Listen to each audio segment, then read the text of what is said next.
I want you on top, so I can have your tits in my mouth and my fingers on your clit while you move however you need to so you can come.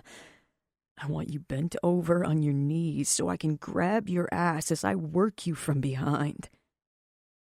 His eyes burn bright as he leans forward to make sure I can see him. And I can see him all right. Dark hair, clear eyes, and teeth biting into his bottom lip. He's a damn Adonis leaning over me, stealing my thoughts and awakening every part of me that has been dead for so very long. I want you on the kitchen counter, the patio, in your bed, in the woods. I'll take you anywhere you'll have me, Getty, because you make me want you that bad, and I'm not a man who wants much at all. So when you doubt whatever it is you'll doubt when we're finished here, I want you to remember this. All of it. Because I will deliver on that promise. I'm here to prove I'm a man of my word, and with you is no different. His words are as suggestive as his touch. I never knew you could be seduced by words alone, and yet I'm seduced, dragged under the spell of explicit promises that don't feel cheap or false. I'm ready, willing, desperate for him to put any of those plans into action. But first, this. He leans down and kisses me with reverence before pulling back. First, we take it slow. His hands run down my torso, thumbs brushing over the undersides of my breasts. His tongue traces a circle over my nipple. Then he closes his mouth over it and sucks. My hands grab at the sheets beneath me while I gasp. We take our time. The tip of his tongue slides down the midline of my abdomen. An open-mouthed kiss. Another tempting pass of his tongue as he licks a circle around my belly button. My shaky inhalation fills the room. I want to show you that sex isn't about being good or bad at it, but about finding the right rhythm, the right pace. He runs the tip of his nose back up my stomach between my breasts as his fingers find their way to my inner thighs and slide between the lips of my sex to the wetness at its core. Our sounds grow loud enough to fill the room. His guttural groan and my gasping moans as a rush of warmth overwhelms every part of me, from his lips teasing the underside of my jawline and his fingers gently adding friction over my clit. It's about having patience. He murmurs against the sensitive skin of my neck as my hips shift and lift. And beg for more. My breath grows fainter. My concentration is on the sensations his fingers are evoking rather than remembering how to breathe. Because doing both is a struggle when he tucks his fingers into me and begins to move them in a slow rhythm that matches the kisses he laces over my skin. It's about being selfless, wanting your partner to get off just as badly as you want to.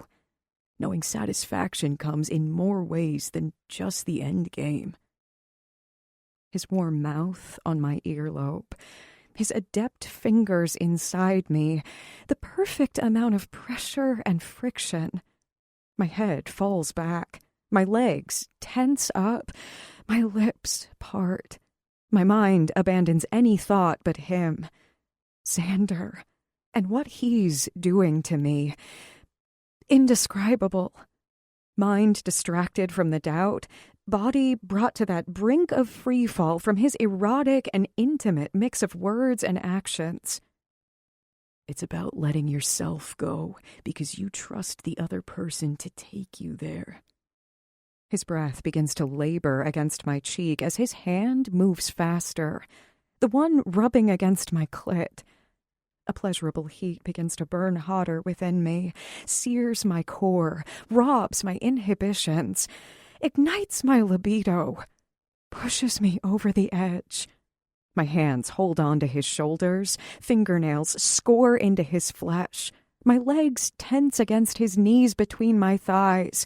His name falls from my mouth. His teeth nip that sensitive curve between my neck and shoulder as my muscles pulse around his fingers. "Let go, Getty," he encourages, voice thick with desire. I struggle for coherency as that white-hot rush of heat flashes through me. The release is all I can focus on. I think he says my name, encourages me as his fingers milk my orgasm without giving me any reprieve to gain some sense. And I think that's what he wants, because his soft chuckle vibrates against my chest, where his lips are still kissing softly.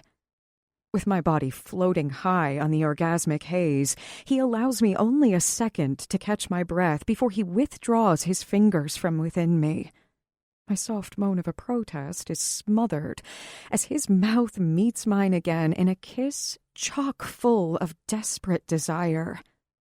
It's like I'm trying to come up for air and he's trying to pass me his. "God damn," he murmurs against my lips. His hands roam and mouth claims.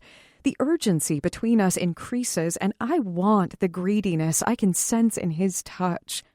So I welcome the telltale rip of foil after I hear the nightstand open as he pushes himself back onto his knees and protects himself. He takes my legs in his hands and pulls me closer to him so that the backs of my thighs rest over his hips. I don't know if I should hate or love the flutter in my belly at the feeling of the crest of his dick positioned at my entrance. If I should give in to the criticism embedded in my psyche over my lack of sexual prowess, or let it go and just enjoy the man in front of me. With his cock in his hand, he rubs up and down the line of my sex. And as much as the anticipation of him entering me makes me want to move things forward, I can't resist the urge to look up and meet his eyes. And with a slash of moonlight across his face, highlighting the slow lick of his tongue over his bottom lip, and the unfettered desire burning in his eyes, I know the fluttery feeling is one I'll hold on to. "This is mine now, Getty," he murmurs into the silent room, eyes locked onto mine, and slowly pushes his way into me. Inch by achingly sweet inch. My body burns in the most pleasurable of burns as he fills me in every way possible. When he's sheathed root to tip, the muscles in his neck and shoulders visibly demonstrating the restraint he's holding onto by a thin thread, he leans forward so there is no mistaking what he's about to say. "Not his." He grinds his hips in a slow circle that has us both moaning at the litany of sensations he's creating for both of us. "Mine." Hands keeping the insides of my thighs apart in a possessive hold, he slowly withdraws so that just the head of his dick is inside me. He wraps one of his hands around his shaft so that he can tease and taunt me before resuming the slow, all-consuming slide back in. And when he bottoms out, the word he enunciates in a pained groan is the sexiest one I've heard from him yet. "Yours." A grind of hips. "Mine." Then a shift of my legs upward as he pushes into me as deep as possible. "Ours." With our bodies connected, he leans forward on the last word and kisses me softly. And I love that although he's inside me, he still treats the kiss as if it's the most intimate of actions between us. When he pulls back, those blue eyes, heavy with want, meet mine. "Understood." "Yes." Our lips meet once more before he shifts back up onto his knees and begins to take what I'm offering. my trust, my body, and I'd be lying to myself if I didn't say a little bit more of my heart. His hips begin to move faster with each thrust. The crest of his dick keeps perfectly hitting on that hub of nerves within me that I never really knew existed before. It's a different kind of sensation from when his fingers worked my clit, a pressure that intensifies as he picks up the pace. Time passes in pure sensations. The bite of his fingers into my thighs, the mist of sweat on my skin, the groan he emits as he slowly comes undone, the tingle of ecstasy throughout my body. Then all the pleasure surges and crashes after his cock slides expertly over the coveted spot within me. Incoherency reigns as he swells bigger, harder, and he continues his unforgiving rhythm. Getty. It's the broken groan of my name that drags me from the onslaught of sensations he's created. I focus on him just in time to see him in all his glory, head thrown back, muscles taut, hips thrusting relentlessly as his orgasm shudders through him. I stare at him with a mixture of awe and embarrassment. Awe over how incredibly hot he looks, and embarrassment that I don't want to be caught staring. But I can't help it. The expression on his face as he lowers his head and looks down at me, satisfaction, desire, exhaustion, is so overwhelming to me because I put those there. Me, Getty Castor.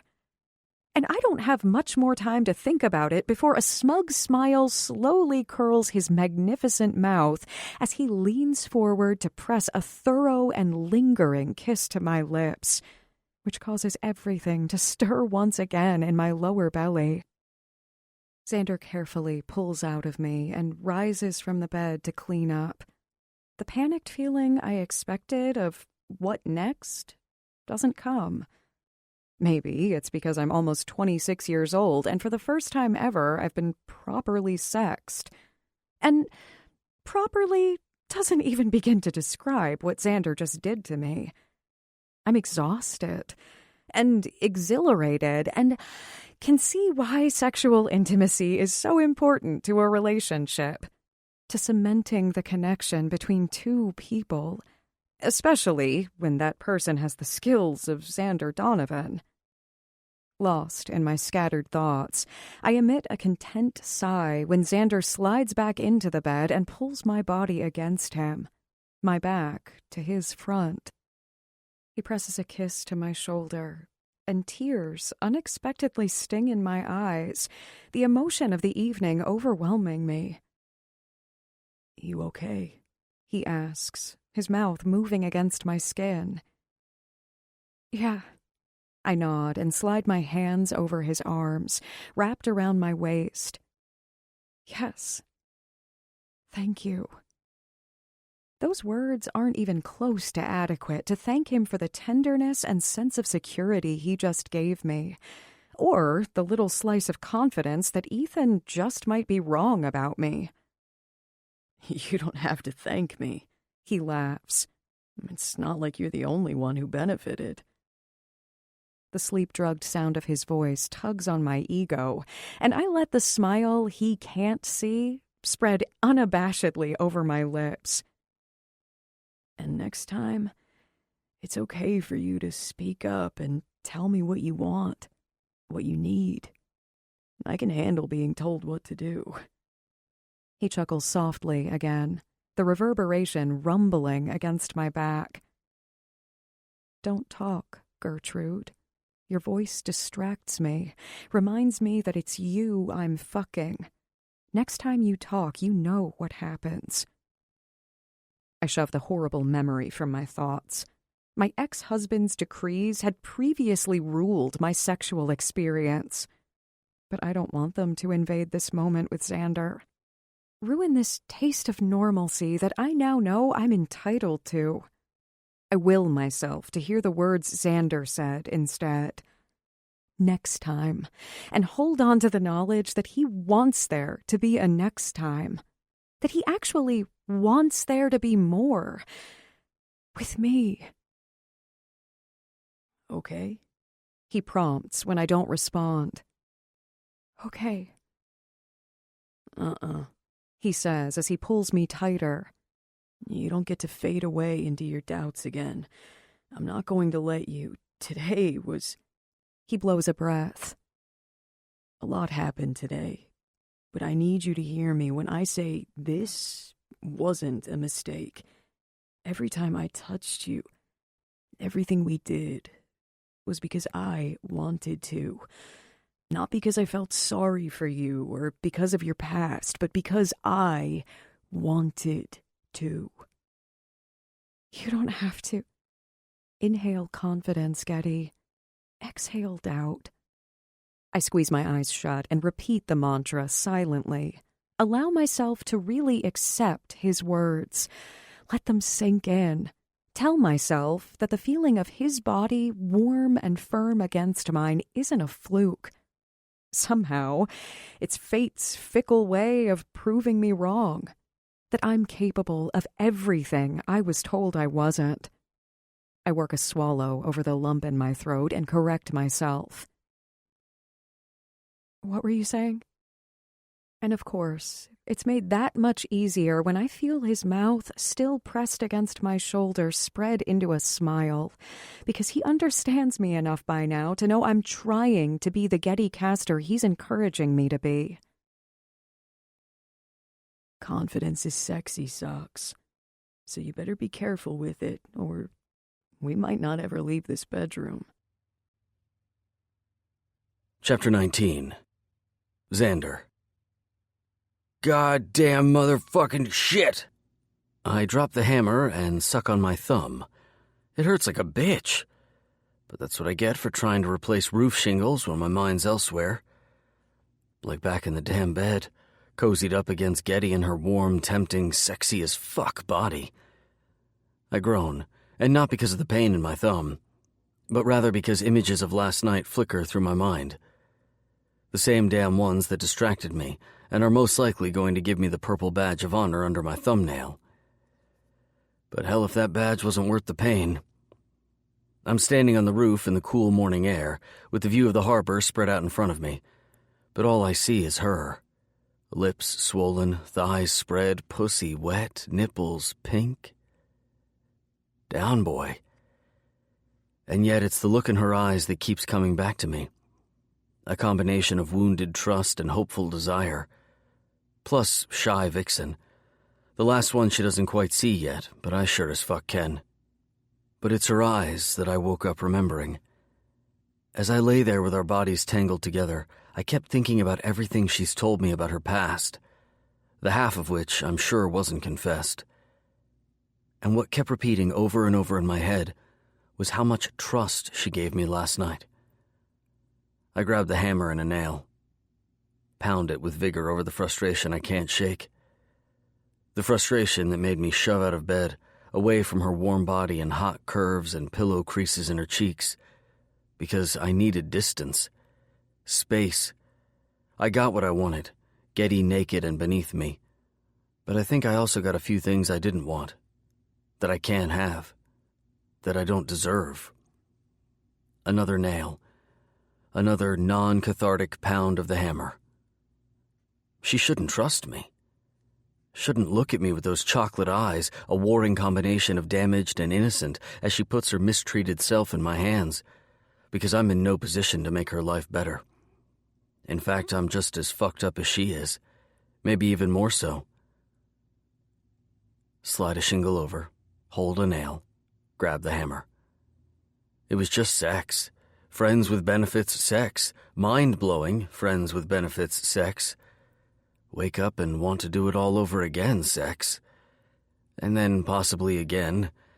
And not because we did some of the kinky shit that makes it interesting, but more so because we didn't. It was simply her and me. Trust and give and take and everything I said to her during it when I should have kept my mouth shut. Pound the hammer until there is a dent in the shingle because there's nothing left to nail in. No one believes what anyone says during sex anyway. Just empty words to fill the quiet, to turn her on, to make her feel special, to set the mood. Words you don't remember later because you lose yourself in the end game.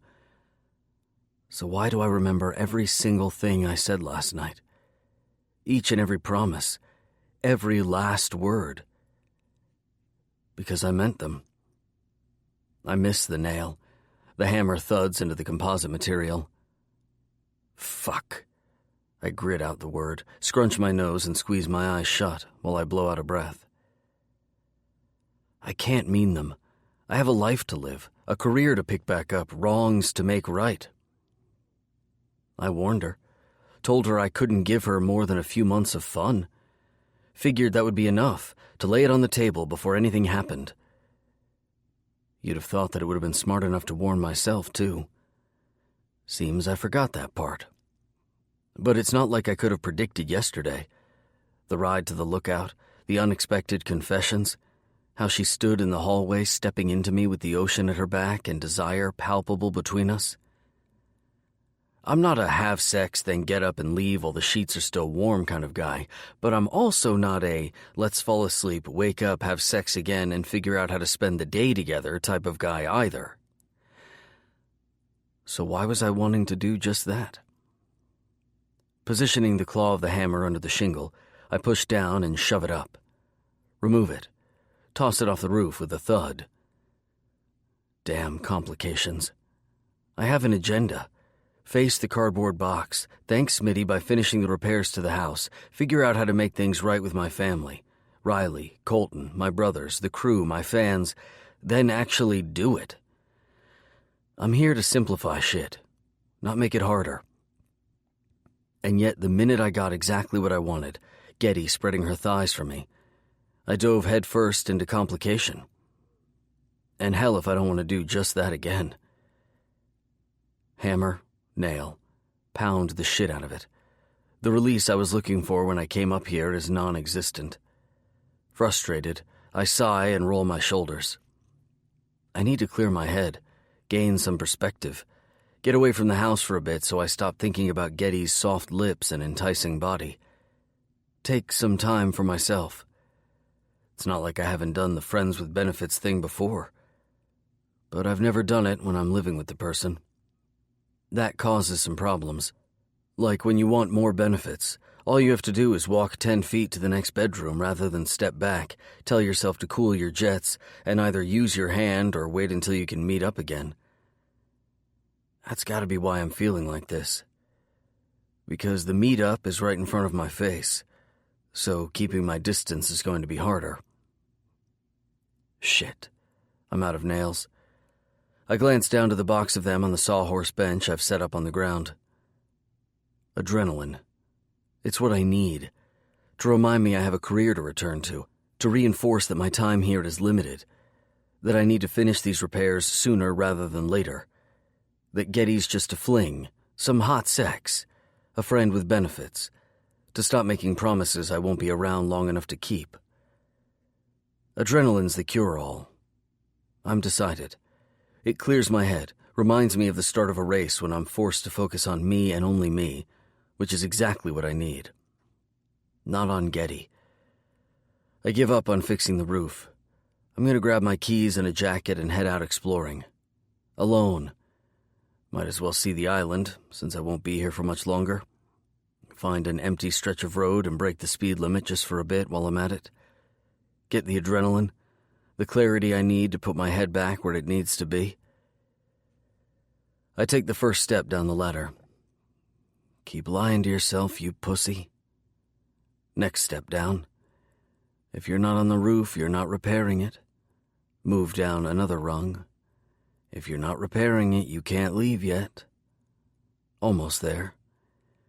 If you can't leave yet, you get more Getty. Last rung. Pretty convenient if you ask me. My shoes hit solid ground.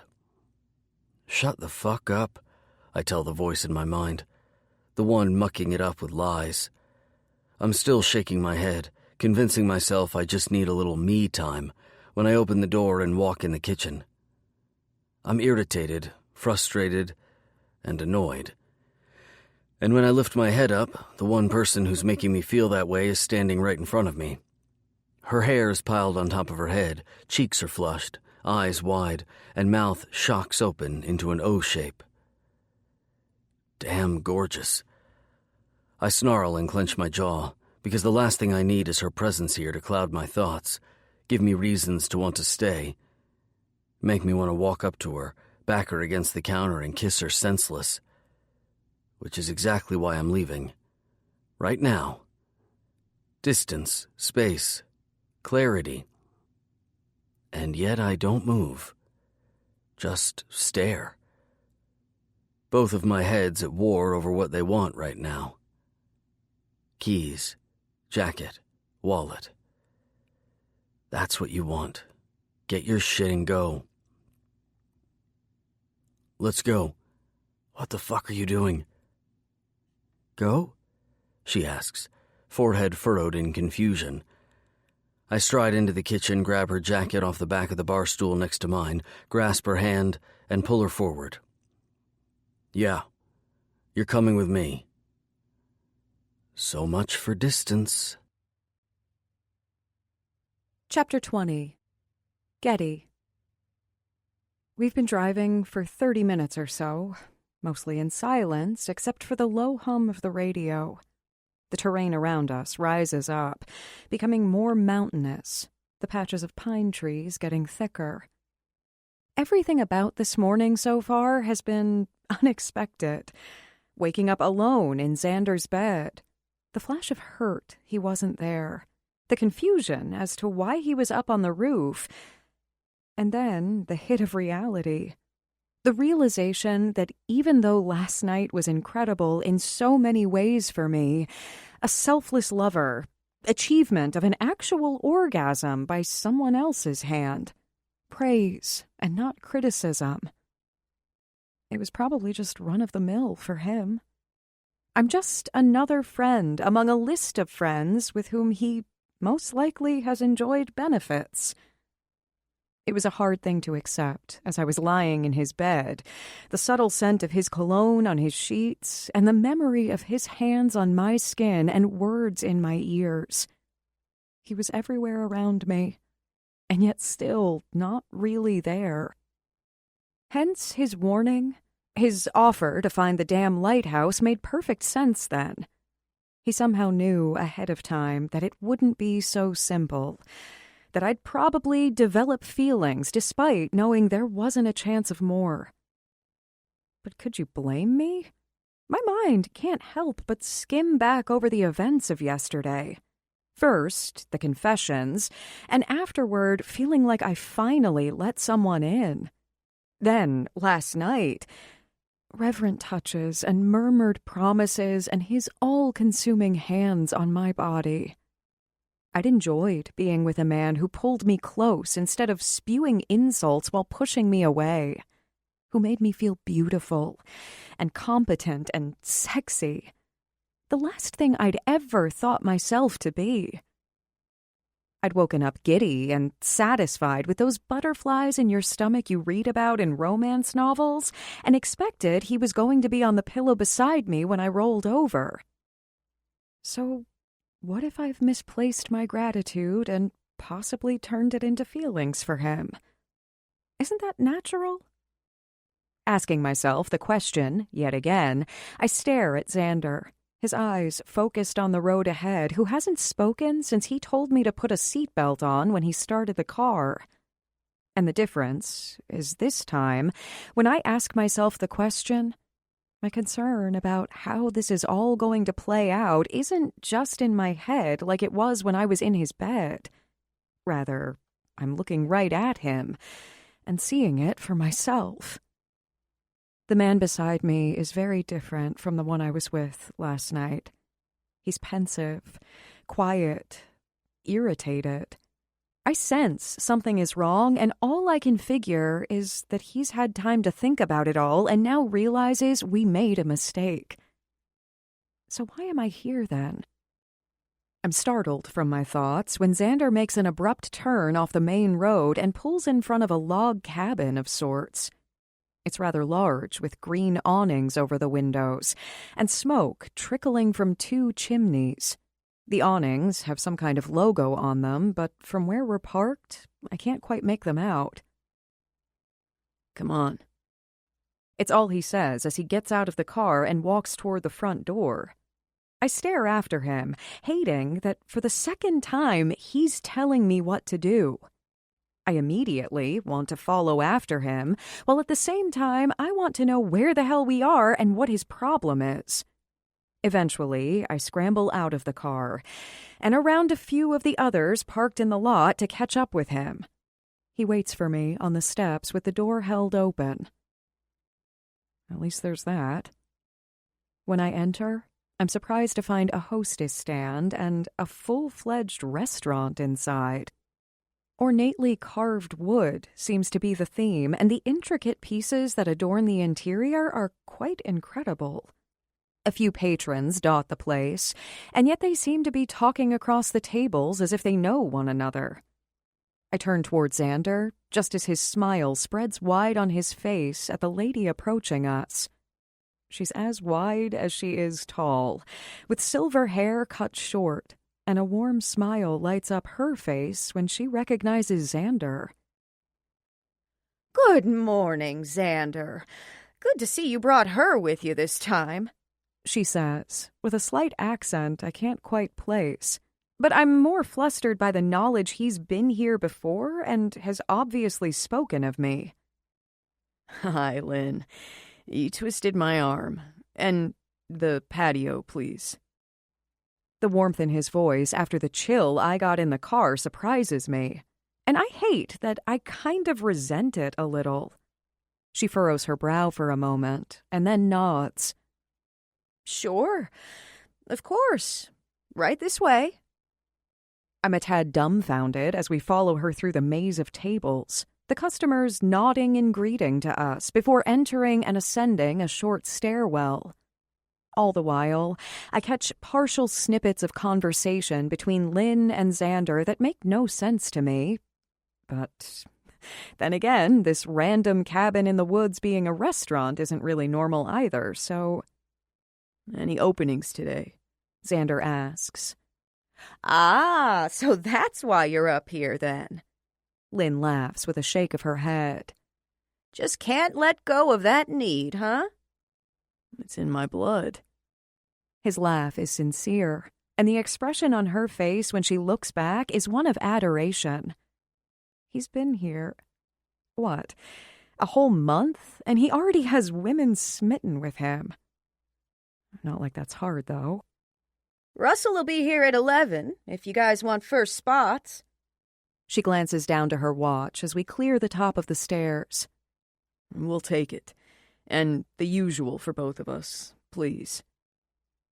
My jaw drops, mouth easily wide open when I step out into the room around us. It's not really a room, though. More like a covered patio open on all sides, the pine trees within arm's reach if you tried to touch them. I find myself wandering around the space, utterly lost in its beauty. There are tables and chairs up here, too, but they are the more comfortable, outdoorsy type of sets, with big cushions that sit lower to the ground. I run my hand over the back of a chair, and then step up to the railing, a varnished, twisted log. The forest is stretched out before me, pine trees growing out of jagged landscape, a canopy of green. And then I look down. I gasp in surprise, and my head grows dizzy. From the entrance, the cabin looks like it's on solid ground. From where I stand, it appears to be perched on the edge of a canyon, the hill dropping away, giving the feeling that you're more than 2 stories up. It's like an overgrown treehouse. I turn around to catch Lynn watching me with anticipation in her expression. She nods, her soft smile growing wide. "I knew you were a smart girl," she says with a wink, as she glances over to where Xander is moving a set of chairs and tables closer toward one of the railings. "That's what this place is called. The treehouse." Something in the far-off distance rings a bell in my mind over the name. Something from when I first arrived on the island and looked through all the tourist pamphlets on the ferry. Go, get comfortable, she says as she squeezes my arm. I'll go get your coffee and breakfast. Don't we have... Xander ordered for you. Oh. There's not much else to say as I watch her walk back toward the stairs. Not sure if I'm miffed or okay with the fact that Xander took the liberty. I try to tell myself that it's not a control thing on his part. He's not Ethan, who ordered my food whenever we went out under the guise of being a good husband, but really wanted to make sure I didn't gain any more weight. Xander was just being nice. There's a thought. Nice, considering he hasn't said a single thing to me other than telling me to follow him. The nerves return now that Lynn is gone, and we're alone. He's sitting in the chair with his back to me, feet propped up on the railing when I turn around. I make my way to where he is, look out to the forest beyond a bit longer, and then slowly sink down into the chair he's moved for me. It's silent, except for the birds chirping and the rustling of the trees around us. We sit for some time, the chasm of uncertainty increasing with each passing second regardless of how peaceful the setting is. And just as I'm about to say something, Lynn comes back with a busboy carrying a tray. Here you go, you two. Coffee, eggs and bacon, sourdough toast. She sets plates onto the small table between us, pours us some coffee, pulls silverware, napkins, and condiments off the tray, and gets us settled. Thank you, we both say in unison, and when our eyes meet, I realize it's the first time since we've left the house. We hold each other's gaze. Unspoken words flicker across his face, and yet I can't read a single one of them. Eat before it gets cold, he finally says. And when I break away from his stare, I realize that Lynn is long gone, and I have no idea how long we've waged this visual standoff. The deck fills with sounds. The scrape of a fork on a plate, the clatter of a knife, the hiss of too hot coffee burning his tongue. But the one sound I want to hear the most doesn't happen. His voice. And even though the food is good, I don't taste it.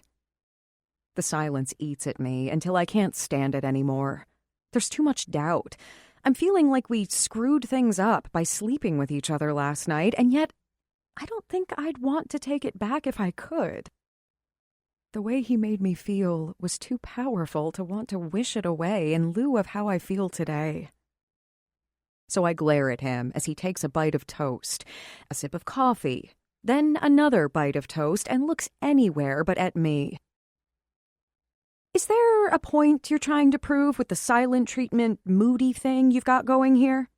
Because if this is your way of trying to make me forget about my dinner with my father tonight, I assure you this isn't the way to do it. And if not, if there is something else you're trying to tell me, it'd be much easier if you just laid it all out on the table. I gesture to the table between us. I'm irritated, hurt, unsure, and all three come through loud and clear when all I wanted to do was sound aloof and confident. Xander's eyes flash up to meet mine above the rim of his coffee cup, eyes guarded, face expressionless, and he holds my stare as he slowly lowers his cup and leans back. And of course, now that my initial surge of courage is gone, the words thrown out there without any precursor, the doubt laced with nerves takes over, and I begin to second-guess whether I should have kept my mouth shut. His unwavering stare and continued silence scream for me to explain myself. I hate that I want to, that I don't want to, but this morning after business is all new to me, and I don't know what to do or expect. All I know is how I feel. It's a jumbled mess of want and need and fear of the unknown and insecurity and confusion. I already know I've stepped over the imaginary line he's set for whatever to us meant that night at the Italian restaurant, and yet don't know how to pull myself back. In a move I'm not sure is smart or stupid, but is spurred on by his unyielding stare, I try again. Look, if you think last night was a mistake, or you were faking how you... Oh, just never mind. I shift my gaze to my own fingers, fiddling with the handle of my fork, hating my sudden inability to string words together to make a coherent sentence, and my lack of nerve to stand behind my opening question. If you're going to open the door, Getty, you might as well walk on through it. There's a warning tone in his voice that makes me fidget in my seat, and I wish I'd just let things play out however they were playing out. But now I can't. Now I have to finish what I started, and I'm not so sure I want to. My mouth suddenly becomes dry as uncertainty clouds every ounce of hope I woke up with this morning. I understand why... If you regret last night, that's all. My eyes sting, with the rejection ringing in my tone. What gives you the impression I regret anything? His eyes search mine, and his voice scolds me in a way that makes every part of my body stand at attention. And I'm not quite sure what it is about him that gives him such pull over me, but as much as I want to look away, I can't. Well? The quirk of an eyebrow, the dart of a tongue, a lazy but more than deliberate glance down my body and then back up to my eyes. It's not like you've been exactly pleasant this morning. When he just raises an eyebrow again, telling me to go on, I continue. A few grunts here and there followed by one-word commands. The caveman thing doesn't do it for me. I'm pretty sure I know what does it for you, he says, as a smile ghosts over his lips and travels up to his eyes, but then it's gone just as quick as it comes. The fleeting appearance of the man I slept with last night feels as confusing to me as the verbally stunted jerk of a guy from this morning. I warned you, he shrugs. I'm moody. Seriously? The Mander excuse isn't going to fly with me right now. I mean... I huff out a breath and roll my eyes, distracted momentarily by a loud clatter of sounds on the floor above us. Was saying good morning or granting me more than 2 words on the ride here that difficult for you to do? We sit in silence, eyes locked. I'm not sure what happens to cause it, but all of a sudden his face softens subtly, and he shakes his head before looking down at his fingers on his coffee cup. His voice is gruff when he finally speaks. I'm pissed at you. What? I laugh in disbelief, more confused than ever. What the hell did I do? When he looks up, I'm staggered by the sudden empathy in his eyes and the shy smile on his lips. The hard edge from moments ago is gone, stripped bare. This is the man who was with me last night. The one I'm still trying to figure out, but more important, want to know more about. He licks his bottom lip and then bites it as he leans back into his chair and shakes his head. There's a knowing look in his eyes, like he wants me to understand something that he doesn't understand himself. Confusion wars across his handsome features, as I just sit and wait for him to work through whatever is weighing so heavily on his shoulders. A loud sigh, a toss of his napkin on the table beside his plate.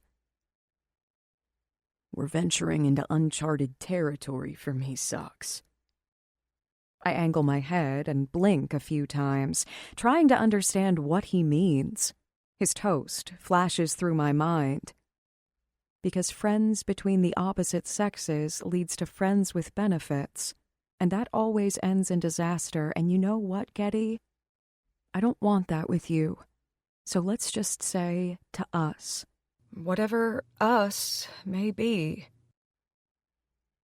Like, as in always ends in disaster territory? Something like that, he says with a nod, but his eyes tell a different story I can't quite read yet. He twists his lips, lowers his eyes for a fraction of a second before raising them back up to mine.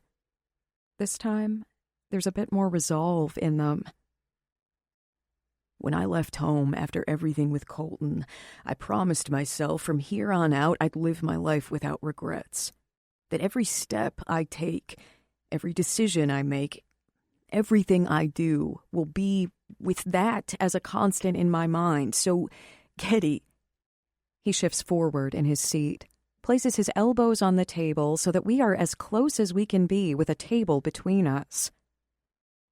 Let me make myself clear when I say I have zero regrets about last night, and you even thinking it pisses me off. And the way he speaks, voice deep but still quiet and intent, makes any response I have insignificant. Oh, is all I can muster, considering he deliberately holds my gaze hostage with that amused glint in his eyes as he sits back in his chair. Yeah. Oh. He says both words in a way that has my body standing at attention and taking notice of everything about him, like it's my first time really looking at him. He's sitting across from me, angled in the chair so that one elbow lies on the armrest, arm bent with his finger running back and forth over his bottom lip.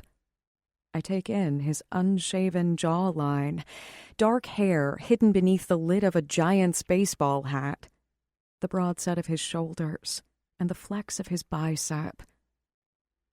Ungodly handsome, and so damn pretty. The last thought makes me smile and earns me a raised eyebrow asking me what's so funny. But I don't answer, because I'm so captivated by his fingers running over his lip. My mind immediately recalling what those lips felt like when they moved against mine. And over my skin. Getty? I lift my eyes to meet his again, and instantly the air begins to shift. Electrify. It fills with an underlying tension that vibrates all around us. My pulse picks up. Body becomes restless. His eyes still hold that hint of irritation they've had since he stalked in the house, but there is no mistaking the desire now clouding them too. And even though I'm still confused as to why he's pissed at me for venturing into this uncharted territory, there is no way in hell I can deny my body's immediate response to him.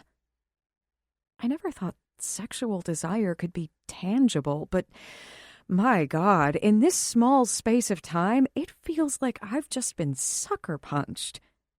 He continues to rub his finger back and forth, visual foreplay that I'm pretty sure is a deliberate taunt to my awakening libido. I'm irritated that he can affect me so quickly, and at the same time, I'm turned on so much that I have to press my thighs together to ease the ache burning there. Determined to let him know that I can play whatever game he wants to play, I shift my gaze from his mouth back up to his eyes. And those eyes... Whew. The look they give me, like he wants to clear the table, lay me down, and devour me right here, right now, causes my breath to stutter in my chest. This is all your fault, you know. The censure in his tone is laden with suggestion. Mine? I lean back and mirror his posture, try to appear as nonchalant as he is when my insides feel like an exposed live wire. How so? If you're going to open the door, Xander, you might as well walk on through it. A lift of my eyebrows in challenge, a hint of a smile to reinforce it. His laugh is long and low, yet has an edge to it that I don't quite understand. He leans forward, elbows on his knees, eyes focused on his fingers steepled together until they shift to meet mine. I meant what I said last night. His voice is heavy with a sincerity that makes my heart beat faster. Which thing? I have to ask because there were so many things he said, so many promises he made. All of them. Oh. I worry my bottom lip between my teeth as I try to make sense of this conversation and the events of the past 24 hours. So then, you're mad at me because? Look, I think we need to lay some ground rules, is all. He lifts his hat and runs a hand through his hair before slumping back in his seat, completely disregarding the previous train of conversation and shifting gears. Oh, okay, sure. I nod, willing to agree, so maybe we can bypass the awkwardness the next time we have sex. And even that thought feels so foreign to me. Ground rules? As in, boundaries, right? I ask, full well expecting the flash up of his eyes since he's the one who overstepped the previous boundaries we'd set. Yes, as in those types of boundaries. He takes a sip of coffee, takes his time swallowing, surveys the open deck around us, and then looks up to the ceiling when there's another loud clank, before looking back to me with curiosity reflected in his eyes. Have you ever done the friends with benefits thing before? My laughter is tinged with disbelief. Considering I've only been with you and Ethan, I don't think you need to ask that. The hitch in his movement is subtle but noticeable, almost as if realization has hit him over my lack of experience. I speak quickly, not wanting him to think too much about it. The question is, have you? It doesn't matter if I have before. Seriously? You're going to say that and think I don't know the answer is a resounding yes? Look, Getty. He blows out a breath in resignation. We live together, so this could get tricky. I figured maybe if we set some type of rules, it would help some. Like no spending the night type of boundaries? I snicker at how ridiculous it sounds, since our living in the same house makes that impossible, and catch the irritation that plays over his features. Very funny, Getty. My name is a verbal reprimand that he's serious. And while I get what he's saying, heed the warning, I can't help it. It's almost as if I feel relieved knowing that there is no regret, no doubt on his part. Just rather a need for him to prevent the disaster from happening. And I've had enough disasters so far, so I'm all for it. So that's why you've been an asshole. Couldn't you have just said, "Hey, we need to talk," when you walked into the kitchen this morning instead of giving me the silent treatment while you drove me all the way out here? No. No? I'm out here because I couldn't sit at the house. His eyes are focused on his hands, and I wish he'd look at me so I could see what he's not saying. Why? Because I can't get you out of my goddamn head. He grits it out like it's a curse, and every part of me sags in relief at the roundabout compliment, at knowing the feeling is mutual, because all I was doing standing in the kitchen was thinking about him. But what does that have to do with bringing me here? He lifts his face up, and the intensity in his eyes when they meet mine is unwavering. Because I don't want to want you as much as I do. But I do. And if we'd stayed at the house, I'm pretty sure I would have done exactly what I wanted to do when I saw you standing there in the kitchen. His tongue twister of a response doesn't answer anything, and yet it causes my pulse to begin to race at its implication. What did you want to do? The hunger in his eyes practically answers the question for him. To fuck you, Getty. Each word sounds like a thread of his self-control is snapping. His body is tense, hands fisted. To bend you over the edge of the kitchen counter and fulfill one of those many promises I'd made to you last night. Oh. That ache is back. Liquid heat spreading through my core at his explicit words, which turn me on in ways I never imagined they could. Yeah. Oh. He repeats, as again I'm left wordless. And we're here because we needed to talk, and I couldn't talk there at the house where there were so many convenient places to lay you down. My breath comes faster, and my mouth is suddenly dry, as he does just what I'd ask. Lays it all out on the table. I wish he'd lay me out on the table. I fight the smile, the giddy feeling fluttering through me at being wanted and desired, running right beside the lust that's slowly consuming my thoughts. And road trips cure that? I ask coyly, my confidence resurfacing suddenly now that I feel like the power has shifted and it's a more even playing field. I thought it would, he says as he abruptly moves the table between us to the left and then reaches out to my chair, scooting it so that my knees fit between his. I let out a yelp of surprise at the unexpected action, but before I can catch my breath, his face is inches from mine, both hands on my thighs, and his eyes darkening with lust. "And?" I whisper. I was wrong. His kiss is soft and gentle, but I can sense the violent edge of desire just beneath his quiet control. I close my eyes and allow myself to fall into the kiss. The taste of coffee on his lips, the scrape of stubble against my skin, the sounds of the forest all around us, and realize that he ran off this morning because he's fighting the pull that's already reeled me in and taken hold of me. I may not have a lot of experience with men, but after watching Ethan constantly for so many years, I'm observant enough to see a man wading into waters he deems treacherous. The damn white squall. He breaks our kiss with a laugh, rests his forehead against mine, and just breathes me in.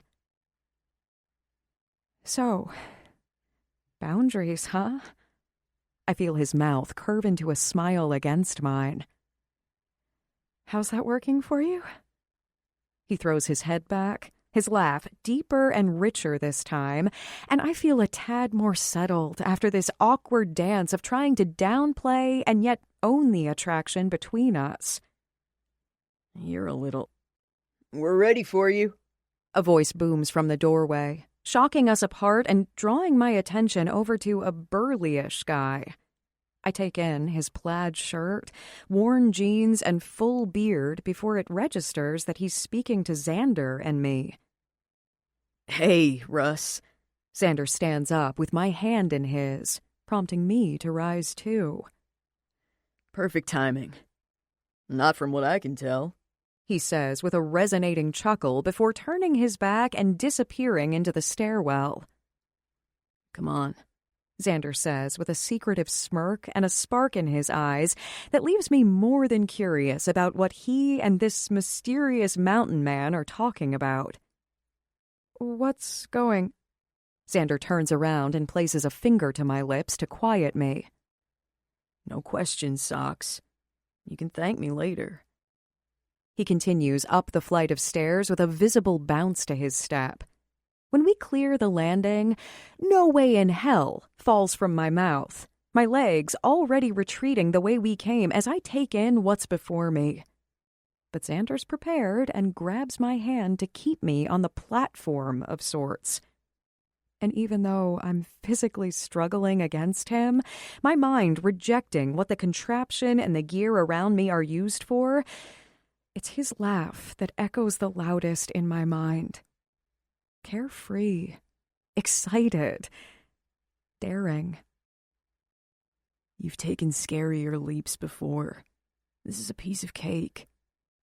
The words knock the fight out of me. His even, encouraging tone telling me he's referring to how I came to be in Pine Ridge. With his hands firm on my arms, pinning them to my side so I can't back away, I take in everything around me. The thick metal cables and pulley system disappearing into the distance. The two harnesses laid out on the wood planking of the patio. The helmets next to them. The gap in the railing with the plank that extends beyond it. How in the hell did I not notice the zip line overhead when I was down below? I was obviously so mesmerized with the incredible view and the unsettled feeling between Xander and me that I overlooked it. Getty. Xander's voice pulls me back. You've jumped before. This time, though, you'll have a rope and a harness. He nods his head, eyes steadfast on mine. But thoughts, fears, heights, the last of which causes a bone-deep terror at the idea of jumping headfirst into midair attached only by a cable to prevent me from plummeting to my death. I can't. My eyes blink rapidly as I'm trying to process this, when his hands move from my arms to my cheeks. You can. He bends his knees so we are at eye level, equals, and continues. I came here needing one of the constants in my life. Adrenaline. Something to ground me and clear my head because it's getting all muddled up. And you've left your old life behind, leapt without looking, and I think before you face your father tonight, you need something to ground you, too. Something to remind you that you did this on your own, started a new life your way, and that you're not the woman your father or Ethan thought you were. You're strong and beautiful and brave. Maybe doing this will help you see it. Tears blur my vision. My lower lip quivers. His words take root in my soul and wrap around my healing heart. And as much as I want to reject what he says, all of it, I also hear every single word. No regrets, he whispers. The nervous smile that slowly spreads on my lips is mirrored on his. I subtly nod my head, not wanting to agree with him, but realizing I want to live this new life without regrets just like he does. I want to be spontaneous and push past my comfort level and my own fears. And he's completely right. What better time to prove it to myself than right here, right now, the day I have to face everything I never want to be again? Don't you think you should have sprung this on me before we ate breakfast? I ask with a nervous laugh, eyes wide and not ashamed to stall any way possible. I'll hold your hair for you if you puke. He winks, grin widening as he just shakes his head back and forth. What do you say, Socks? And how can I resist that? Okay, I agree, followed by an unsteady breath. No regrets. There's my girl, he says with a flash of a grin that lights up his face. And while I should be knocked on my ass by his sheer handsomeness, it's the words he said that make my heart jump. My girl. All set? Russell asks as he steps forward and breaks up the moment. After we've been debriefed, signed our life away with waivers, which I'm not sure really matter because how can you sue when you're dead? We are strapped into our harnesses and helmets.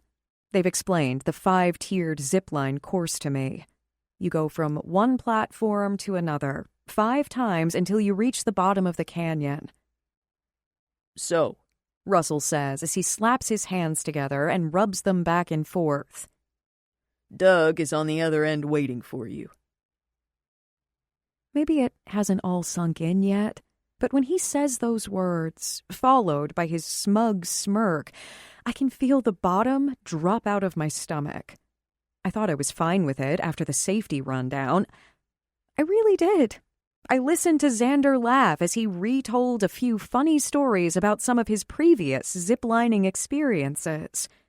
They made me comfortable enough.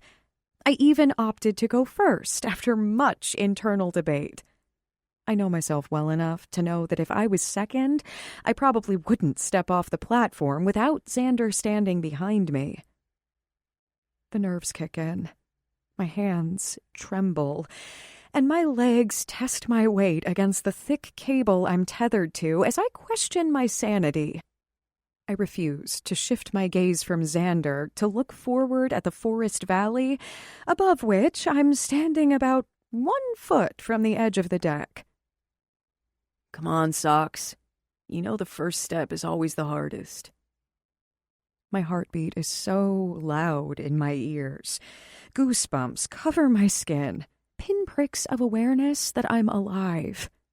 My knees feel like rubber. But it's Xander's reassuring smile and the belief in me that shines in his eyes that have me turning to face my fear. The valley spreads out wide before me in a painted canvas of greens and browns.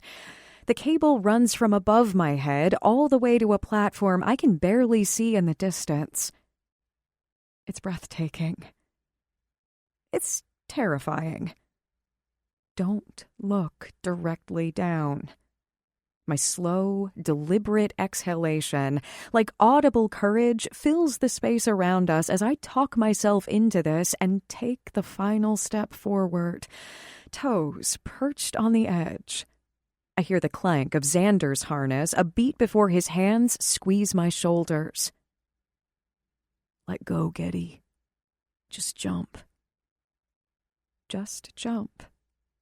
The words replay in my mind, their meaning encompassing everything about my new life as Getty Caster, and about how I want to continue to live it. I close my eyes, inhale a calming, if there is such a thing, breath, take the first step into empty air, and just jump. Chapter 21. Getty. Just jump. I'll never forget the sensations. The drop of my stomach, the wind on my face, the frozen silence when I tried to scream, followed by the exhilarated sound of my laughter. The feeling of flying. Then the obvious pride on Xander's face when he came zipping along minutes later to see me standing there, grinning ear to ear and shouting to him that I couldn't wait to take the next line down. My reflection in the mirror shows how alive I felt today. How after the incredible sex last night and the rocky start this morning, this day turned out to be one I'll never forget. And I hate that now it might be marred by the dinner with my father. I have almost 2 hours yet, but I attempt to lose myself in the preparations, trying to think of this more as getting ready for Xander than to see my father. It makes the whole thing a little more tolerable. The knock on my bedroom door startles me. It seems so weird to have doors shut and privacy like we're roommates when we've already seen each other naked. But at the same time, we still need to figure out the whole context of whatever we are together. And so the time to myself is appreciated. Come in. Xander opens the door and walks into the room, eyes doing a lazy walk up my bare legs where my robe has fallen open before he meets my gaze. That half-cocked smile is on his lips. And damn, if parts of me don't react immediately. He walks over to the vanity and sets his cell phone down. You need to call your father and let him know his car won't need to pick us up. We'll meet him at Piedmont's instead. Our eyes meet, and I question him silently. You're not her anymore. Obedient. Compliant. You're Getty Caster. You set your own terms, not your father. Taking a deep breath, I find myself wondering if he has any idea that this is the first time anyone has ordered me to do something with my better good in mind. It seems so silly, but means so very much. How did you... It's a small town, Getty. People talk. All it took was for me to make a call to my new friend Mabel to get the town gossip about the obviously well-to-do man who stayed at the Pine Ridge Inn last night. How his driver asked the clerk at the gas station for directions to the restaurant. And how he complained about the low thread count of the sheets, among other things, and the lack of Nespresso machines in each room. He rolls his eyes. Cars with drivers are rare here, and they stick out like a sore thumb. Right. I'm still not used to the everyone knows your business aspect. I shake my head, more for my father's elitism than anything else. I know, but we'll use it to our advantage tonight. Everyone here assumes we're dating, so be prepared that your father thinks the same thing. Okay. I'm not sure why that phrasing bugs me, but I shrug it off, shift in my seat, and reach for my phone. No, use mine. Unless you want him to have your phone number. I freeze momentarily, understanding the implications of what he's saying, the possible tracking of my phone, before sitting slowly back down and picking up his phone. With a fortifying sigh and Xander's hand firmly wrapped around mine, we enter the restaurant. I focus on remembering Xander's reaction when I entered the family room earlier, instead of acknowledging the nerves humming through my system. His quick inhalation, the widening of his eyes, the whistle he blew out. All three made for the confidence-building reaction I needed in order to do this. It's unsettling for me to walk into the most expensive restaurant on the island looking like the woman I used to be. Hair in a chignon, the Stepford makeup on, wearing a classically cut dress more expensive than most people's rent when I'm nothing like her anymore. I glance over to Xander for reassurance. Strange to see his hair styled when I'm used to it messy. Face smooth when sometimes he goes days between shaving. His button-down shirt and khaki trousers when he's typically in gym shorts or jeans and a t-shirt. And while I like this dressed-up version of him, I like the everyday look better. "Here goes nothing," I murmur as the hostess leads us to a table on the far side of the crowded restaurant. It is by far the best seat in the room, with the table perched against the wall of glass facing the ocean. My father sits with his head angled down, attention on his cell phone, a bottle of wine already open, and the tables immediately surrounding his are void of customers. I have no doubt he heavily greased some palms to make sure it remains that way during our dinner. We're 10 feet from the table when he lifts his silver head of hair and meets my eyes. And there's a moment, quite brief, but it's there, when he jolts in surprise and narrows his eyes in shock over the unexpected guest beside me. Between the dismissal of his driver earlier and now Xander's presence, I know he's already irritated with me.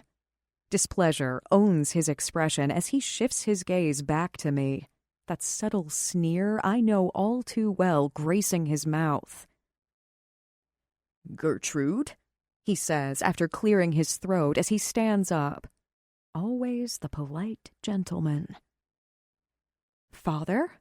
I nod and bite back the comment on my tongue, for him to call me Getty.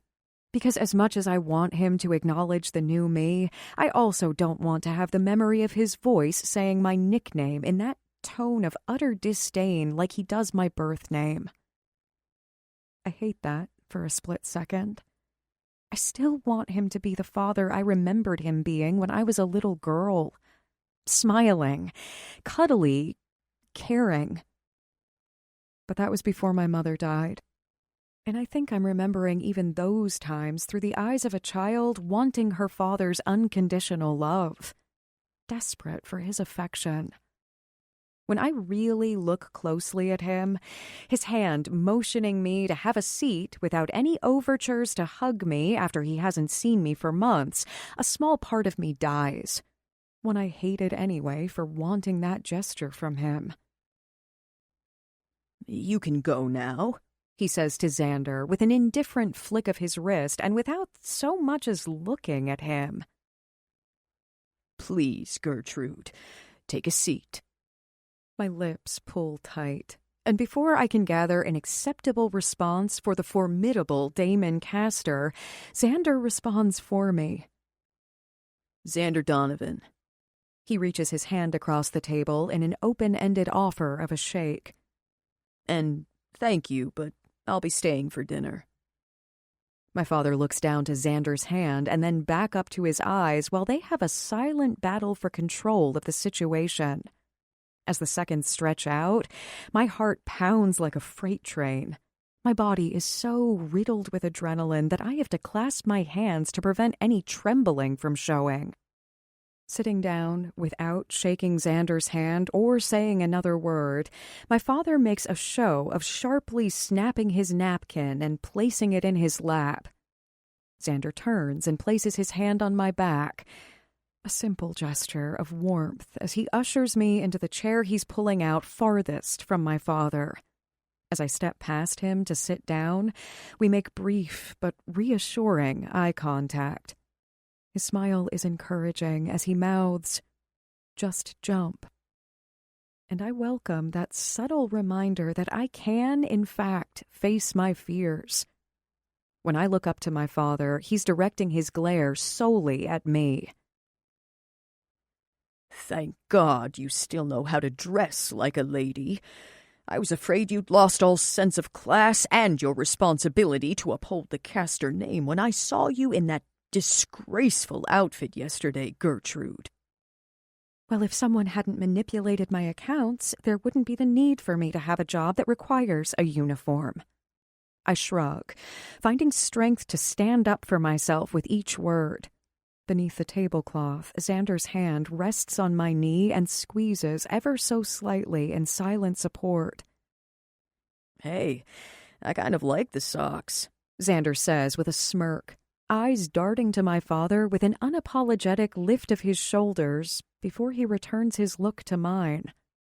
And then, without preamble, he leans in and unabashedly plants a kiss on my lips. It's a simple brush of lips, but the statement it makes packs quite a punch. Gertrude! My father's sharp warning resonates around the room. We've been here no more than 5 minutes, and his temper has already surfaced. The hum of conversation in the restaurant stops. Forks scraping against plates cease, and the uncomfortable air around us thickens with tension.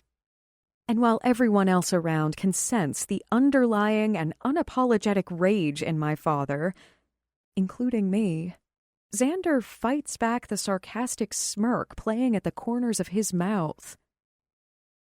Is there a problem, sir? Xander's voice sounds completely innocent, but the lift of his eyebrow and the tension in his jaw say, "Try me. I have no problem making a scene." My father refuses to acknowledge Xander or the words he's spoken. How dare you let this grease monkey touch you when you're a married woman? At that, I'm quickly transported back to my teenage years, to the endless criticisms over whom I was and was not allowed to hang out with, to the genuine friends I lost who were replaced with shells of parent-pleasing kids afraid to be themselves, afraid to step out of their carefully constructed lines. And I'm so flustered and rattled that I don't have a clear enough head to wonder why he referred to Xander as a grease monkey, because the tears burn in the back of my throat. His words ring in my ears and Xander's fingers tense on my leg. But it's not until he gets that gloating hint of a smile on his lips, the the one I've seen countless times as he prepared to screw over a competitor and seal the deal through some type of unscrupulous means that I regain my courage. Distance is the only reason I can recognize it now. The only way I'm able to see, once and for all, that the man who was supposed to kiss my scrapes and hold my hand through the death of my mother was more interested in manipulation and his success. It hurts like a bitch. The truth often does. And I've known this, but I think when I see the smirk that I've seen countless times from him, it really hits home. So I grab on tight to the knowledge, push down the hurt that resurfaces, and use both to my advantage. I'm not married, Father. I can do whatever I please with whomever I please. My voice is soft but sure, despite what feels like a bowling ball pressing on my chest. Casters don't divorce, Gertrude. I cringe at the mantra I've heard countless times. The obligation he threw in my face the one time I confronted him about Ethan's cruelty. You're wrong. This caster did. That's where you're wrong. Ethan still loves you. Love? By this point, I'm practically shrieking. My mind scrambles, trying to recall any ounce of emotion during my marriage. Yes, he loves you and therefore will not sign the paperwork. Your marriage isn't over. He and I talked and came to an agreement. We let you have this respite before coming to collect you. But now your vacation is over. It's time to come home. Heat rushes over me. His words feel like a knife scraping over my skin. The memories of all the ways my father would exert his stifling control had started to fade in the time I'd been away. Now I'm reminded how he must have control over everything in his life, people included. His daughter especially. My hands fist into my napkin. An agreement? I grit out as the anger makes it hard for me to concentrate on the topic at hand without throwing in every single wrong that has transpired. My life is not an agreement. It's not something you and Ethan get to discuss and barter over while I stand by in silence. My marriage, on the other hand, was an agreement. One between Ethan and me, and frankly, it is none of your business. It is over. Dead, done, whether you and Ethan like it or not. I filed a request to enter default over a month ago when he refused to accept the paperwork, as is my right. The divorce will finalize whether he signs it or not. My father tisks at my tone and gives me a dismissive roll of his eyes. I should be used to his blatant disregard, and maybe before I would have let it pass, but not now. Not the new Getty Caster. And there will be no collecting of me. I am not a stray dog or a helpless child. I am a grown woman who you've controlled for too long, and that stops now. I have a right to go or stay or do as I please. Neither you nor Ethan owns me. He takes his time, sipping his wine, rolling the liquid around on his tongue to mask his fury over my unexpected disobedience. Haven't you disgraced this family enough? Disgraced? I whisper angrily. Half of all marriages end in divorce, caster or not. My shoulders hurt, the tension so tight in them my head aches. You've made your point, Gertrude. He huffs out a breath, the sound so full of disdain it feels like it's coating my skin. My point? I scoff. I know you chose to come to a public place to keep the dramatics at a minimum, to try to control the situation, thinking I wouldn't dare attract attention by raising my voice because society ladies don't cause scenes, now do they, Gertrude? I mock in his tone, mimic his expressions, the ones I've memorized over my lifetime. You're acting like a spoiled child. It's time you stop this charade of being Little Miss Independent and come back to your family. No.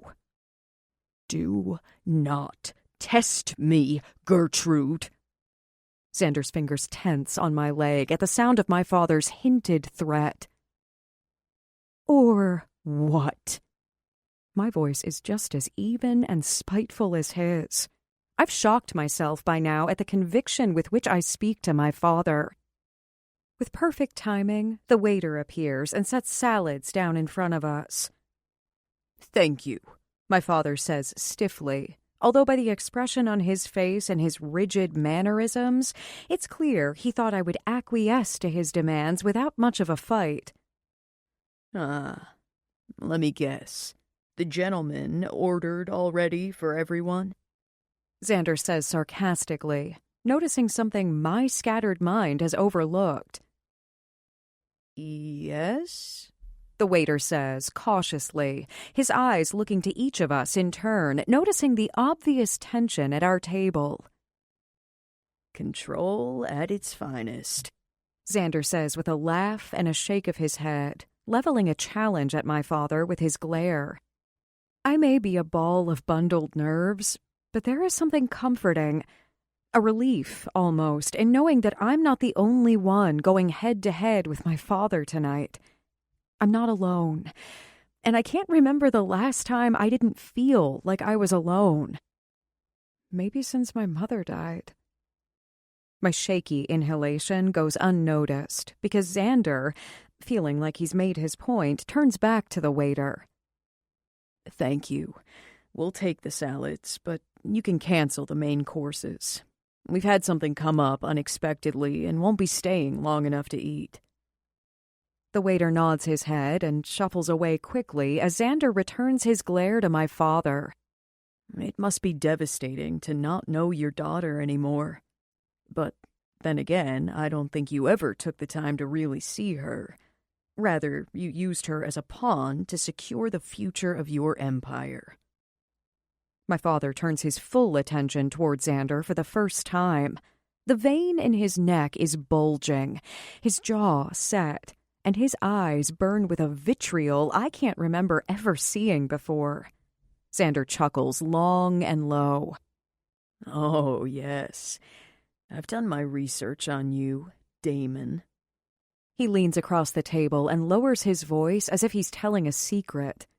My eyes must be as wide as my father's in reaction to seeing this new calculating side to Xander, as well as knowing that sometime between now and coming home from ziplining, he researched my father. Google's a wonderful thing, isn't it? I read all about the multi-million-dollar government contracts you were awarded once you merged with Ethan's company. You must be one hell of a parent to trade your success for your daughter's happiness. You son of a bitch! I saw the society pages, Damon.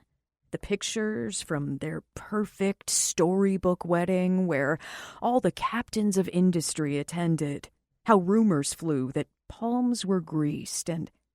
Young man, you don't know who you're messing with! My father spits out the threat.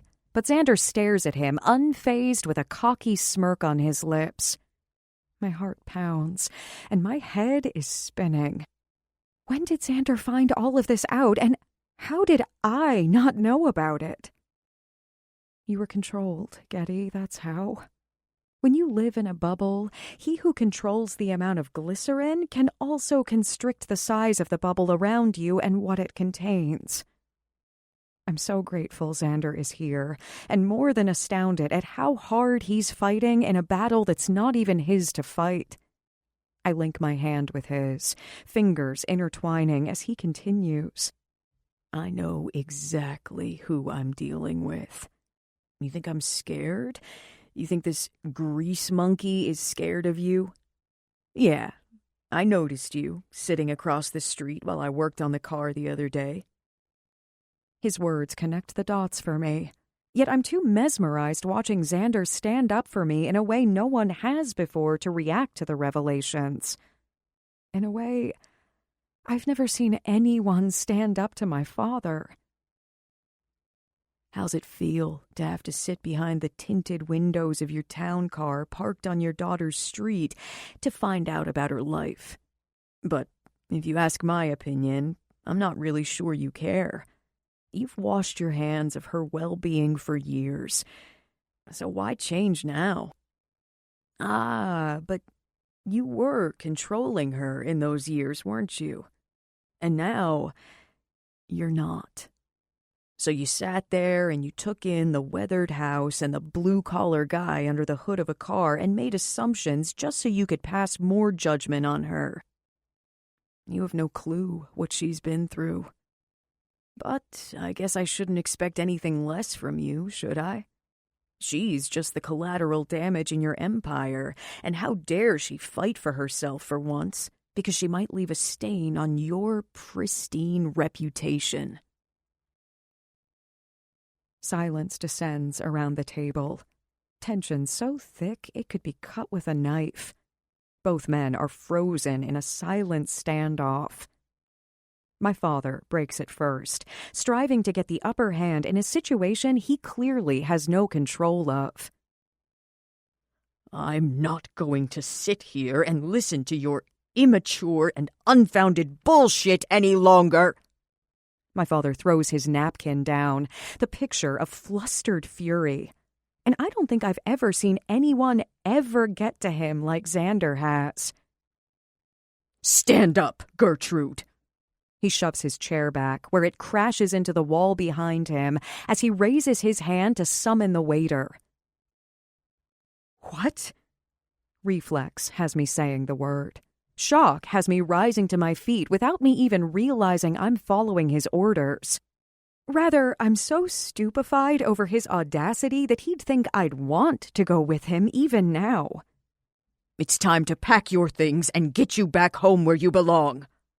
He grits the words out, temper so close to snapping, all I can do is stare at him wide-eyed. Then, Xander's laugh rings out in the restaurant. Mocking, taunting, an audible "fuck you." She's not going anywhere. The words are delivered with a measured slowness, his tone ice cold. You don't control her. The silverware on the table rattles as my father uses his finger to jab its top with each word he spits out. His shoulders are squared, and body stretched to full height as he looks down at Xander, who is casually leaning back in his chair.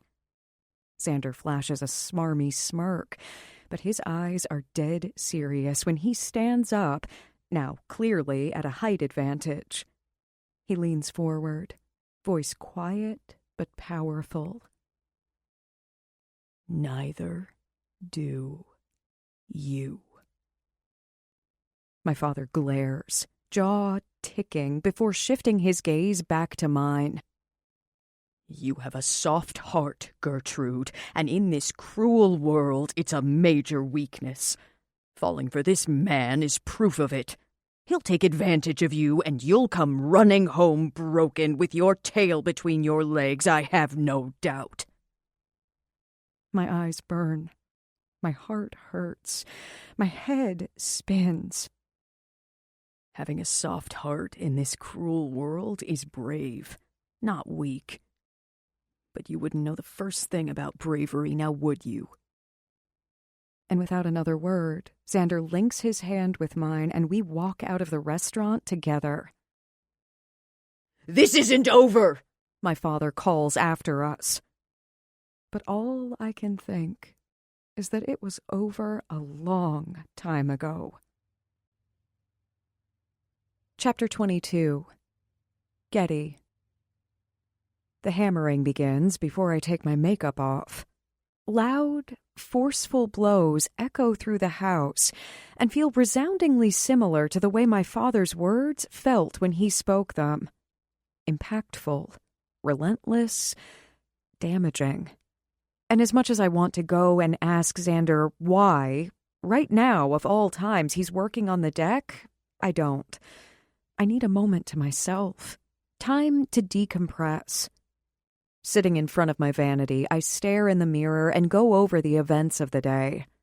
Waking sated and feeling incredible. The morning of discord. Xander's confessions at the treehouse. The zip-lining. Just jump. His voice fills my memory and a trace of a smile turns up my lips. The dinner with my father. Xander's surprise offensive on my behalf. The absolute silence on the drive home, both of us lost in our thoughts. I close my eyes momentarily and allow my composure to crack, weeping for the loss of a father who was never really a father, but I'd always held out hope he would see his wrongs and right them someday. A little girl always wants her daddy to love her. Tonight proved to me that will never happen, and that not everyone sees love the same. But then again, I should have known that already, since Ethan once professed his love for me, and look how that turned out. Outside, the sounds of the hammer continue. 5 sharp hits before a reprieve, during which I can assume he picks up another nail to start the process all over again. With a sigh, I lift the makeup remover towelette and wipe it over one eye, and then the other. I rub and scrub and remove the mascara and eyeliner as best as I can. Try to rid myself of the face of the weak woman I no longer want to be. Bang, bang, bang. When I open my eyes to my reflection, my lids are clean, but traces of black shadow remain under my eyes. A smoky black stain, telling me she will never leave me, that I'll always be that woman until I can erase the darkness that still lingers. The shame, the insecurity. So I scrub harder. The pounding noise becomes a soundtrack to my burgeoning panic as I wipe and scrub to rid my face of every last reminder of the past I desperately wish I could forget. Before I'm done, my movements have grown frantic, and my emotions run haywire as the tears that I've held back all night slowly slide down my face. Some of the black makeup smears and makes trails down my cheeks. Visual reminders, when all I want to do is get in the car and drive. To somewhere new, away from the pain, away from the hurt. But I can't. Xander proved that tonight with the truths he threw in my father's face. I showed it, too. I stood up to him for the first time in my life, and God, yes, it was hard and it hurt. But at the same time, it felt so damn good. To finally have a voice, a way to assert myself, and prove not only to him, but to myself that I am earning my new place in life. That the meek, scared Gertrude no longer exists. Sure, her memories remain, but I will try to use them as fuel to encourage me to succeed, rather than as a fear preventing me from doing something. Rising from the vanity, I pick up my discarded dress on the bed. I rub my fingers over the expensive fabric and place it in the laundry with the knowledge that I'll never wear it again. To Mabel's it will go. A symbol of my past, sold for pennies on the dollar. I wish my memories were as easy to get rid of. With a grumbling stomach, I head toward the kitchen. I'm hungry, but don't have any desire to eat. That sick-to-my-stomach feeling I had listening to my father's disdain still lingers. When I glance out the kitchen window, I see that Xander didn't even bother to change. The first few buttons of his shirt are undone, cuffs rolled up at the sleeves. His shoes are off, bare feet sticking out beneath his trousers. But it's the etched look of concentration and anger that holds my gaze. He moves to a rhythm only he knows, and I can't help but watch and wonder why he's so upset. Because he is upset. On the way home, I thought his silence was just a courtesy so I could work through how I was feeling. But now, as I watch him, shoulders squared, body tense, face reflecting the civil war of emotions going on inside him, I know his silence has nothing to do with being respectful and everything to do with him. I just wish I knew what it was.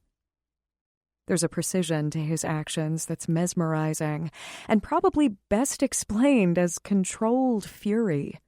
And I'm not sure how long I stand there and watch him, but the more time that passes, the need to do something for him, after all he's done for me tonight, develops to the point where I can't ignore it. Food. Food helps and comforts. He skipped dinner like I did, so I'm sure he's hungry. But more than anything, it gives me something to do and will ease my restlessness. Normally, I'd lock myself in my room and paint. But for the first time in what feels like forever, I don't feel inspired. I'm drained and not sure I can handle any more emotion being thrown into the mix. So, I'll attempt to cook.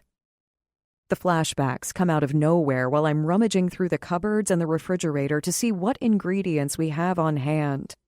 The beef bourguignon I had to prepare every Monday, and the herb-crusted chicken that was mandatory on Wednesdays, and all the other particular preparations Ethan required when our house staff had the night off. The plates upended in my lap because the beef was too tough or the sauce wasn't thick enough.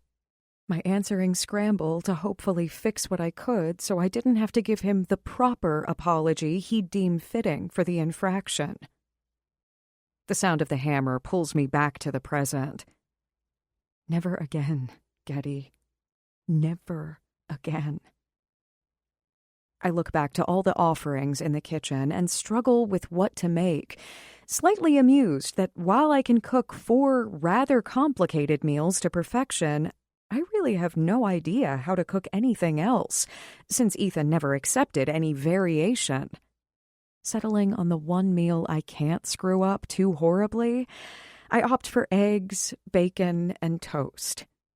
Simple. Almost error-proof. And with the hopes that the same meal we had this morning will bring us back to that feeling of contentment we found at the treehouse. Soon, I'm lost in the easy preparation, but when I re-emerge, the hammering triggers thoughts I don't want to acknowledge. How I want him to slow down, take a night off, because the faster he finishes the repairs on the house, the sooner he'll return to his everyday life. Away from here. Once the food is cooked, I load the plates and head toward the sliding glass door, just as Xander comes in. I figured you were hungry. We skipped dinner, so I made you something. Suddenly, I'm stumbling over the words, feeling ridiculous that I'm nervous about it. It's nothing special. His eyes widen at the sight of the food. Yeah. Thanks. I'm hungry. Somehow, it seems the words are just as hard for him to come by, too. Let me go wash up. Thank you. When Xander returns to the kitchen, a strange look flickers over his features as he sits down. Breakfast for dinner, huh? I fight the inherent need to apologize. Yes. Is that okay? A soft smile grazes his lips as he shakes his head. It just reminds me of my parents, Riley and Colton. They used to do this thing when I was younger. They'd pick one day out of the month where we got to eat pancakes for dinner and ice cream for breakfast. My laugh floats through the room as the warmth of his smile translates into his eyes. There's something about the quiet nod of his head that tells me this is a good memory, one he's fond of. After a night filled with tension, it's a welcome sight, and I want to know more. Why? It had something to do with when they were dating. Holds some kind of special significance. But anytime I asked to know more, Riley would shoo her hand at me and say that sometimes you need to live in the moment and enjoy the little things, because you never know what tomorrow brings. She sounds like a neat lady. My comment causes a shadow to fall across his face before he concentrates too hard on the food on his plate. You must miss her. My voice is soft. I'm treading cautiously into unknown territory. There's no response aside from silence. Then, the scrape of the fork over the plate, the crinkle of the paper napkin, the clink of ice in his glass.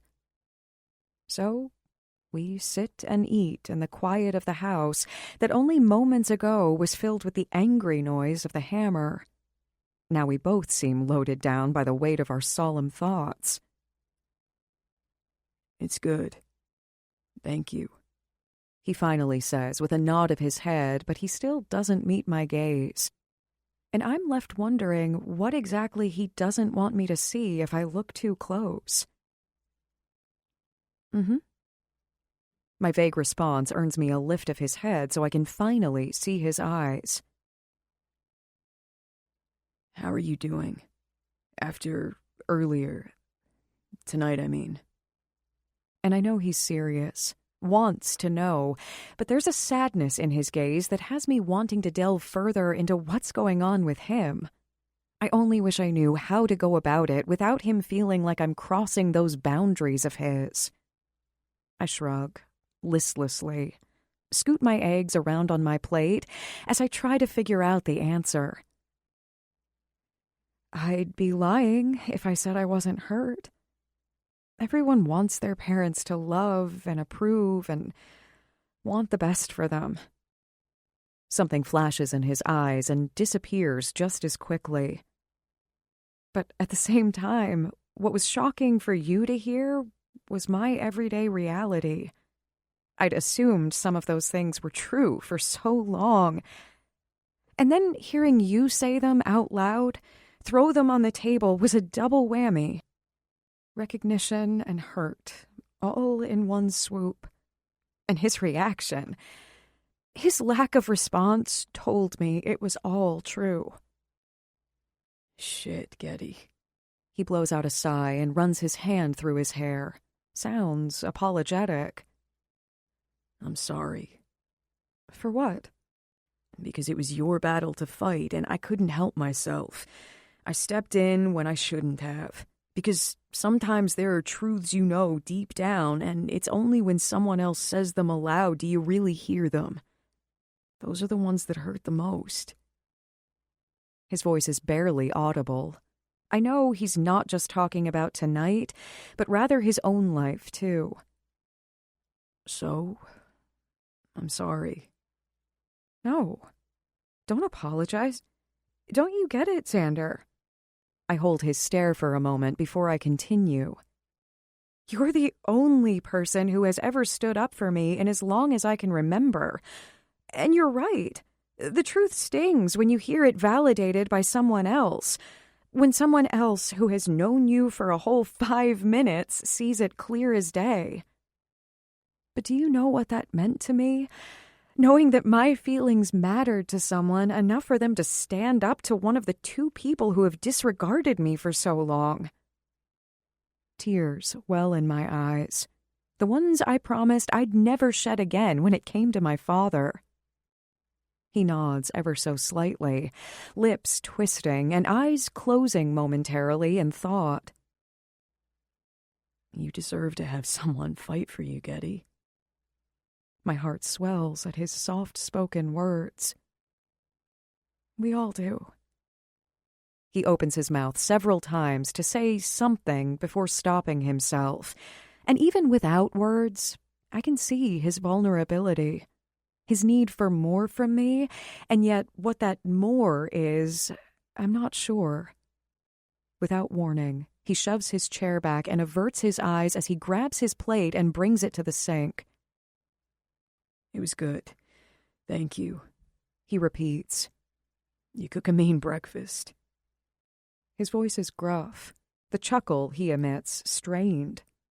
He begins washing his plate, and when I look down at mine, I realize that I barely touched it.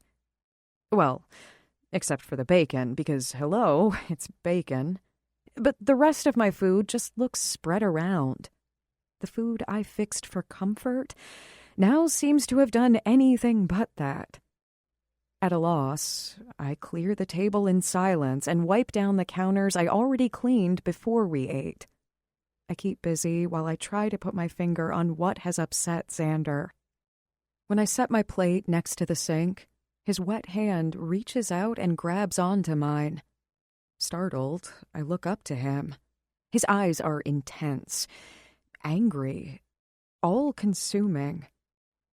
The handsome, valiant, considerate, funny, drop-dead sexy man in front of me, after such an emotional day, stops me in my tracks. There's an undeniable need within me to feel close to someone. Everything collides at a fierce pace, and from one beat to the next, throwing reason and boundaries and everything I'm supposed to think about but don't want to right now out the damn window, we meet in the middle. Our lips crash together in a whirl of need and want, passion ceding way to pure greed, finesse disregarded by our hunger. We turn into a frenzy of motions, hands groping, mouths demanding, bodies grinding closer. His mouth closes over my nipple through the thin cotton of my cami tank. My head goes dizzy. My hands unbuckle his trousers without any conscious thought. Goosebumps race over my skin, hands finding his skin warm, cock hard and ready for me. My body begins to ache. His hands slide inside my waistband, and the cool air of the room strokes my skin as he pushes my pajamas down. The ache turns molten. Liquid desire burns its way through every muscle. The clatter of dishes being swept into the sink startles me. Our smothered laughs as his lips find mine again. His hands on my waist, lifting me up, setting my butt on the counter. My legs part automatically. The tear of the condom wrapper from his wallet. My desire is ravenous, real, unbridled, so very new to me. Our movements slow, our gazes focus downward where his dick is unhurriedly pushing its way into me. The torturous anticipation of watching me take him in, while the sweet burn of my muscles accommodating him inch by inch seeps through my entire body, nerve by nerve, sensation by overwhelming sensation. And then, when he's fully sheathed, with his hands gripping my thighs and my fingers digging into his shoulders, a moan falling from both our mouths, the urgency returns. The carnal need takes over as our bodies move in sync, trying to give and take and own and sate. Murmured words fill the room, the running water of the sink the only other sound. Now, I want you. Yes, I need this. Oh God, right there. Fuck. Harder. He pulls me into him. His hands slide under my tank and brand themselves to my back as he picks me up a bit to adjust the angle. And just that tiny change, my weight, the determining factor for the depths he can reach, catapults the sensations he's drawing out of me from borderline heaven to full-blown ecstasy. His name on my lips, his dick swelling inside me, the need to lose myself in something other than what happened tonight. His hushed pants in my ear as he works our bodies into that point of no return. When it hits, first me and then him shortly thereafter, there's no scream into the room, no harsh grunt to let the other person know one of us has come. Instead, there is a tensing of bodies, an honest connection of our eyes, and the sound of Xander saying my name in the softest of groans. It's a quiet acknowledgement that the moment held as much for him as it did for me. I can see the flash of panic in his eyes right afterward, feel it in the sudden tensing of his hands. And I'm not sure what prompts me, But right when he begins to pull out and break our connection, I wrap my arms around him, bury my face under the curve of his neck, and hold on. Understandably, his body jerks in response. I just need a minute, I murmur against the warmth of his skin. Being the great guy he is, he pulls me tighter against him and kisses the crown of my head without a single word. And when I realize that I just crossed another probable boundary of some sort, a part of me is brutally embarrassed at my sudden neediness. So much that I don't want to let go, so I have to actually meet his eyes. But the other part of me breathes him in and realizes it's his warmth I'm craving now. My life has been so filled with coldness and cruelty. Xander's basic show of warmth and compassion is something I cling to. Sorry, I sniff after a bit as I pull back from him, gaze angled down and teeth biting my bottom lip as awkwardness sets in. Just a lot to handle today. I needed a minute. I try to save face, not feeling very certain that I did.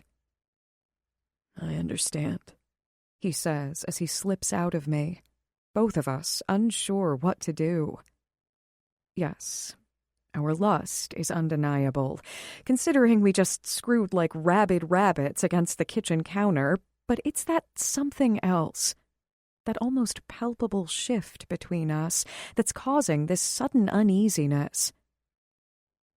I'm gonna go clean up. I nod my head, not trusting myself to speak since the urge to cry returns, tears stinging like a bitch as I try to hold them back. The problem is, I'm not sure why I feel like crying. Is it everything with my father? Is it the fact that Xander stood up for me? Or is it Xander in general? I know I can't have him, and yet increasingly I want him in my life regardless.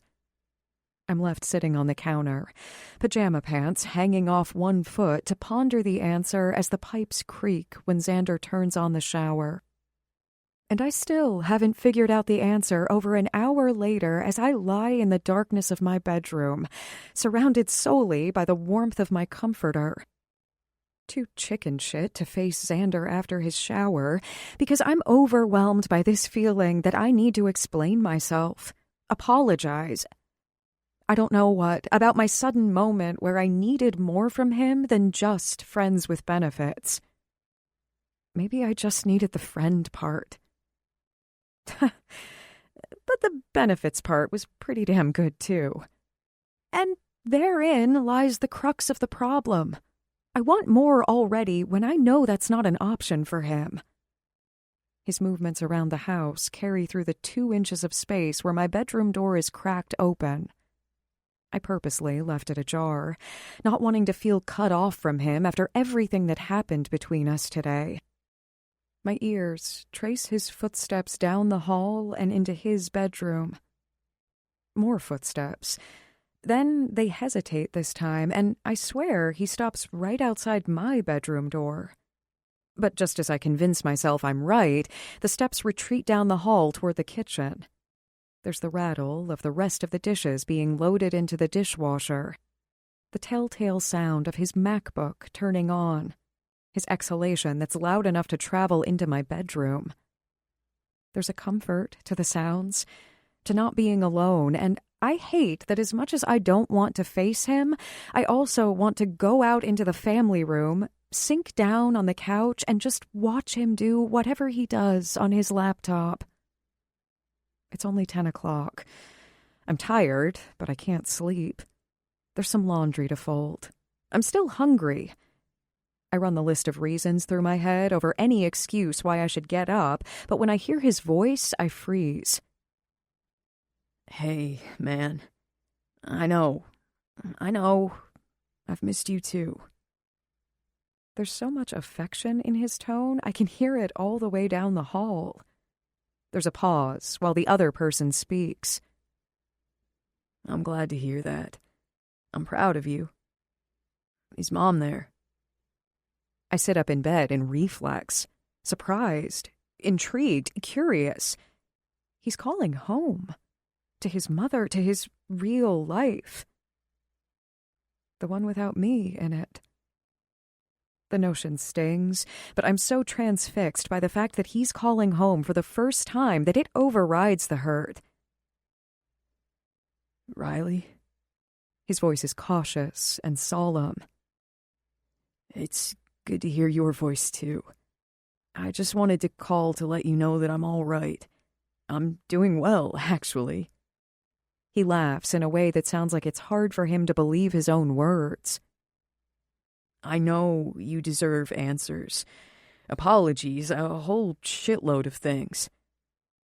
I'm still working through some stuff, trying to find my way, but I am finding it.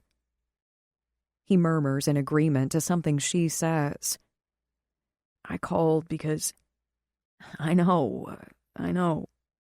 His voice is sympathetic, and the simple mix of sounds proves to me that whatever happened, whatever crappy things he says he did, he at least feels sorry over his actions.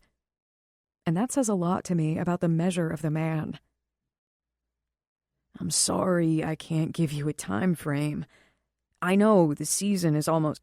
Yes, I know, but I screwed so much up that His answering sigh is audible as she cuts him off.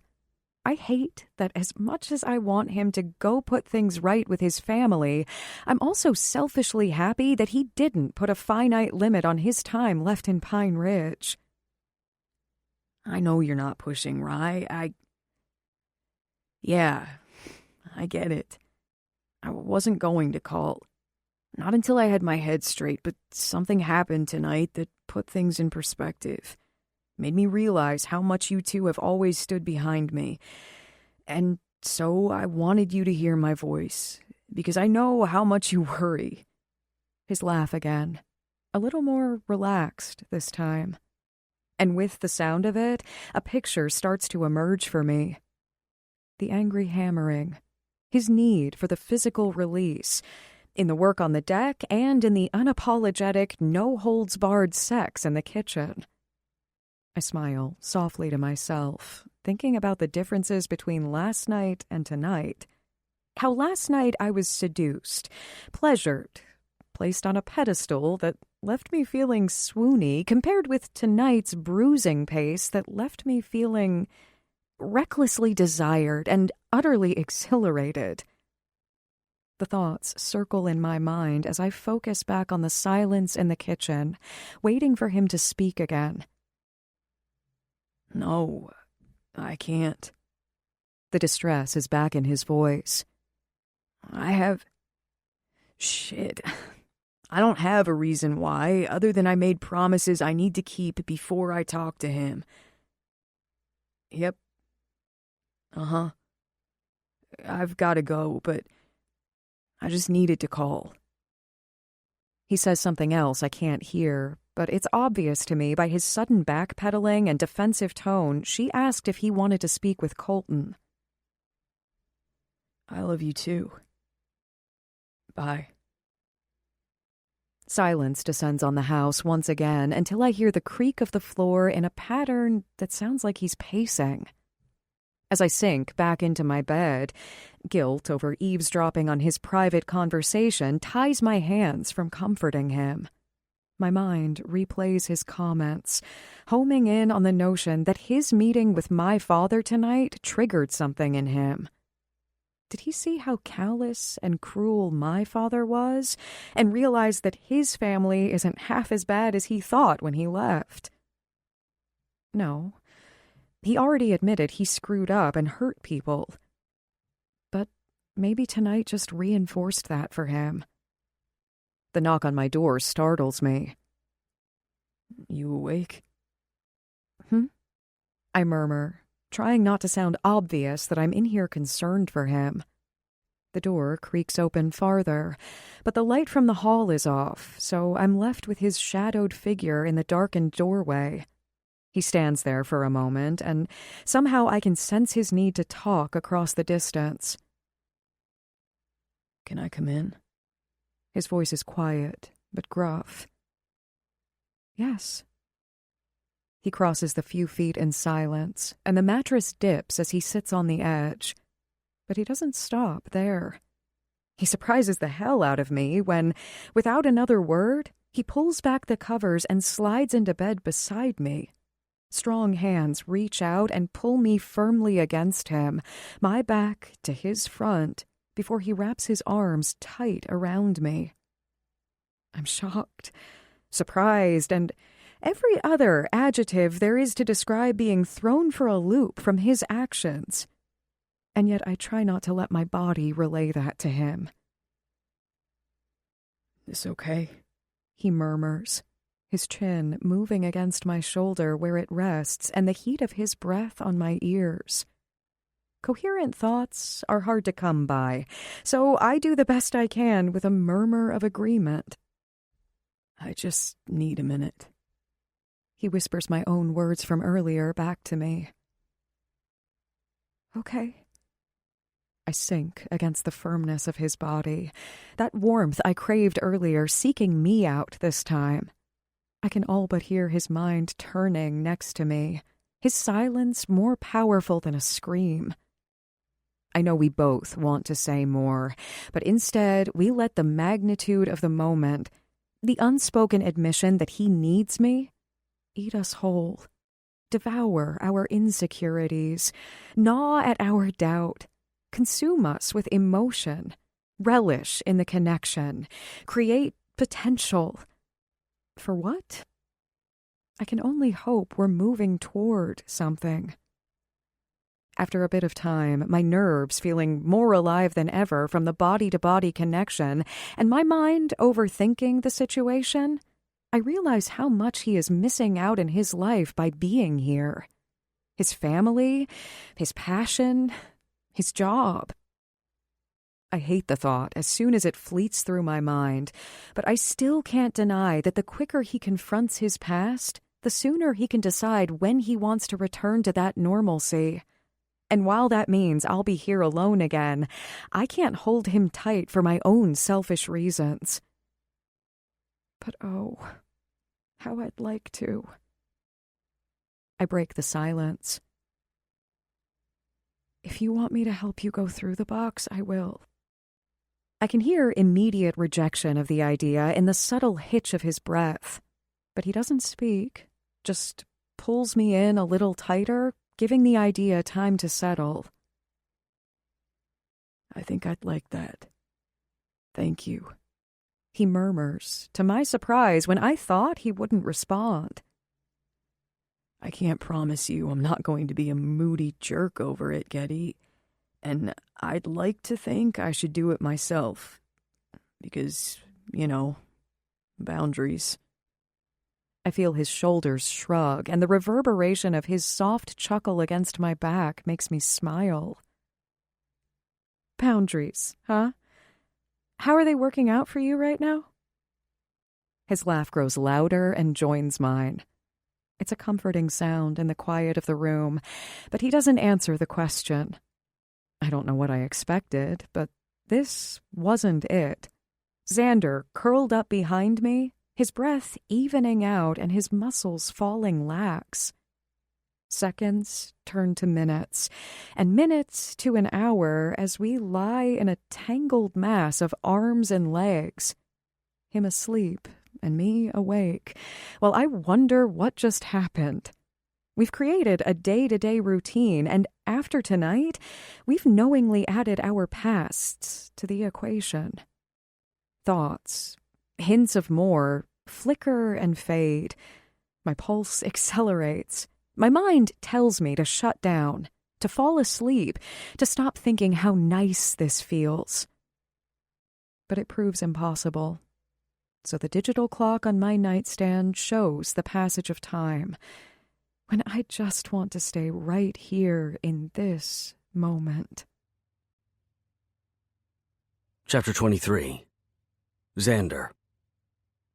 With a flick of the power switch, the table saw falls silent. After I gather the freshly cut wood and shake the sawdust from my hair, I glance up and my eyes fall on the lone figure on the beach beyond. Getty. Her brown hair is pulled up in a loose bun and her feet are bare. She's enjoying the warmth of the sun with her face angled up to the sky, and she's holding a bag of shells I've been watching her aimlessly collect in one hand. And that's the problem. How much I've been watching her. How much I've been reliving that unexpected purge your emotions, use each other sex we had in the kitchen, then immediately thinking about the way she bounced back after the cruel shit her father said to her without shedding a tear. Who says that kind of unbelievable crap to their kid? I realize that I'm starting to care about her in other aspects beyond sex. But fuck, how can I not? I'm not that much of a prick. To think she lived in that life for 25 years before finding the courage to escape, to make a life on her own terms, to be messy and unorganized. Talk about being brave, strong, tough. And yet I don't think anyone knows the half of it, including me. And what kind of shitbag is this Ethan prick?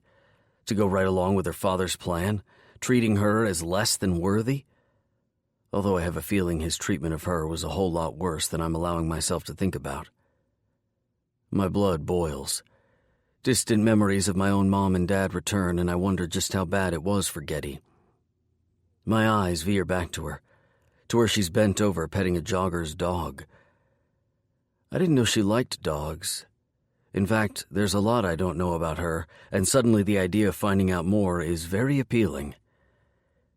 Jesus, Donovan, quit thinking about her. Or how good she smells, or how goddamn warm her body was against mine all night, or how fucking great the sex was last night when it was a little rougher.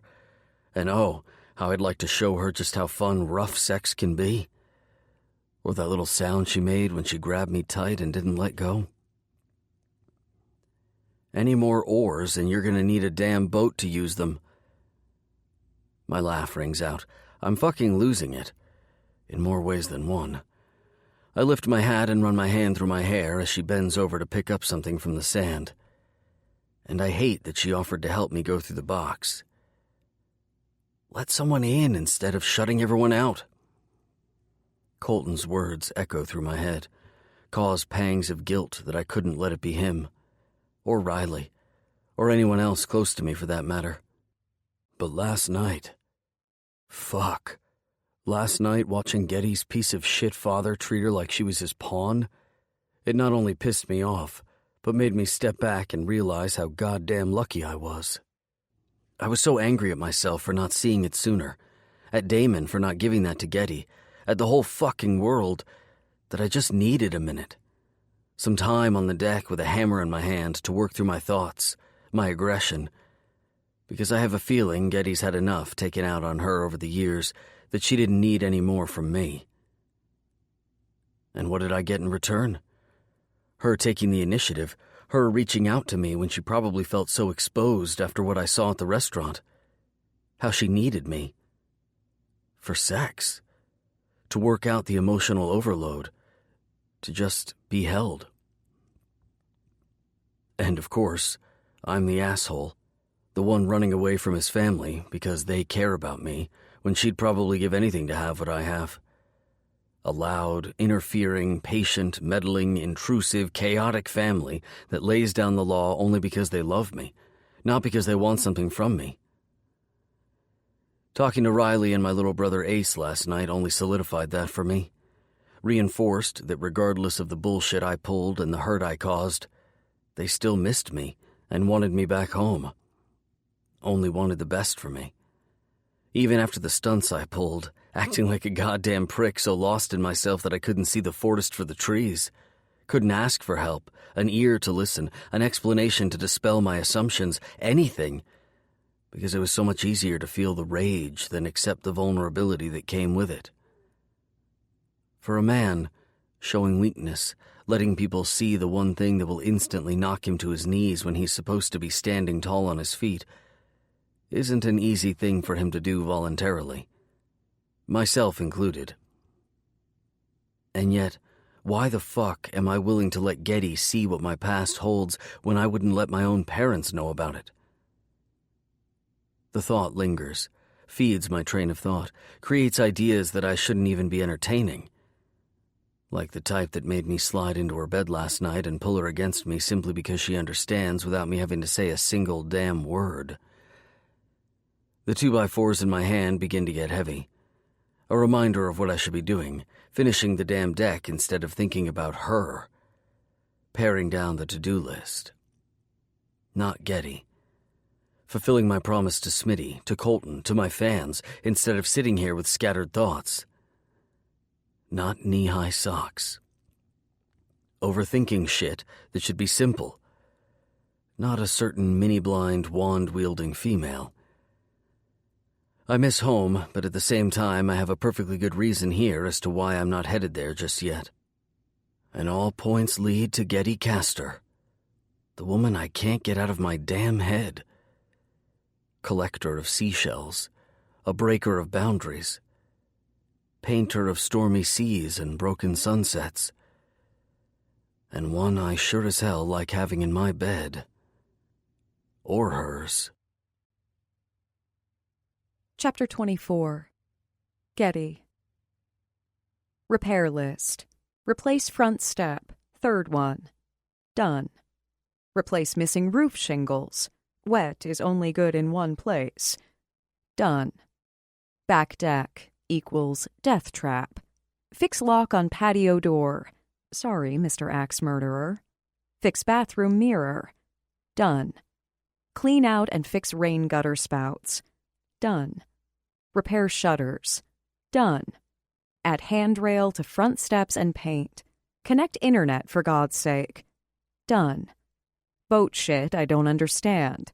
Bulldoze house and rebuild. Electrician? Call one. Plumber? Creaky pipes. Kiss the repair guy.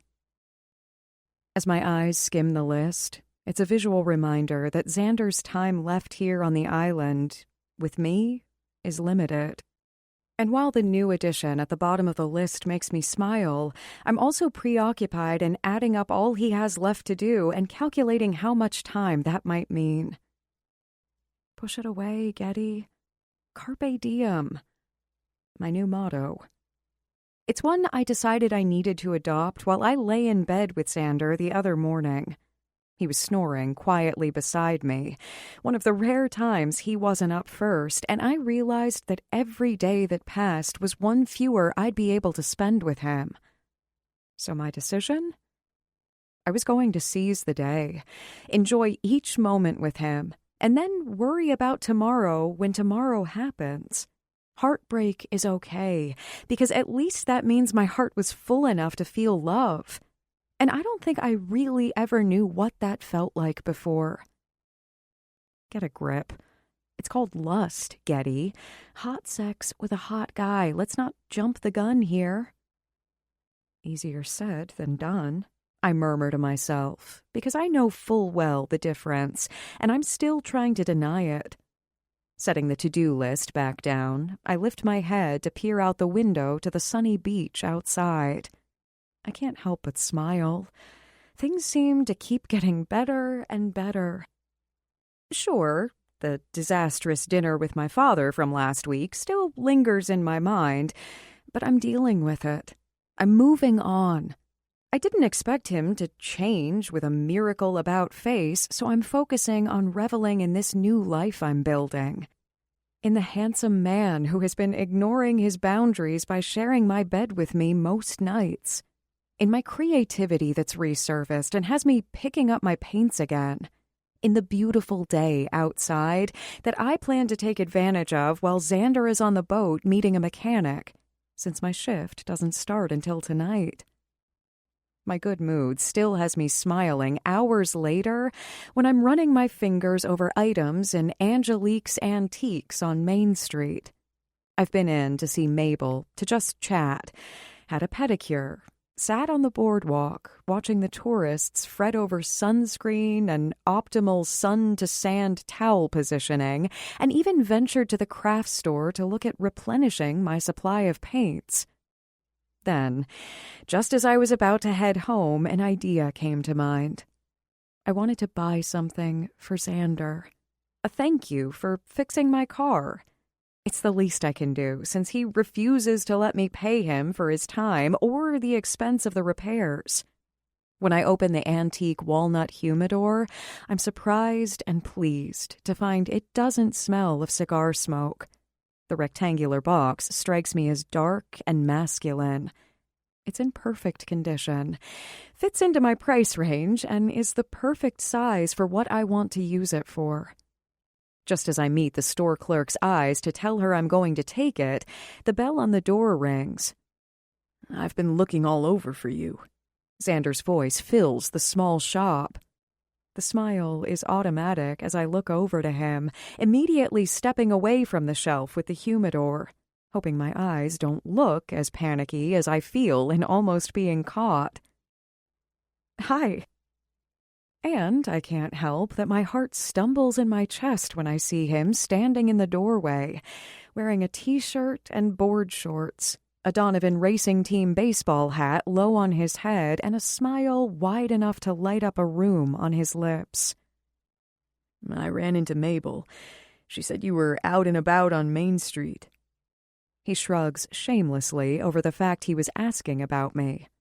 And that little flutter in my belly only strengthens with each step I take closer to him, which is silly considering that we share the same house and most nights we've been occupying the same bed. "I've been running some errands." He gives me an even bigger smile. "It's good to see you out and about. Can I take you to lunch?" And now I'm doubly surprised at his presence with that unexpected offer. "Well, my list of possible lunch companions is long and distinguished, but I'll let you skip to the front." "Come on, you smartass." "I'll probably be back later," I tell the clerk as we leave the shop, which earns me a sideways glance from Xander that I shrug off. I've never been in there. It's fun to look around.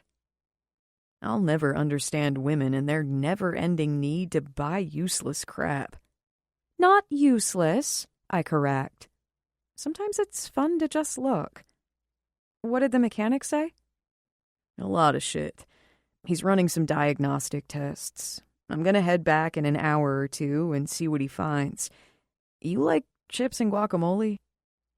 The change of subject, paired with how he suddenly grabs my hand in his, means it takes me a second to respond. Yes, I do. Good. I've got a table saved for us. He tugs on my hand to lead me toward the island's lone Mexican restaurant. And while it's more of a hole in the wall, with a palapa-style canopied patio overlooking the water, the place is a tourist favorite, where it's not uncommon to see a line of people waiting outside to eat. As we make our way in that direction, I welcome the hustle and bustle of the crowded boardwalk around me. It's a new and surprising sensation, considering populated areas are the very thing I'm so accustomed to avoiding. Maybe it's because I'm no longer looking over my shoulder, expecting my father or Ethan to be hiding in the crowd. I know my father well enough to recognize he's not going to give up his quest to get me back so easily. But at the same time, he knows where I am, so the constant on-edge feeling I've lived with for 4 months is slowly fading. Or maybe it's because I'm holding the hand of a handsome man who's taking me to lunch on a beautiful, sunny island day. The situation makes me feel like a normal 26-year-old woman, carefree, enjoying life, having fun on my Saturday before I head to work. My steps slow down as we hit the line 20 or so deep outside the door, but Xander just keeps my hand in his and passes by the crowd. When we enter, the hostess's eyes light up at the sight of him. She lifts her chin and signals for him to go on through. I can't say she gives me the same warm smile, but I guess with my hand in his, I also don't blame her. Xander maneuvers us through the maze of tables until we reach the far corner of the crowded patio. Our table has a perfect view of the sparkling ocean. In less than 15 minutes, we're eating chips and guacamole under the shade of a huge umbrella that's angled perfectly to block out the stares from some of the patrons who have realized who Xander is. It's a weird feeling to be under the microscope in a completely different way from what I'm used to. The excited murmurs and the constant feeling of being watched, the camera phones being used on the sly, the constant flux of people slowing by our table, building the courage to ask for an autograph. God, I could get used to this, he says, with a tip of his bottle of Dos Equis toward the ocean view. You sure you don't want a strawberry margarita or something? Ew. No thanks. Besides, I have to work later. Ew to the margarita, says the bartender. He teases, with a shake of his head and a sudden bumping of his foot against mine beneath the table. No, the margarita part is fine. It's the strawberry part that's ew. Are you serious? How can you not like strawberries? He asks like I've lost my mind, followed by a loud crunch of his chip. How could I ever resist him? He's like an animated little boy wrapped inside this irresistibly perfect grown-up package. The same way you don't like tomatoes. I purse my lips and raise my eyebrows as he looks at me in befuddled amusement. How did you know that? That night at Mario's. You pushed all the big chunks of tomato in the sauce to the side of your plate like a little kid who doesn't like something. Huh. He leans back in his chair, his eyes narrowed at me. A few moments pass. The crash of the waves on the rocks below, an outburst of laughter a few tables behind us, a quick rush of breeze that makes the umbrella sway before he speaks again. I guess there's a lot we don't know about each other, besides the fact that we both have unique names. Like, what's your favorite color? I eye him cautiously, see the curiosity blazing in his blue eyes, and wonder where he's going with this. I'm so used to keeping everything about me under lock and key to prevent gossip that it takes me a moment to realize I don't need to be as guarded anymore. Or defensive. It seems Xander can do his own fair share of investigative Googling, and so it's not like telling him my favorite color is going to divulge any hidden secrets. Besides, I can't be okay with sleeping with him and not be okay about letting him know my idiosyncrasies.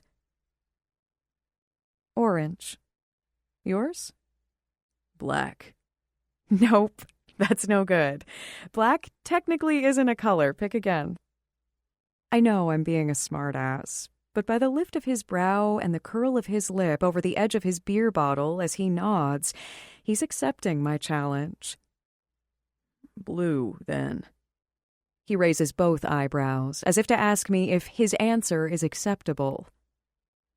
Dark chocolate or milk chocolate? The question makes me laugh at how silly this is. But the conversation feels good in the same way as walking through the crowded boardwalk and not feeling anxious. Dark. Definitely dark, you? I'd have to agree with you on that one. There's something about it drizzled over a ripe strawberry that makes it so appealing. Oh, please. We're back to the strawberry thing again? I'm not sure I can trust a girl who doesn't like strawberries. I mean, that's one of the best fruits there is. No. If you want to talk about the best fruit out there, then let's discuss pineapple. That's by far the clear-cut winner here. He rolls his eyes and laughs. Never knew a woman to be so protective of her fruit before. Sheesh. My only response is to sigh and mock frustration, because he's truly adorable in so many ways. Oh, I got one. Sock, sock, shoe, shoe, or sock, shoe, sock, shoe? I find myself bursting out laughing at the ridiculous question. Seriously? I ask as I dip a chip in the delicious guacamole. I was going to be happy with simple questions like favorite food, sunrise or sunset, Indie or NASCAR, movie theater or Netflix, comedy or drama. But then you went and got all technical on me, so I had to up my game. The challenge to answer those questions is clear as day in his eyes, but the boyish smirk that ventures into dimple territory wins every damn time. And the bad thing is, I know he knows it, and I have a feeling he will use it to his advantage any time he needs to. I pick up my lemonade and take a long, slow draw on the straw while keeping my eyes on him. "Well, Mr. Technical," he humphs in response to my sarcasm. "Pancakes, definitely sunrise. I've never watched a race in my life, so I'll have to say Indy because I think that may just work in my favor. I haven't been to the movie theater in years, so I'll say Netflix and anything but horror." I nod my head at him in triumph for answering, but then realize there was one more. "And sock, sock, shoe, shoe, because that is the most logical, but I'd much rather just say flip-flops because that's what I'd prefer to wear." Wow, he muses as he leans forward and puts his elbows on the table. that was impressive. But you're wrong. "I am not." Pancakes are definitely a favorite I can deal with, although apple pie a la mode is a far better choice. And it's a serious travesty about your lack of racing knowledge. But I do agree with your indie pick. That answer definitely works in your favor. We've ventured into dimple territory again, and I shift in my seat to prevent myself from staring too long, because that smile does funny things to my insides. Netflix, because less crowds, and horror, because a scared woman will want you to protect her from the dark, and that means you might just get laid. He winks on the last one, and I can't help but laugh out loud. I should have guessed. And it's sad if a horror movie is your only game to try to get laid. His laugh garners attention from nearby tables. Hey, being a man can be rough. We need to take any advantage we can get. I roll my eyes at him. "Oh, you poor, deprived, sex-starved man. But you forgot one answer." Oh, yes. While I disagree with your discrimination against strawberries, I do have to agree with you on sock, sock, shoe, shoe. He taps the neck of his beer against my glass and then takes a long pull on it. At least we can agree on that. The breeze blows off the ocean, and the sparkle of the water distracts me for a minute. But I'd pick you in knee-high socks every damn day of the week if I had a choice. This time, his wide smile carries through to his eyes, and I know he's just being nice, but every part of me perks up at the silly compliment. So, we've got some of the basics covered. What else don't we know about each other? "You know I'm messy," I say off the cuff, a shadow spreading across his face as he purses his lips. Nah, I don't think you're messy. His comment catches me off guard. "Are you kidding me?" I laugh, suddenly nervous as my gaze fastens to his. Deep down, this feels like so much more than a "tell me yours and I'll tell you mine" example. Nope. The first night we met, I thought you were messy. Yes, what with your skirt trapped around my ankle. But now I know it's your way of making a point to yourself. A reminder that you can do whatever you want, even if it's leave a trail of clothes down the hallway. He offers me a slight smile, but it's the intensity in his eyes and the words he's spoken that really hold my attention. He understands me. The why, the how. Even though I've never specifically told him about my time with Ethan, he still gets me. There's something extremely poignant about being heard and having your reasons validated by someone who matters to you. Because no matter how hard I try to convince myself otherwise, Xander does matter to me. way more than I want to admit to myself. And just as I start to grow uncomfortable about him seeing me so candidly, faults and all, as if he's pulling my thoughts from the depths of my eyes, he leans even farther across the table and says ever so quietly, "You're forgetting the really important question, Getty." "Like what? What am I missing?" Like, what is the point of no return spot on your body? Point of no return spot? Yeah, the one spot where once your lover touches you there, there's no turning back. The only thing ahead is sex and reaching an orgasm. His voice is barely audible, and yet I hear every single word, along with suggestion lacing each one. The question throws me. We've gone from playful to serious, and now to the kind of interrogation that makes me squirm in my seat because I'm not used to the flat-out directness of him asking about my erogenous zones. Why? It's important for your lover to know these things, Getty. I laugh nervously as the air between us shifts and twists into an unexpected undertow of desire. Unable to think with his salacious stare asking so much, I avert my eyes back to the ocean, thankful he's willing to give me a moment to collect myself before I respond. Oh my God, how do I answer him? First of all, this isn't something Ethan ever cared to ask me, and second, I'm not very good at voicing something like this aloud. Maybe under the covers in a dark room, but not with piercing blue eyes holding steadfast to mine, watching for my answer. Add on to that the fact that every part of my body, mind, nerves, pulse, is reacting in some way to the look he's giving me and the topic he just introduced. "Don't be shy, Socks," he murmurs, and places his hand over mine on the table. My eyes flash back to his. Those parts of my body that were reacting a second ago now go into overdrive. "You don't get to be shy after last night." That grin again. But this time, it's one reflecting full-blown, arrogant male smugness over yet another bout of incredible sex. And there's something about that look that restores my confidence, the part that realizes I'm the one who put it there.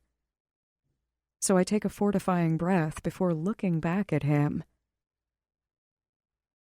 Everywhere. It takes everything I have to maintain our eye contact. Every ounce of self-confidence I've found in myself to not look away and be ashamed for being honest. In all the years we were together, Ethan never took the time to care, so I can't tell you for sure. My lips, maybe? Because you kiss me like I matter, like I'm innocent and a vixen all in one. You worship them, demanding at the same time you're so patient with me. Or maybe my skin, because I love the feel of your hands and how, when you run them over me, their strength and noticeable restraint reflects your desire for me. Or the curve of my neck, because when your lips are right there, I can hear that hitch in your breath when I put my hands on you. That sound tells me you want me to touch you. So I don't have an answer for you. I like when you touch me everywhere, Xander. I pointedly emphasize the last two words, draw them out, making sure my tone sounds like how his touch makes me feel. Greedy, desperate, consumed. Before I can even take in his expression, wide eyes, tongue flicking out to wet his bottom lip, the bob of his Adam's apple, and gauge how he took my confession, I think about me, about my unexpected candor, and the comfort level I have with him. What a far cry this woman I am is from the shadow I was months ago. Now that the words are out, I can't take them back. And if the look in Xander's eyes is any indication, I don't think he'd want me to if I could. If that's not a challenge to touch every erogenous zone on your body until you can pick just one as your favorite, I don't know what is. Shit. He blows out a whistle and unsuccessfully fights to hide the surprised grin on his lips. I think I need a cigarette after that. It's my turn to laugh, long and loud, and to wonder just what other parts of me he's going to awaken on his quest to make me pick a favorite. No complaints here. Chapter 25. Getty. There's only one word to describe how I feel as I head home after wandering aimlessly around town for a bit. Content. I picked up the humidor, sat on the waterfront for a while eating an ice cream cone, and then headed over to the farmer's market to pick up some peonies. But the unyielding smile on my face is because of Xander. It hasn't left my lips since he unexpectedly kissed me goodbye on the boardwalk with the parting words, "I still can't believe you don't like strawberries." Then he flashed that disarming grin of his as he took a few steps backward before turning around to head home and grab some kind of something for the mechanic on the boat. Guess I can cross kiss the repair guy off the to-do list. I laugh at the thought as I unlock the front door, making a mental note to add an item of my own to the list for him. Aware of the waning time before my shift starts, I put the flowers in a vase and head straight to my bedroom, distracted with thoughts of where I can hide the humidor. I don't want Xander to see it until I can explain my intentions. Within seconds of tossing my purse on the bed and setting the humidor down, I have my shirt over my head and am towing my shoes off. Now that's the proper welcome I'd expect from my wife. Every part of my body freezes. The toes on my right foot from pushing down against the heel of my shoe on my left foot, my fingers behind my back beginning to unfasten the clasp of my bra, my heart, my breath. The only things moving are the hairs that slowly stand to attention on the back of my neck and the dust dancing in the light of the room. I'm not your wife. The thought echoes in my head, but never makes it to my lips. Nothing does. Instead, I concentrate on the buoyant specks for a moment. It's the only thing I can focus on, because it takes everything I have to tell myself to breathe, to exhale evenly, and to rein in every ounce of emotion that I feel. To put up the mask, to disassociate, to make him believe when I turn around that I'm not scared of him. But I am. Every single part of me. Because while I'm Getty Castor now, strong, independent, confident, hopeful, all it took was the sound of his voice to transport me back. That calm, even, arrogant, calculating tone that never rises in pitch and yet orders, criticizes, punishes, demeans me. Fear returns instantly as I'm reminded of the times he'd lose his temper or take a ruthless and often unfounded revenge on an adversary because he got off on being the judge, jury, and executioner. And his methodical ways of putting me back in line. Now, Gertrude. It's his warning tone. The condescending, do as I say so you won't cause me to do something I'll regret tone. The one that used to make me want to try to be as small as possible to avoid the dead zone from the fallout of his temper. Did you miss me as much as I missed you? I swallow the bile that threatens to rise and take another deep breath. No, Ethan. I didn't miss you at all. My voice is quiet, but at least its even tone doesn't reflect the fear ricocheting within me. Amusing, Gertrude. Disdain. His voice drips with it. As you were. Take your bra off and turn around. Now.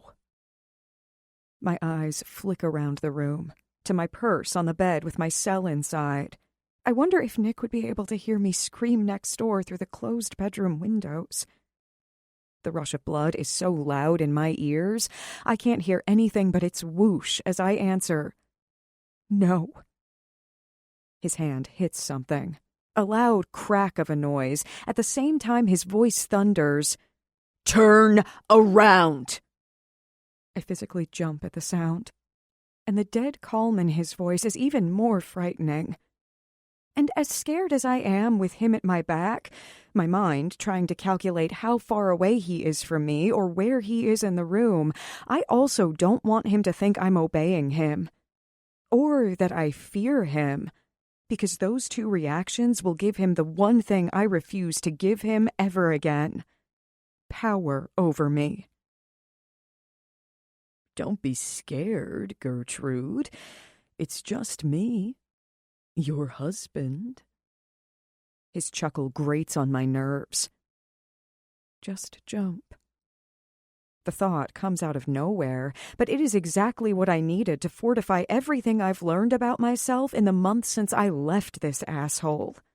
I bite back the bile, threatening to rise again, stiffen my spine, lift my chin, and turn around to face Ethan. He's sitting at my vanity, leaned against the back of the chair, perfectly groomed, as always. But it's the hatred in his eyes that reveals his state of mind. "Get out." I grate the words out between gritted teeth, not wanting him to see my chin tremble. The sound of his laughter fills my bedroom, but it's anything but humorous. It's empty, chilling. I'm just here to take back what's mine. A lift of one eyebrow, a mocking curl of his lips, his unrelenting stare which causes chills to race up and down my spine. "Fuck you." He's on me in a flash, closes the distance in a split second of time. I don't even have time to scream. Maybe I do. I don't know. There's a sound, a crash, a thump on the floor. His voice full of anger, me trembling, my body, my mind, my heart. But even through the haze of fear, I do something I never did before. I fight back, using my hands and nails and legs and feet, whatever it takes to stop him. I'm a ball of pent-up rage and hurt, even though I know I'm no match for his strength, honed by obsessive workouts and the most expensive supplements on the market. Yet still, I fight. I aim for connecting my knee to his crotch to deliver the only kind of blow I know might incapacitate him, but he blocks it. I'm not sure how long we struggle. Seconds. Minutes. They feel like hours. My lungs scream. My muscles burn. The sting of pain from his blows to subdue me doesn't register. Only my rage. Only my hate. Only my fear. And in some move I can't even comprehend, he spins me so that I'm face down on my bed, his knee pressed to my spine, my arms wrenched behind my back with one of his hands, while the other fists in my hair. My face is pressed into the mattress. The thick comforter smothers my mouth and nose. My lungs scream for air. I thrash my head from side to side, try to heave in a breath, try to think clearly, when all I can focus on is the comforter hot beneath my mouth as I suck in any air I can get through it. Panic. I'm no match for his strength. And just as my mind starts to grow fuzzy and weird spots dance in the blackness of my closed eyes, I yelp out when he yanks my ponytail back sharply, lifting my face off the mattress. There is no fear. There is no thought other than air. Gulp, gasp, suck it in as fast as I can. I know this game. He's played it before. Deprive and demand. Show who's in control. Prove that I'm weaker. But I don't care. Don't have the wherewithal to focus on how to prevent the next push into the mattress, because when your body is starved for air, it's your only focus. How to get more, how to store it, how to inhale it, how much you're going to get before it's taken away again. His breathing hitches from his exertion. The warm pant of it hits my ear as he leans down over me. Are you this disobedient with your new boyfriend, Getty? He sneers my new name. His fist twists in my hair, but I bite back the yelp of pain. Don't let him have the power. I close my eyes and wince at the pinpricks of pain all over my scalp, at the fire still burning in my lungs, at the ache where his knee digs relentlessly against my backbone, and the strain on my rotator cuffs as he pulls my arms up from my back. Does he know what a worthless whore you are? How your husband had to fuck other women because you couldn't satisfy him? I draw in a ragged breath. The affirmation still hurts all this time later, although I always suspected it. The sudden meetings, the subtle scent of perfume on his clothes. And even in my oxygen-deprived state of mind, I know that my marriage wasn't a marriage by any real standards. And yet hearing the truth still stings. Yeah, He laughs, taunts me. I'd leave you with your listless legs spread in our bed and go straight to another's. A real woman who could pleasure a man. There's simply no comparison between him and Xander, between selfish and selfless. I doubt you pleasured her. The comment surprises me, coming out of nowhere, and my own voice sounds unrecognizable. Calm, mocking, confident. Something I'm sure I've never sounded like when responding to one of Ethan's verbal blows. My chuckle follows the remark, and it's audibly laced with a taunting tone. And I swear, I must be going mad, because when he orders me to shut up, I just laugh harder. Yes, he's in complete dominance over my body, but my mind remains crystal clear. And I'm so fed up with everything about him and this absurd situation. Why come to take me back if you need others to get you off? But before I can voice it, my face meets the mattress again, and what I thought humorous moments before now becomes a struggle to draw in air, to feed my body and my mind. I tell myself to calm down as the panic returns. Tell myself that if I struggle, I'll need more air, and I can't get more air, so I'll pass out sooner, and he'll do who knows what with me. Then, as the seconds drag on and on and on, my thoughts align one last time as the edges of my mind start to turn fuzzy. With a clarity I've never known before, a new thought crosses my mind. He's going to kill me. My vision turns white. Head feels light. Before, I was needed in his life. I was Damon Castor's daughter, a symbol of their union, of his future. Did I fear him? Absolutely. Did I worry if he'd kill me? Never. He was too greedy to risk ruining that relationship with my father.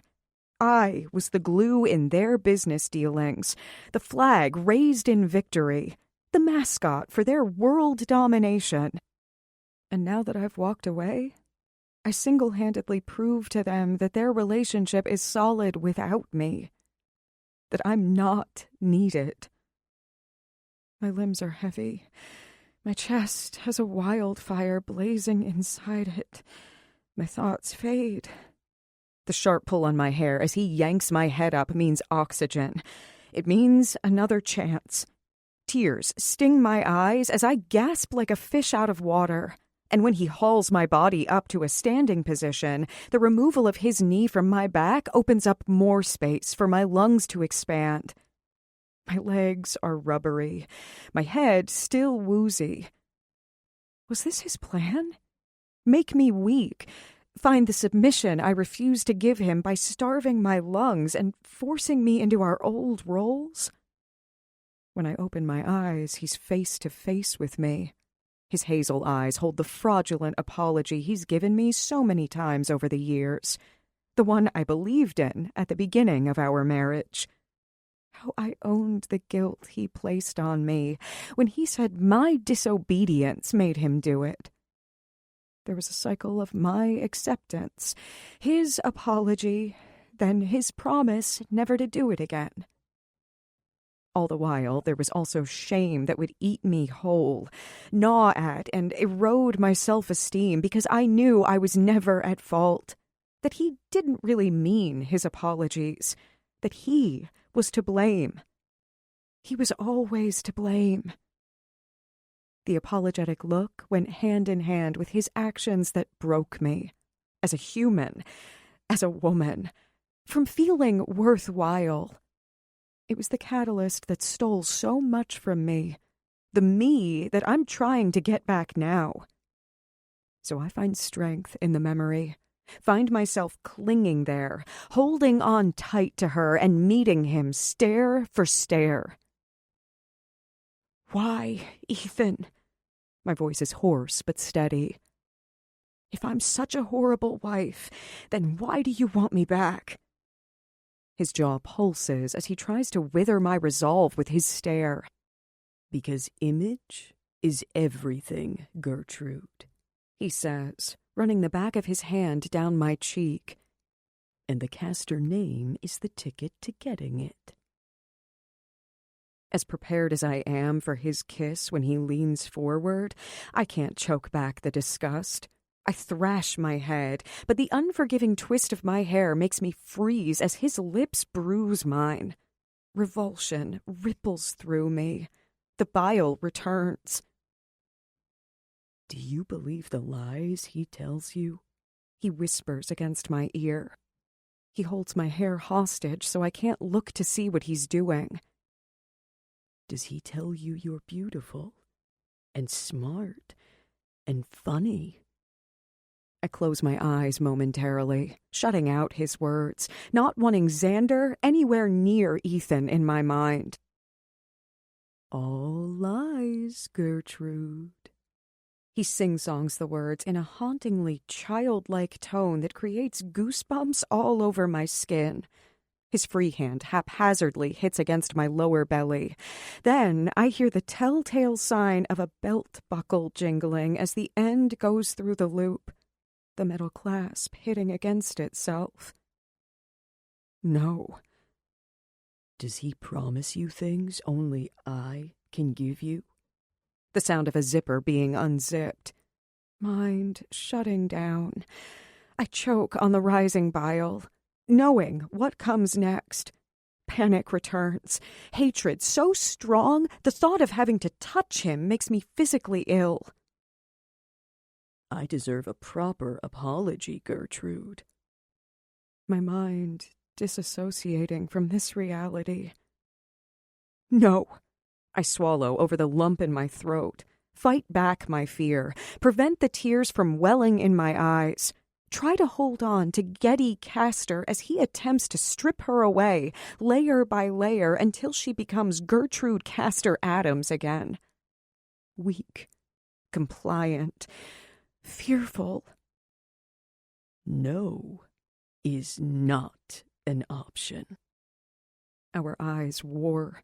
His telling me now, mine telling him to fuck off. He yanks on my ponytail again, trying to force me to drop to my knees like I would have done before. Take his punishment by giving him a proper apology without a fight, because a fight just made the repercussions that much worse. In my old life, giving in was the only way to survive. But not now. Not here, not the new me. Now! His demand eats up the air in the room, but I remain standing tall, jaw clenched, hands fisted, resolve unwavering.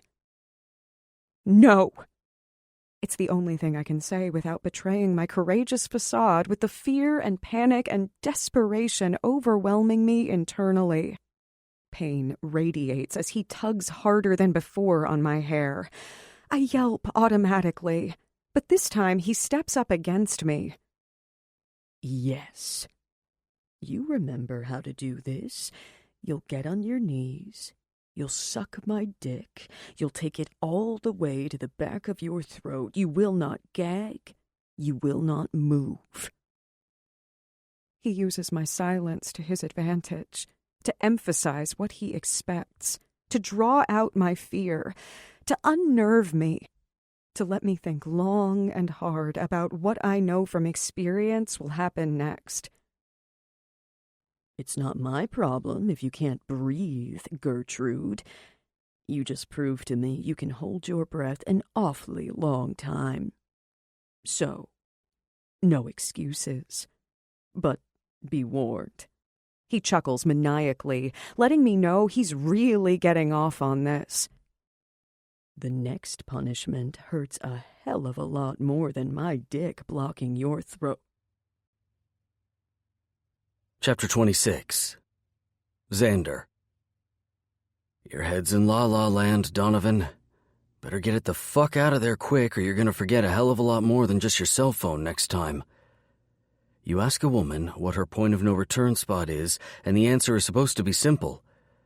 My neck, my ear, my nipples, my clit. Hell, even her G-spot if she's blunt.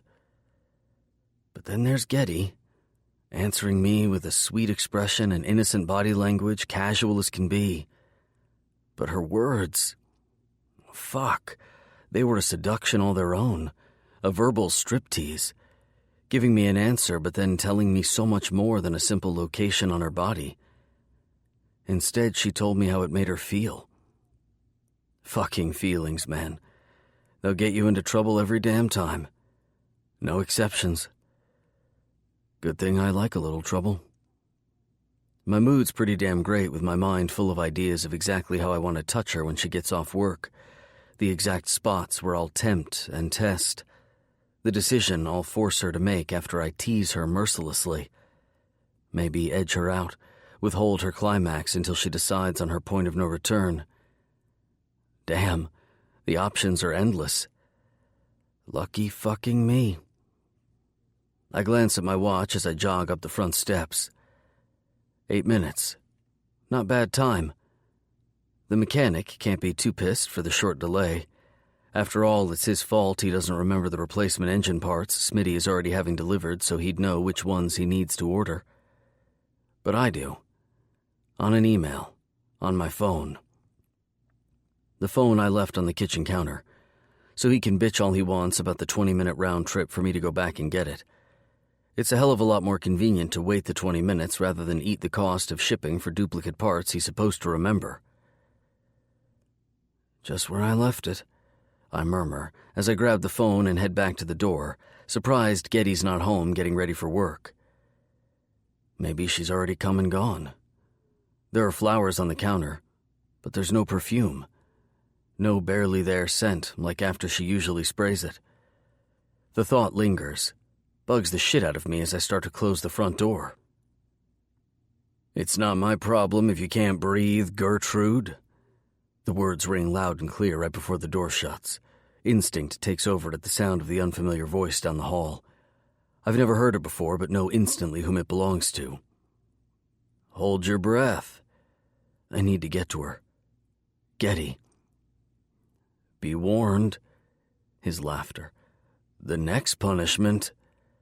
There's a split second after I come through her doorway to assess the situation. My brain takes snapshots of the scene. Getty, eyes wide, lip trembling, fear on her face. Fear. Fear. All I see is fear. Ethan, pants pushed down, muscles tense, his hands on Getty. His hands on Getty.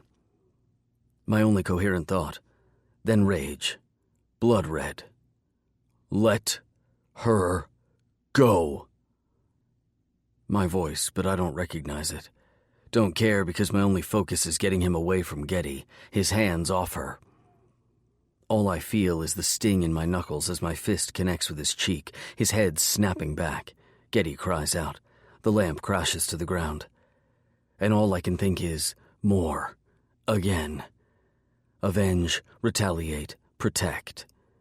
His grunt, my growl, a burst of pain on my cheek, the whoosh of air he exhales as I hit his abdomen. He stumbles, I follow. Another shot, him to my gut, me just grazing his cheek. Don't you ever touch her again. A threat, a warning. Never again. I get a hold of his shirt, twist my hand in the fabric, the scatter of buttons on the floor, ram him hard against the wall.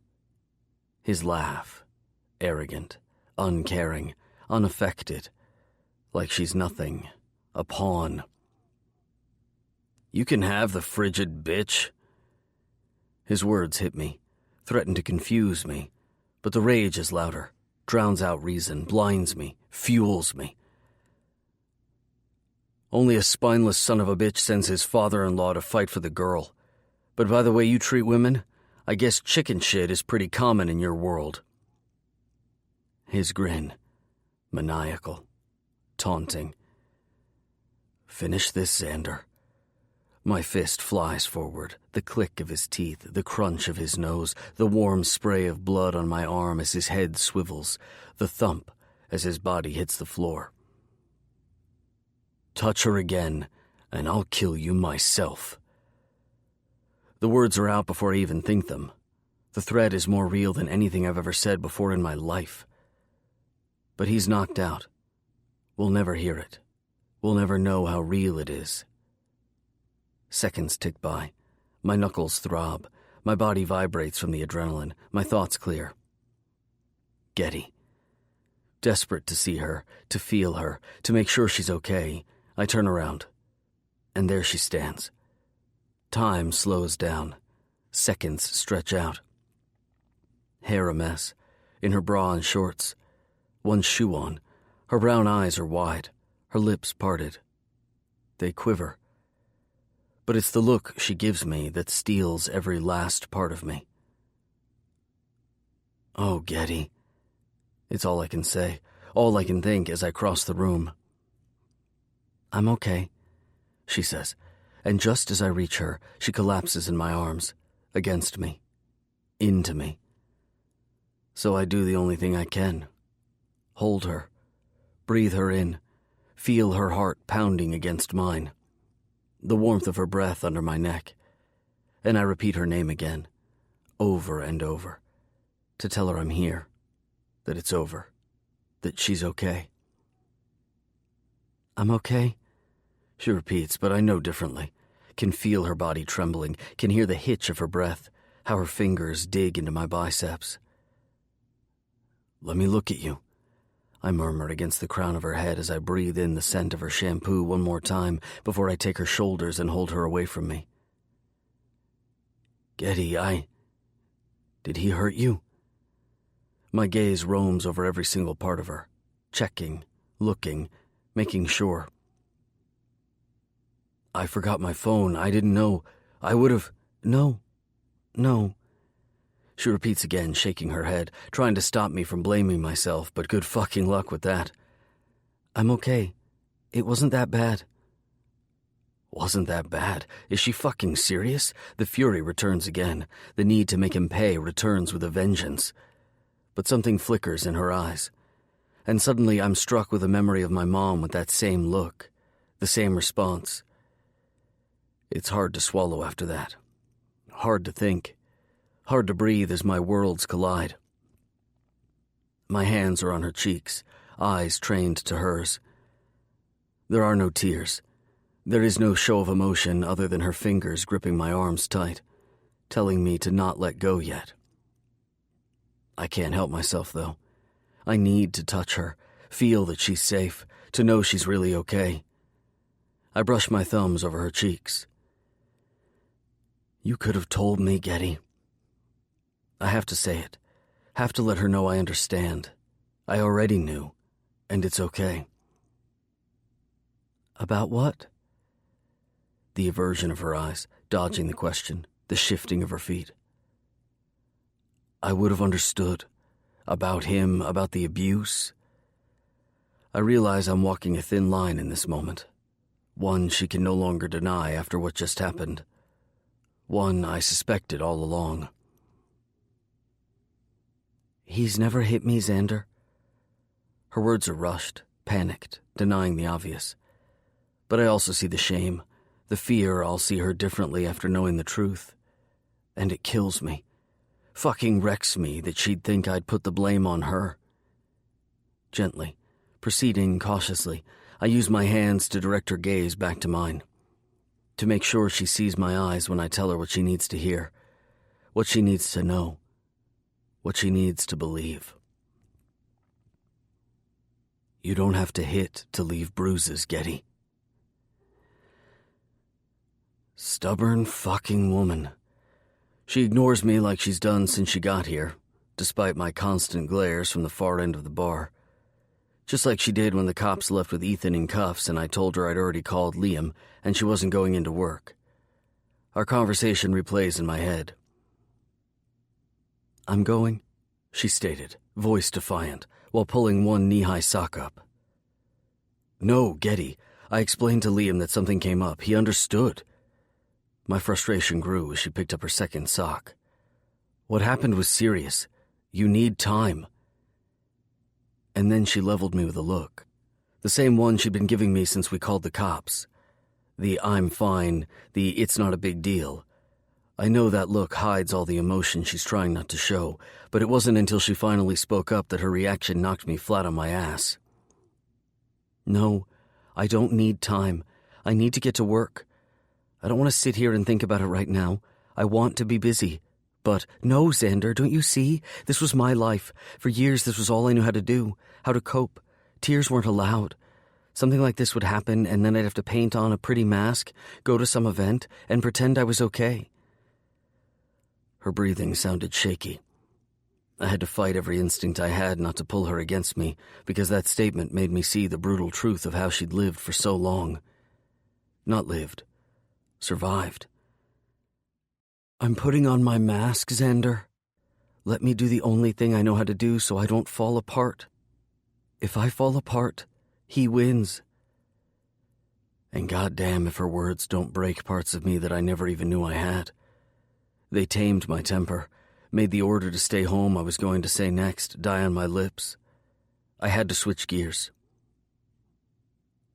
You're not her anymore, Getty. As I watch her move behind the bar, mask up, emotions under control, I'm not sure I'll ever forget how doubtful she looked when I told her she had nothing left to prove. Because with her strength, her resolve, and her tenacity, she'd already won against both Ethan and her father. And while she may be coping just fine, using the tourist-packed bar to keep her busy, I'm not. The longer I sit here, the more time I have to stew, and the angrier I become. At myself, for not seeing that I'd left my phone at home sooner, at not getting there quicker. At Damon, for sending his son-in-law after his daughter because he won't take no for an answer. At the sheriff, for telling me what I already know, that Ethan will be out on bail in a matter of hours. And I appreciate the fact that he's going to push the envelope, wait until the last minute to give the fucker his one phone call to his lawyer, so that hopefully his ass will have to stay in a cell overnight. But I know the truth without the sheriff ever saying it. Money means privilege, and privilege means high-priced lawyers and special treatment. I have a sinking feeling Ethan will get nothing more than a slap on his wrist. At Ethan, because he's a royal fucking prick who needs far more than that slap on the wrist. All I can hope for is that as he settles back into his posh mansion high in the hills somewhere with a fading shiner, every time he looks in the mirror and sees the bump in the ridge of his nose from where I broke it, he'll remember me. That he'll remember my threat and never touch Getty again. At Getty, for being so goddamn strong. The woman needs to break, to cry, to rage and scream so she can leave it behind. She needs to need me. The last thought comes out of nowhere, blindsides me, and I cope with it the only way I know how, by lifting my hand to get Liam's attention. I had no choice but tell him the bare minimum about what happened with Ethan when I called Getty in sick to work. I know how important her job is to her. Besides, the small-town gossip mill was likely already in full swing, and so I figured why not tell the one person who hears it all so we can set anyone straight. I'm sure Getty might feel differently, but while she's busy tucking everything away, I wanted to make sure the town knows the truth, so they can back her if it's ever needed. You need some ice for that? Liam motions to my knuckles, where they're red and swollen. Nah. I open my hand to stretch them and shake my head. I'm good, thanks. Actually, I wish they were worse. I'd like to have gotten 1 or 2 more good ones in. For me. For Getty.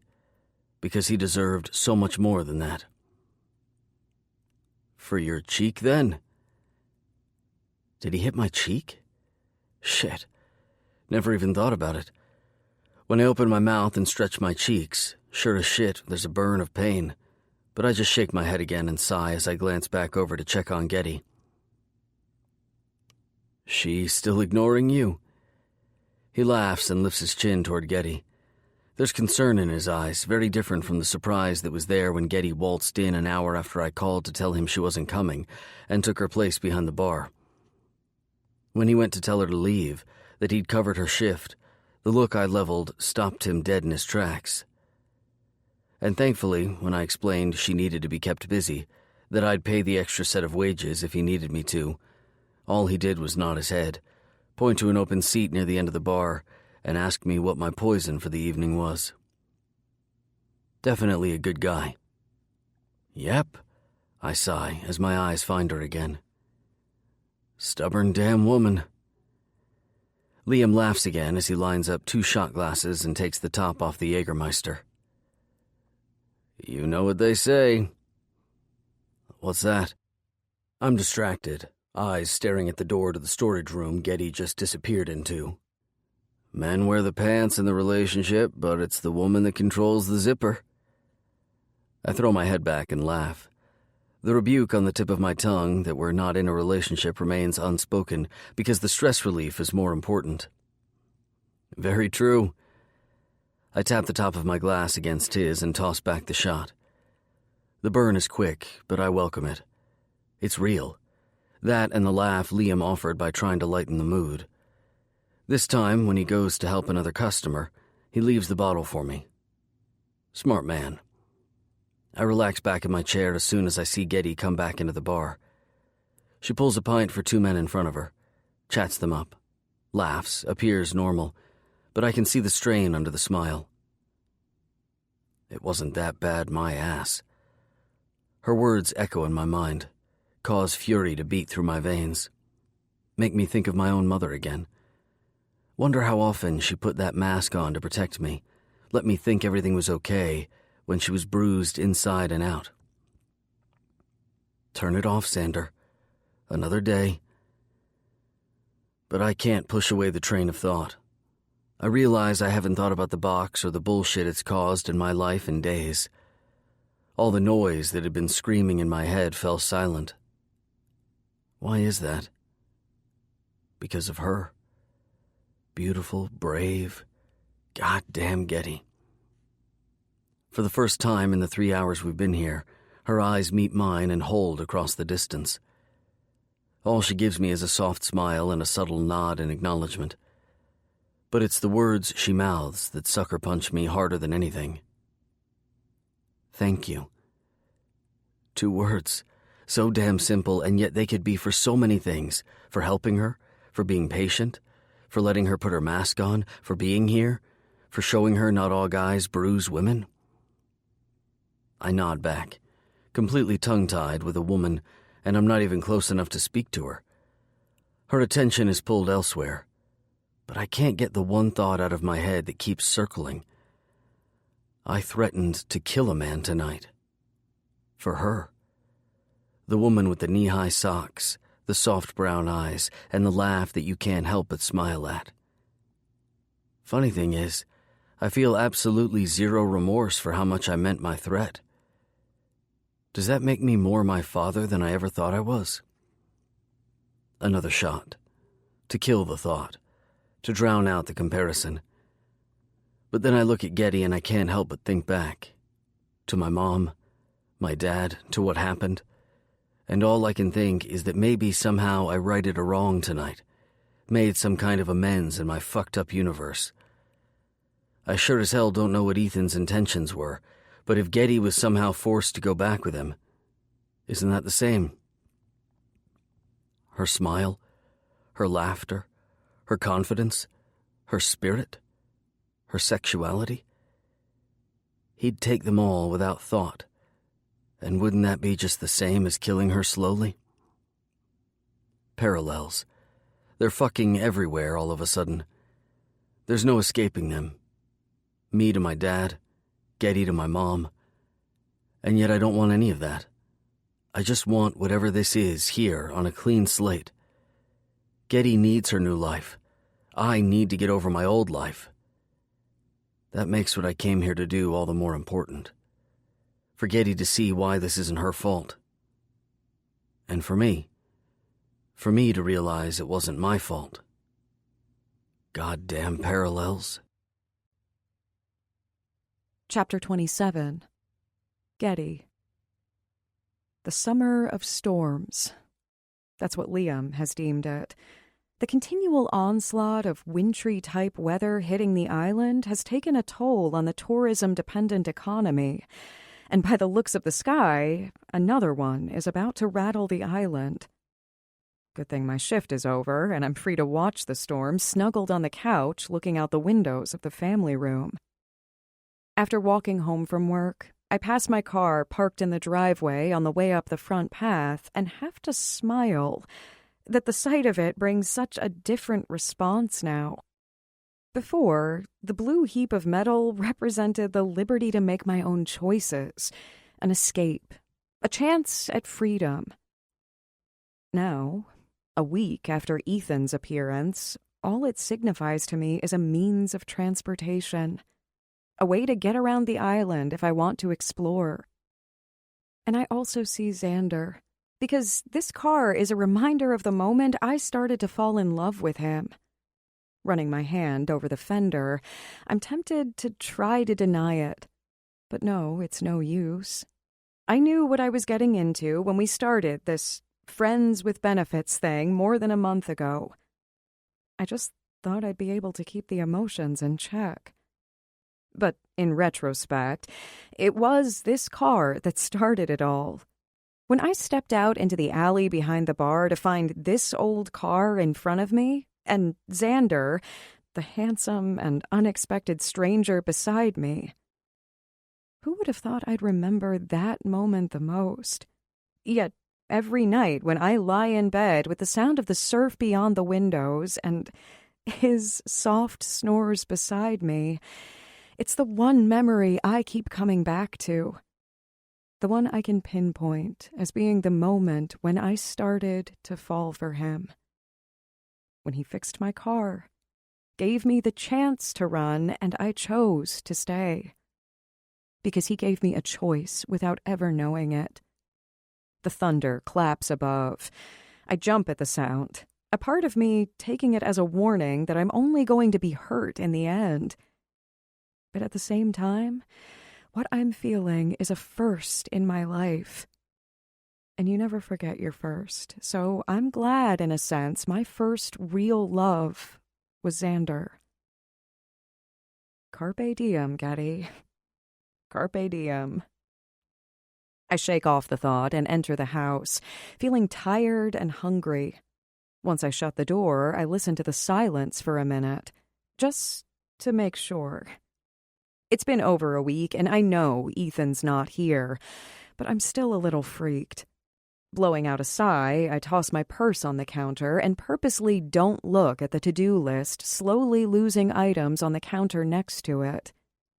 My virtual hourglass, telling me time is running out. All I want is some food and a glass of wine while I watch the gray and black clouds cluttering the sky open up on the stormy seas. An uneventful evening after a long day. Preoccupied with the thunder rumbling outside and wondering if Xander is back on the docks after his test run with the mechanic on the boat, I need a second to realize what I'm looking at in the refrigerator. All 3 shelves are piled high with crate after green plastic crate of dark red strawberries. I can't help but laugh at Xander's display of strawberry love, and am instantly brought back to the afternoon before, to our flirtatious lunch and carefree afternoon.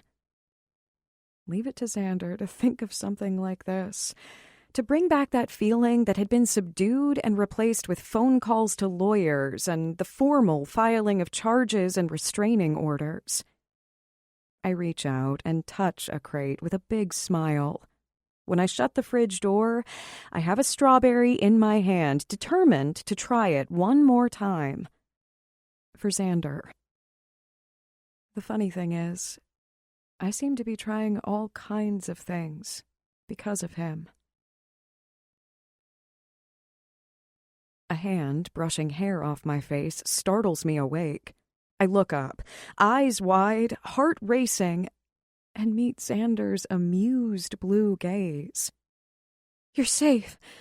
I immediately feel stupid for blurting that out, but it was a lone thought nagging at me as I slowly drifted off to sleep with the howl of the wind and the pelt of the rain in my ears. "Of course you're okay. You're here." He laughs softly and shakes his head, but never removes his hand from the curve of my neck.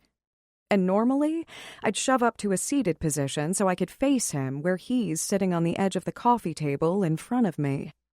But I like the feel of his hand on me, the warmth of it, and don't want him to move just yet. "I got you something." His eyes are mischievous, his smile sweet. "I saw," I laugh out. "Strawberries and more strawberries." "Oh, you saw those, did you?" His smile widens while his thumb rubs back and forth casually on my skin. "Yes. And I even tried one just for you." The face of disgust I make must be funny because he belts out a laugh. "Well, I guess all that matters is you tried, but I'm still determined to make you like them. Maybe I'll smother them in chocolate or something." I shake my head. "I just lick the chocolate off." And there's something about the way he responds, deep and guttural, that makes me think his mind has ventured way past licking chocolate off strawberries and on to licking it from somewhere else. When our eyes hold, mine must be telling him I know where his line of thinking has gone because his lips quirk into a smile. The silence holds. Tension builds. And I welcome it. The snap of desire between us, the welcome ache in my lower belly. It's been a week since he's looked at me this way, or touched me other than pulling me against him at night to sleep. A sweet kiss pressed against the crown of my head. The bruises on my arms, my back, my legs were too much for him to bear.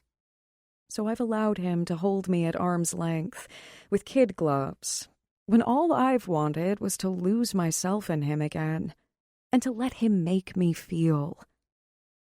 Maybe the space has been for the best, in order not to taint the bed we've made together with the marks Ethan made on my skin, not to have Xander reminded of it when he touches me. Those bruises are almost gone, though. The ones that can be seen, anyway, and thank God for that, because it's torture sleeping beside a man you're craving to have again. And as if our thoughts are in perfect sync, Xander breaks me from mine by leaning ever so slowly and brushing his lips to mine in the sweetest way. With one hand on my cheek and the thumb and forefinger of his other hand holding my chin still, he deepens the kiss. A soft seduction ensues, of tongues and sighs and tenderness that steals my breath and sends chills racing over my skin strong enough to rival the ache deep in my lower belly of irrefutable desire. As the kiss continues, the intimacy of the action is rivaled only by the first time Xander and I had sex. But maybe this feels even more powerful, because so much more has happened since then. Or maybe just for me, since I've confessed to myself the feelings I have for him. Because a man doesn't kiss a woman like this if there isn't something there. And just as I start to believe my own propaganda, he breaks the kiss and leans back. I bought you something. It takes me a minute to respond, with my head feeling foggy from his intense kiss. You didn't have to buy me anything. I shift on the couch and sit up, my mind flickering to the cigar box still in my room to give him. It's nothing major, really, he says with a shrug, as if he's suddenly turning shy. But I saw it, and I don't know. What is it? I ask with total curiosity as to what has him blushing. He reaches down on the floor in front of the couch to a little white box with a blue ribbon around it. Here. He hands it to me without meeting my eyes, so I make sure my fingertips graze over his hands during the exchange. A touch. A little something I can offer in return. Thank you. Noticing the small card taped to the top, sans envelope, I set the box on my knees and lift open the flap of the card. Socks.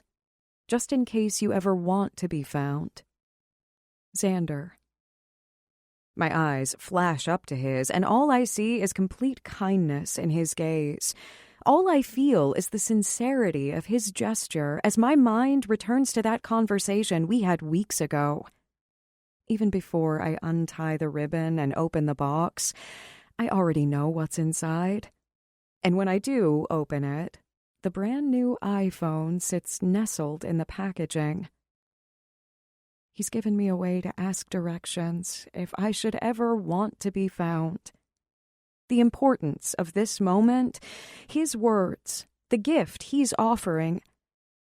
It's all so heavy it takes a minute for me to blink the tears from my eyes before I can look up to meet his. Xander. Hopefully the sound of my voice can convey what I can't quite put into words. Appreciation, surprise, humility. You shouldn't have. You didn't have to. It's... Wow.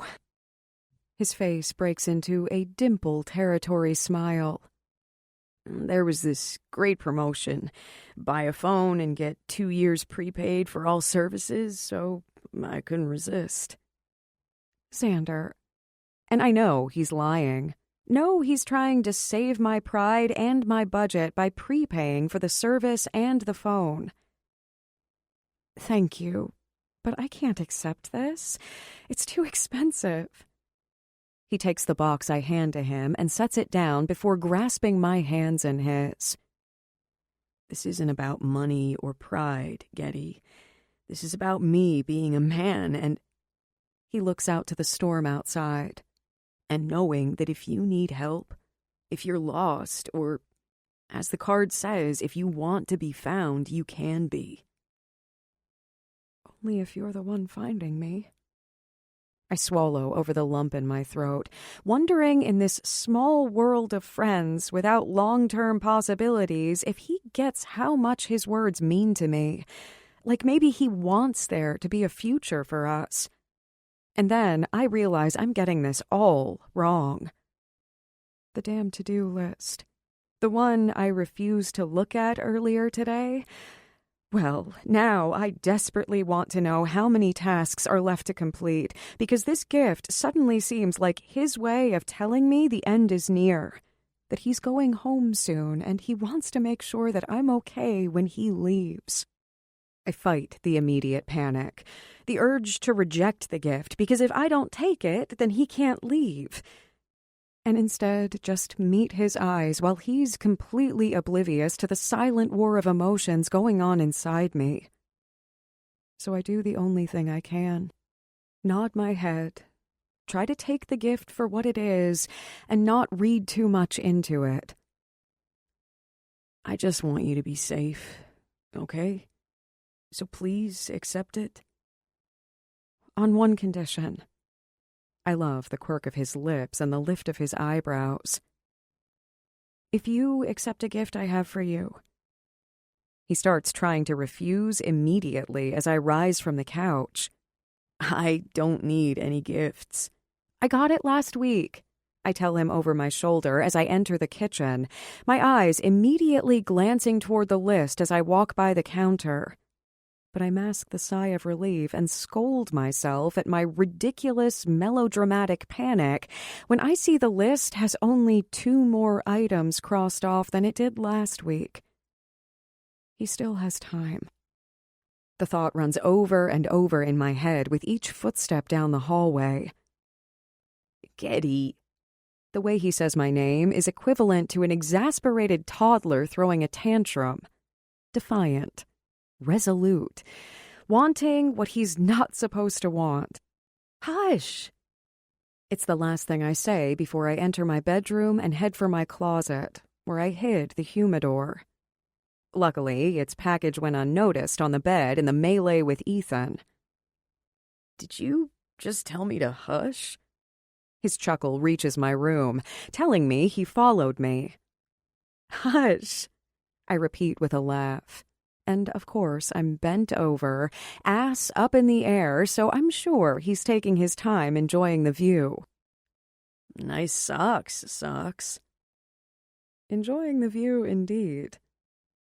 But I love that just like that, he brings us back to that fun, flirty banter when moments ago I was silently freaking out over him leaving. It's like he somehow knows what I need to hear, when I need to hear it, and you can't put a price on something like that when it comes to a relationship. A relationship? There you go again, Getty, with rainbows and pots of gold that don't really exist. When I stand up with the humidor in my hand, I turn around to find Xander leaning with his shoulder against the door jamb, hands shoved in the pockets of his jeans, and this adorable little crease in his forehead as he tries to figure out what in the hell I have in my hands. Let's open it here, I suggest, lifting my chin toward the bed as that crease grows deeper. He steps forward, confusion still etched in his face, contradicted by the little boy's smile on his lips. Within seconds, we're seated on my bed. Me, cross-legged, with my back to the headboard, and him, a mirror image of me at the foot of the bed with the bag-covered box in between us. He starts to open the bag, and all of a sudden, what seemed like an innocent purchase seems so very personal, which makes me hesitate in explaining my reasons behind selecting it. I thrust my hands out to his. Wait. Everything I want to say dies on my lips. He just looks at me and links his fingers with mine. What's wrong? Are you finally sharing that huge box of sex toys you murmur about in your sleep? What? I sputter out, completely taken aback by his statement. From the heat flooding my cheeks, I'm sure they must be beet red.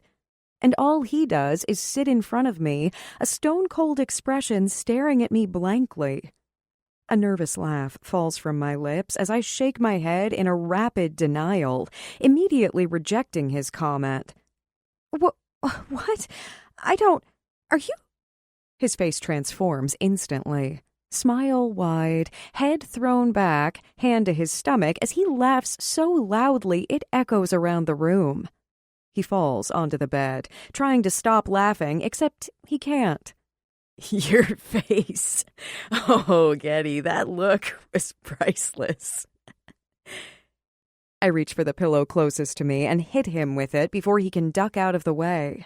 That's not funny at all, Now I sound like the toddler having a tantrum. But my God, that was so not cool. And I do the only thing I can after swatting the pillow at him one more time.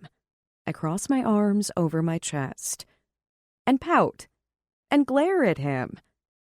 But hell, if it's not the hardest thing in the world to be mad at a man whose face is half covered by pillows, with a laugh so contagious I'm fighting back a smile, and who looks so damn cuddleable, I just want to crawl over the bed and curl into him. I'm so sorry, but everything about that was classic. I can still hear the laughter in his words as he pushes himself back up to a sitting position, eyes now locked on mine. I'm pouting. Just thought I'd make that statement since I don't know what else to say. And you're adorable, he murmurs. That was mean. No, it wasn't. It was perfect timing, because you were second-guessing buying whatever this is for me, and so I distracted you. My attempt to level him with a glare serves only to widen his grin farther. And it worked, because now you're more mad than worried. Secondly, you should know sex toys can be a whole hell of a lot of fun, so never count them out, Socks. You're present? I redirect the conversation with a lift of my eyebrows because I'm not going there with him right now. He leans forward, giving a quiet chuckle as he reaches out and taps the tip of his finger to my nose. Sex toys for your next present, then. And before I can even finish rolling my eyes, he continues with impatience. But now, tell me about mine. I can only stare at him with a wide smile and a shake of my head in exasperation, but my nerves are now non-existent. I wanted to get you something, to say thank you, to say I understand, to tell you to just jump. My voice fades off as his eyes darken before he looks down to start unwrapping the gift. He takes his time, pulls the humidor from the bag, runs his hands over the smooth surface. His eyes glance up to meet mine momentarily before shifting back down to where he's lifting the lid to look inside. Getty. It's barely a whisper, but once again, he knows how to tell me everything he's feeling in the simple utterance of my name. Surprised, awed, confused, gracious. We both came here escaping from something, and you've spent so much time helping me. I struggle with the right words to say, but then realize he already said it for me. Want to be found again, that I wanted to get you something to do the same. When his eyes find mine again, I can tell he understands this has something to do with his mother, his reasons for being here, but isn't quite sure how. This is to keep the good memories in. Something sparks in his eyes in acknowledgement, but I continue. That box in your room might hold both good and bad.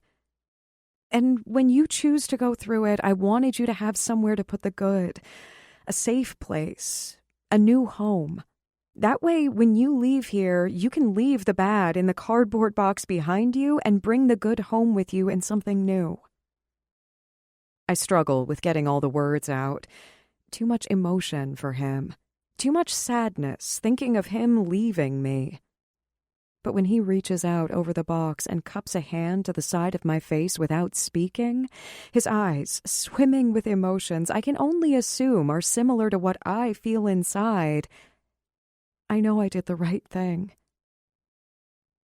Thank you, Getty. He looks down to where his hands are on top of the box, his voice rough, his fingers fidgeting. This is perfect, and thoughtful, and timely. Timely? His chuckle fills the room, but there is a tinge to it I don't recognize. Yes. Come here, I want to show you something. He gets off the bed, picks up the humidor, and reaches back to grab my hand to make sure I'm following him. I'm surprised when he turns abruptly into his room and then stops.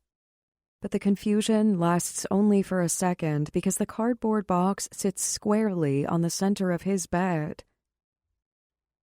I had planned on asking you to go through this with me tonight.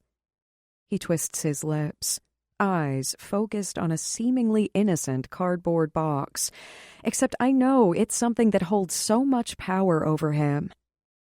I guess we were on the same page. My smile is soft as I nod, but he doesn't see it. He lets go of my hand and sets the humidor down beside the box. Silence weighs us down. Xander's discomfort so palpable I can feel it. It's time. Chapter 28. Getty. What do you remember of your mother? Xander asks me. At his question, I glance over from where we both have our heads back on the pillows of his bed. The cardboard and walnut boxes sit between us, and I take in his profile as I consider the answer. His straight nose, his strong jaw, and the fan of dark lashes against his tanned skin. He's biding time, taking a moment before delving into the unknown. And I'm not sure why he fears it, other than the fact that it is something unknown to him. But I can't imagine it will hold anything other than parts of his past that he can piece together and then put it all behind him. Then again, I know better than anyone how your past can own you even in the present. Steal your hope, taint your soul, change your outlook, your expectations, and even after you break free from its clutches, it's still there. In the crevices of your mind, in your reactions to everyday things, in the smile you show to the world while you cry inside. He turns his head to look at me, his blue eyes so solemn, prompting me for an answer I forgot to give. My mom? My smile comes quickly. Although some of the memories have faded, the feelings are still fresh. Her name was Grace. She was beautiful, full of life.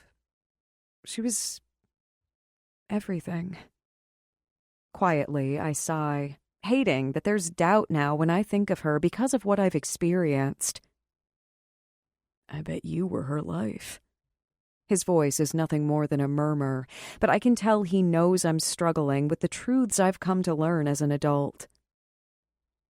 I'd like to think that. I nod as Ethan's and my father's words come back to me, the ones that were thrown in my face. Can't you be more like your mother? Your mother never disobeyed your father. Your mother would be so ashamed of your lack of class.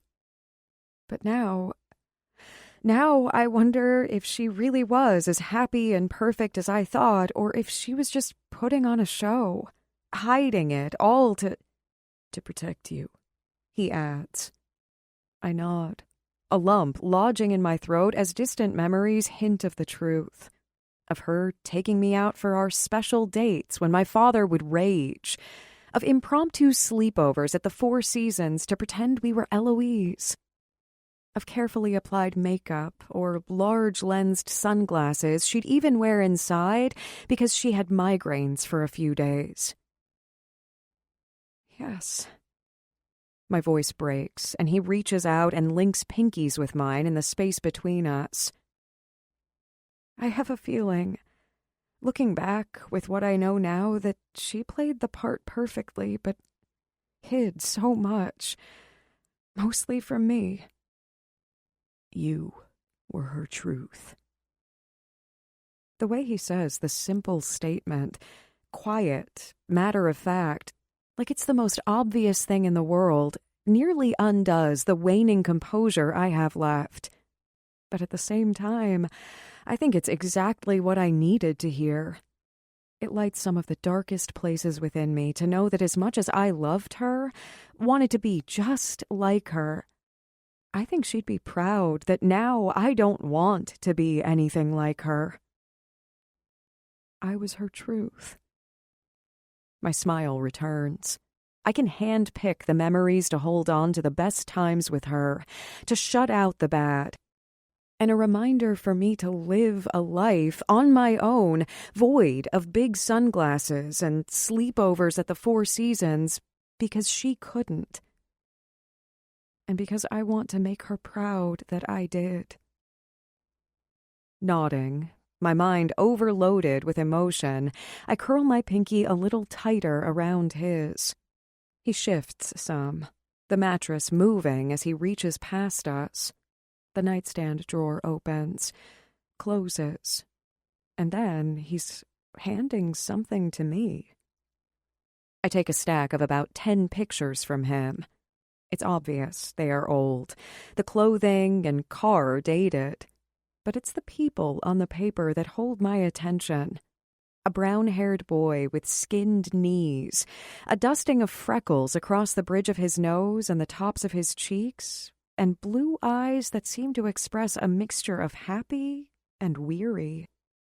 The eyes of a child who has seen way too much in his short life.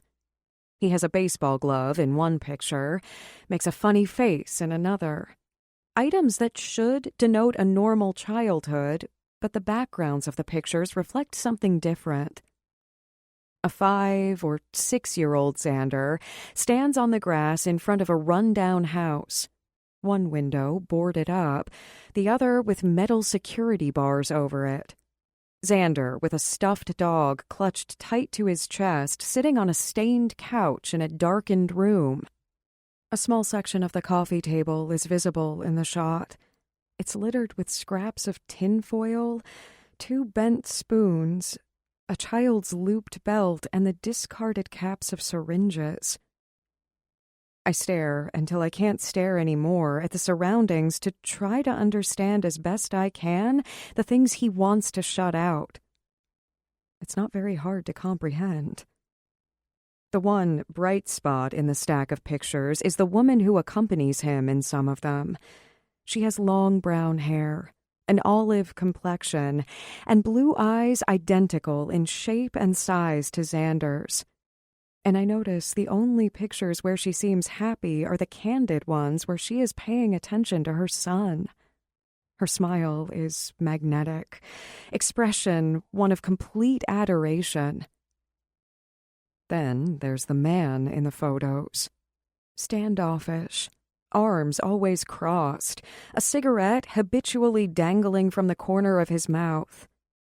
Maybe it's because I know the end of the story, but I dislike him instantly on sight. I shift through the pictures several times, each time my eyes drawn to the little boy, making comparisons with the man I know now.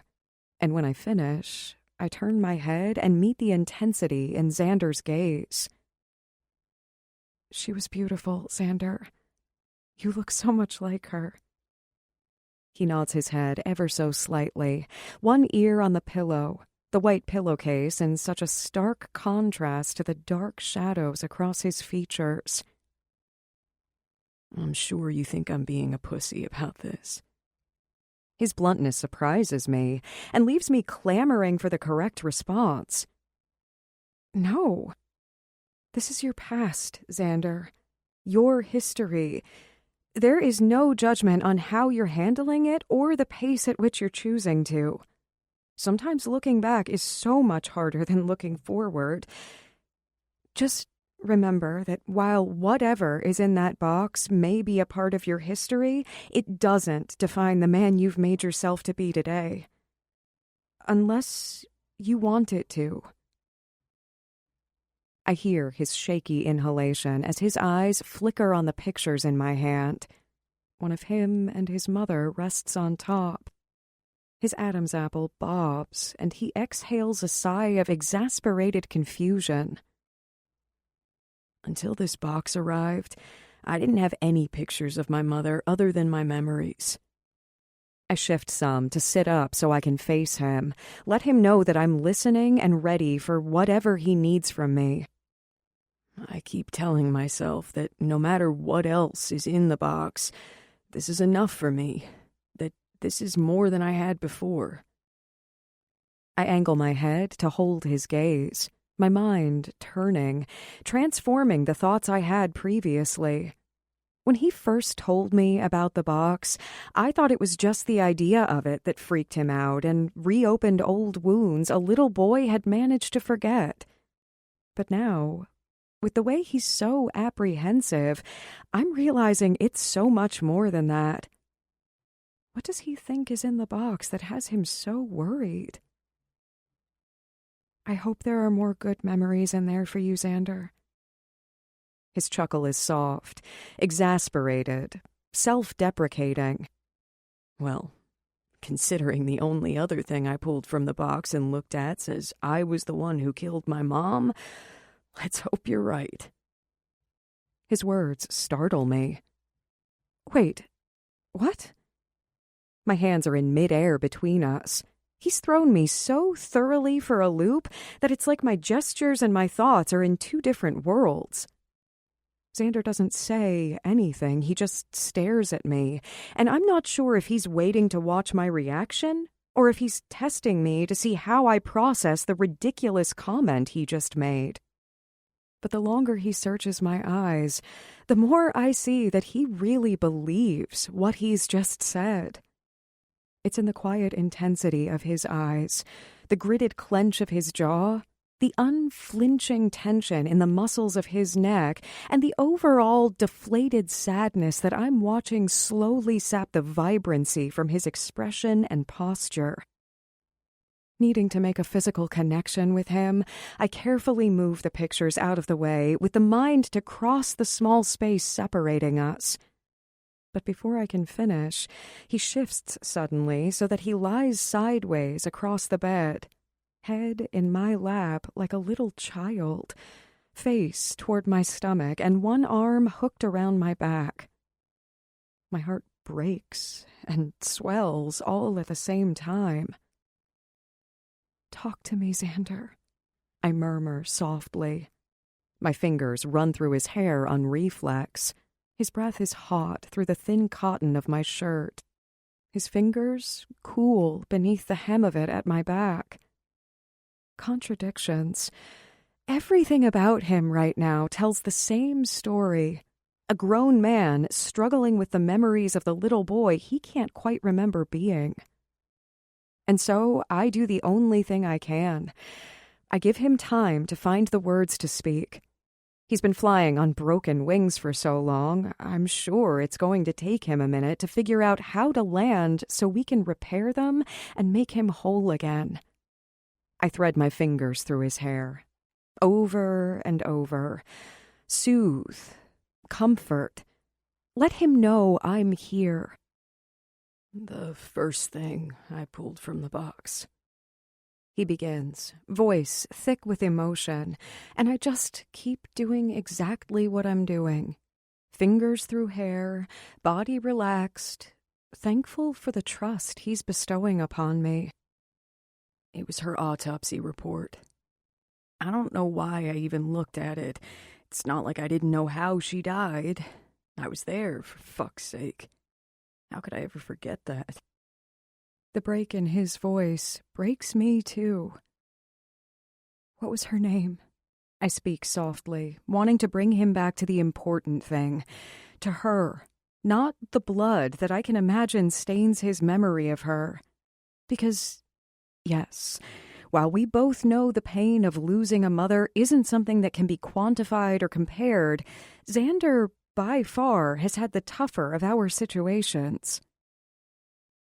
"Lola. Her name was Lola." "Lola," I repeat. His fingers flexing against my back are the only sign he's heard me. "I think Lola would be proud of the man her son's become." His ragged sob catches me off guard. All the emotion he's held in for what I can assume is so long manifests in that single, heart-wrenching sound. The storm rages outside the windows, and I have a feeling it's similar to what's happening inside the man before me, too.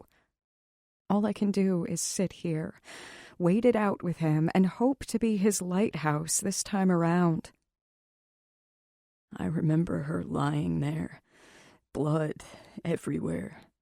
He finally continues, sometime later, a dreamlike quality to his voice. The emotion that was non-existent the day he told me amid the pine trees comes back tenfold in his tone right now. And there was the handle of the scissors against her neck. She couldn't... Her breath... It was hard for her to breathe, and I thought it was because of the scissors. So I pulled it out. And that last statement tells me what the report says. What the adult in me can infer, but what the scared little kid could never have known. That dislodging the scissors most likely opened up an artery, caused her to bleed out. But she was bleeding out anyway from all of her other injuries. Xander did not kill his mother, a fact that he has to recognize on some level. But I think the brutality of the report, the reopening of old wounds he couldn't remember himself, was a reality he wasn't ready to face. His sudden spiral out of control, his continued avoidance of an innocent cardboard box, his lashing out at his family, his career. Everything makes so much sense to me now. A man can't control the uncontrollable. Oh, Xander. I lean forward and press a kiss to his temple, leave my lips there, right above his ears so he can hear what I need him to hear over the noise I'm sure is roaring in his head. I don't care what that report says. You did not kill your mother. Your dad did. I know the report might state otherwise, but you know differently. You were there. You were with her. You were the last thing she saw. Her son, her baby, her truth. The two of us are huddled together, his mouth against my stomach, mine against his head, my hands still in his hair, and we just sit here for a moment, thinking, accepting, dealing. I know. His breath is hot against my shirt. I know, he repeats, sorrow morphing to anger in a matter of seconds as he sits up and stares at me, head shaking, fingers on one hand fidgeting with the fingers on another. But that's the problem, Getty. I dealt with this shit years ago. Fucking therapists upon therapists upon therapists, and then some more. I talked about feelings and drew pictures of my feelings, of what happened. Christ! He barks out as he rises from the bed, paces back and forth, restless with anger, and scrubs his hands over his face.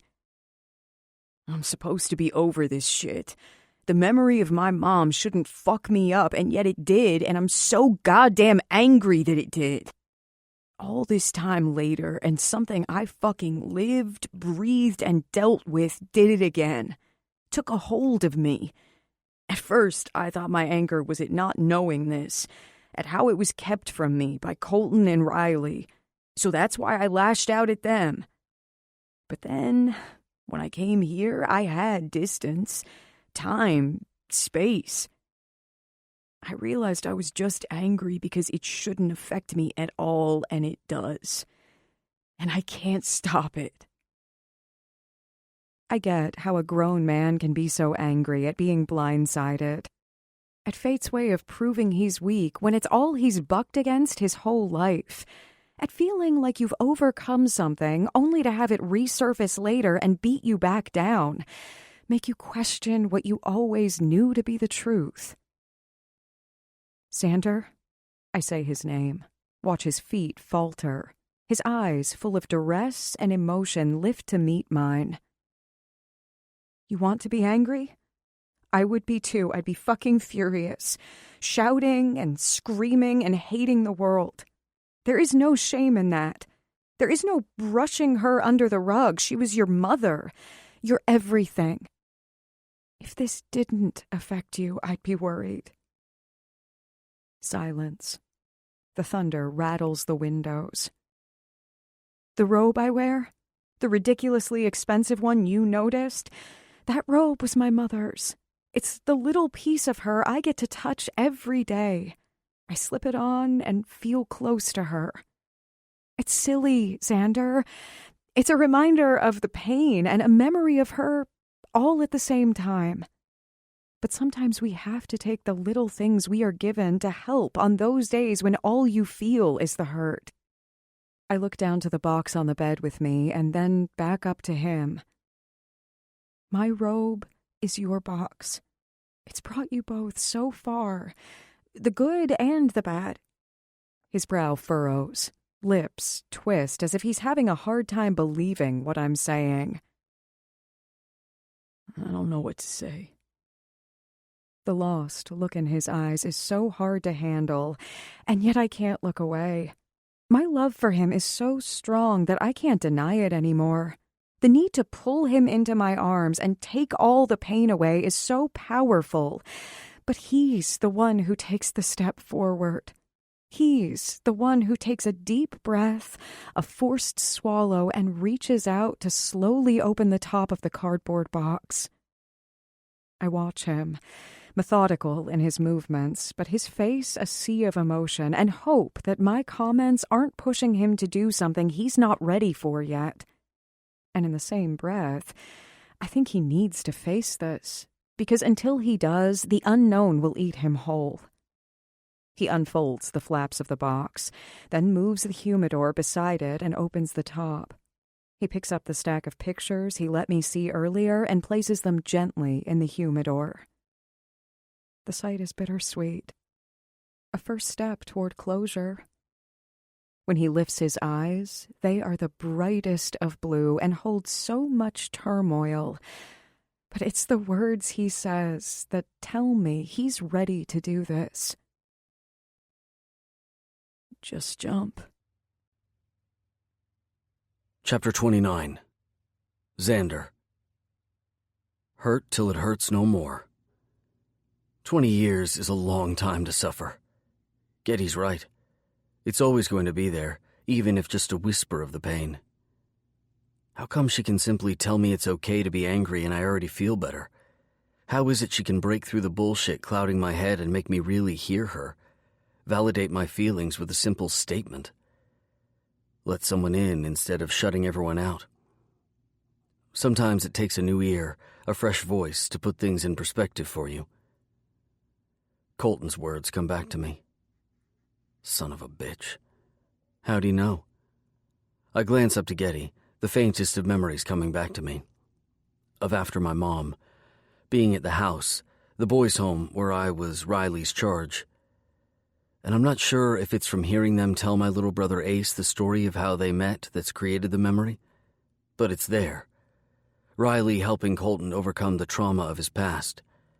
How she broke through and he actually heard her. How in the end she helped him be the man he is today. The man who stepped up to the plate to adopt me, save me, set an example for the kind of man I want to be. Because he knew.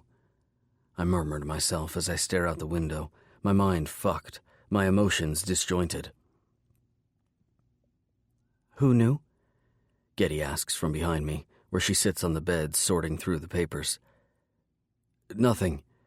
I give myself a mental swift kick in my ass for how I treated him. The things I said, the shit I did, the disrespect I showed to him. I sigh and run another hand through my hair. Just something I should have known. I glance over to where Getty is stacking the unimpressive contents from the box on the bed. After we spent an hour going through it, I realized it looks like nothing more than the contents of a desk drawer upended and dumped into a cardboard box. Maybe it was my dad's desk. Maybe my mom's junk drawer in the kitchen. I don't know. But the inflammatory things I expected to find on the heels of her autopsy report just aren't there. And I'm not sure if I'm more upset or relieved that it doesn't contain more about my past, more pieces of my mom to hold on to, a bigger insight into the life I lived and the man who stole it from me. Fuck. I blow out a sigh and turn around to face the bed where Getty's sitting, categorizing the items in piles. Old bills, maxed-out credit card statements, unpaid parking tickets, handwritten grocery lists, a warrant from my father for drug possession, an eviction notice. Nothing I can really draw conclusions from other than knowing what my mom's penmanship looked like. She was still so young she signed our last name with a heart for the dot over the I, and that my parents were late on a lot of payments and about to lose the house. I lift up the first thing on the stack closest to me, a folder from Child Protective Services. The letter inside turns out to be a warning addressed to my parents that the county had received a phone call from a concerned citizen about my well-being. CPS would be visiting unannounced to do well checks on me. I toss it back in the pile, then consider the humidor filled with the few things I wanted to keep. A picture I drew on a scrap of paper of 2 stick figures, both with belly buttons, one labeled Z and the other Mom. The stack of pictures, a credit card slip with my mom's signature on it, my original birth certificate, a cheap bookmark with a rainbow tassel that I remembered used to hang out of the top of her paperback books, a red paperclip she had bent into the shape of a heart and had given me one night when we sat in my room and waited for all my dad's friends to leave. There's one last item, a Matchbox Indy car. The tires barely roll and the paint is almost completely worn off from where I carried it with me everywhere, but I still see the shiny red paint. I still remember the elaborate tracks I'd made in my mind, and how I'd clutch it in my hand while I sat riveted to the television next to my dad for the one thing he'd make time to do with me: watch Indy racing.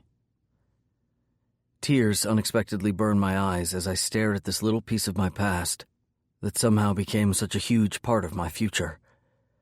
For the first time in forever, I wonder what my dad would say if he knew what I did for a living. Shouldn't even think about that piece of shit, but at the same time, I wonder. And that makes my mind shift to Colton, to the man who stepped up to the plate and took me as his own when no one else would, to the father I let down because I was too goddamn chicken shit to talk to him.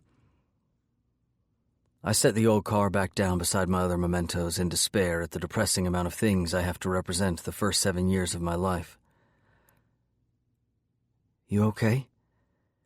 Her voice is soft and her brown eyes are compassionate when I look up to meet them. "Yeah, I don't know. I'm disappointed there's not more, and at the same time relieved there's not the ticking time bomb I expected in there, if that makes any sense at all." "It does. It makes perfect sense." I exhale loudly and sit down on the bed beside her. The mattress dips, the old cardboard box falls onto the floor, and I grab her hand to stop her from getting up to retrieve it. "Yes, no, I don't know." She laughs softly at the phrasing and links her fingers with mine. "What's bugging you?" I'm pissed at myself. I rifle through the perfect stacks she just spent time organizing, and I love how she doesn't rush me to finish the thought. There's something about her silence that is comforting and encouraging. I mean, why? I did all this, caused all of this bullshit for this box. And this is all there is? I hurt my family, fucked over the trust people had put in me, possibly screwed up my career, and for what? For a report I knew deep down wasn't true? And for some small trinkets of a life I'm probably glad I didn't have to live? My voice rises as I throw my hands up and walk back to look out the window, where the sky is darkening. Zan, shouldn't I at least get some kind of closure? Some kind of valid explanation, so I don't look like the asshole I was when I have to go back and apologize to my family? God, even that makes me sound like a prick. Like I'm not man enough to admit I overreacted and lashed out for no reason. Fuck, this is fucked. Xander, what? I hear myself snap at her, and the minute I do, I cringe and regret. I'm sorry, Getty. It's just... My words are cut off when I look to where she's pulling something out of the box as she picks it up from the floor. What's that? Her eyes lift to meet mine. The bottom flap was stuck. We didn't see it. When the box fell off the bed, it jostled it loose. She hands me the white envelope, and I see that my name is scribbled on the front, with 2 hearts scrawled on either side of it that matched the one my mom put above the I in her signature. My eyes flash up to Getty's in shock and then back down. Moving closer to the lamp, I perch on the edge of the bed and slide my finger under the lip of the sealed letter. It gives instantly, time lessening the adhesive's effectiveness. When I look up, Getty is softly shutting the door behind her to give me privacy. As if she already knows whatever is in this envelope is going to knock me on my ass. With a lump in my throat and unsteady fingers, I carefully pull the paper from the envelope and unfold it. Dear Xander, if you're getting this letter, something has happened to me. He's finally followed through on his threats. I know you're scared and you're sad, but don't be. I will always be with you. The greatest gift I've ever received was getting to be your mommy, so please, always remember how much I love you. You are my heart, my moon, my sun, and my stars. Please never doubt or forget that. I'm sure you have so many questions, and all I can hope is that maybe when you are older, this can help you make sense of everything that has happened. Love can be pure. Love can be fierce. It can be volatile. It can turn black. But even when it does, you can't always stop loving. The way I love you is pure. Nothing can ever take that away from us. The way I love your dad is all 4 of those things, even the black. It's the kind of love that's almost as bad as the drugs he loves. I've tried to leave. We've stayed in a shelter. We've stayed with friends. But I'm weak. I can't turn the love off. Even now when it's black. Even knowing that if I walked away I could protect you better. But I couldn't. I've placed calls anonymously to CPS, telling them to check on the little boy in our house, in hopes that they'd see your dad's addiction and make him get help. Then we'd be safe. Then we could start over. I've failed you, Z. If you're reading this, I've failed the only thing I've ever done in my life that is perfect. You. I'm so sorry.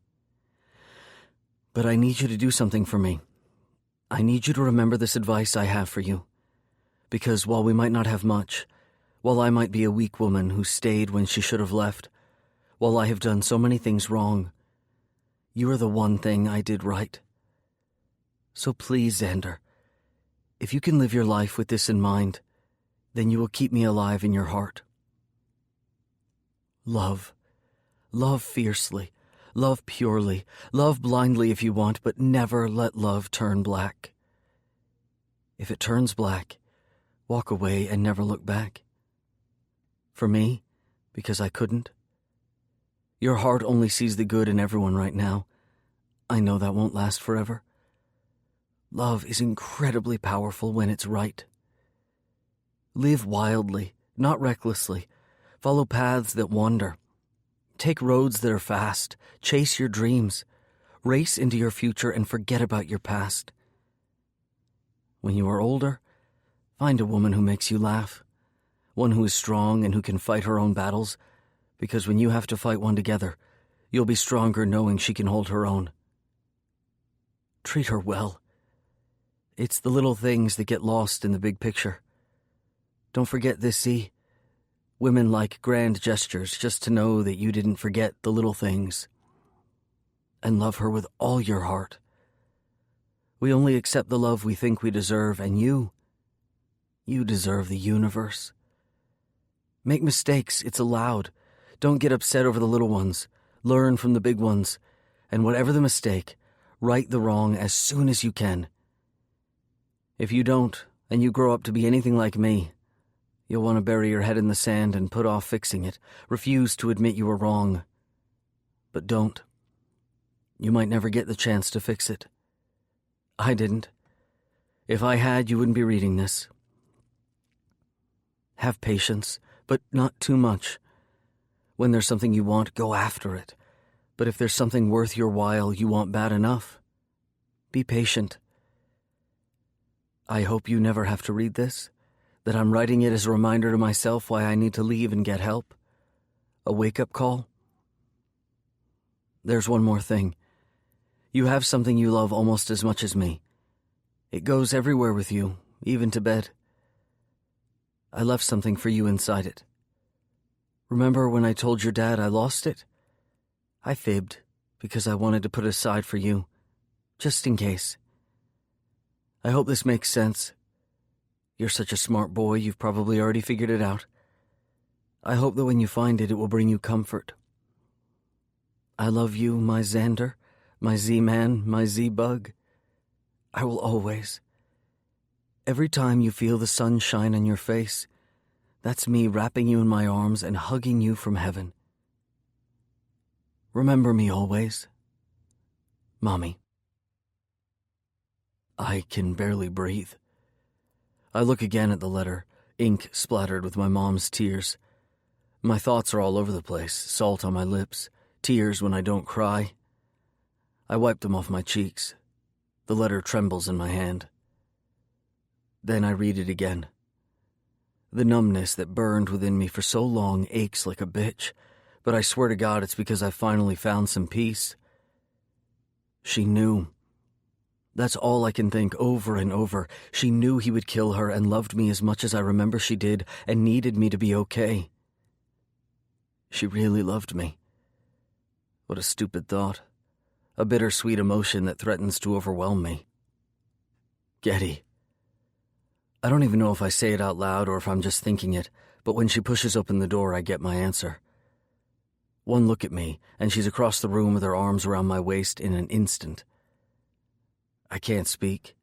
Don't know what to say, how to explain, so I shove the letter at her so she can understand. Still lost in my own storm of emotion, I watch her read it. Her bottom lip trembling, her other hand flying up to cover her mouth. Something clicks in my mind, a moment of clarity amid the haze, and I scramble for my suitcase shoved in the bottom of the closet.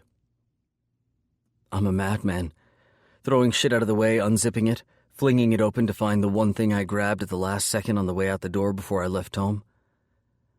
The errant thought to grab the only thing I had from my childhood, the ever-constant security blanket of sorts, to maybe help with the sting of the goddamn box that had shown up in my life.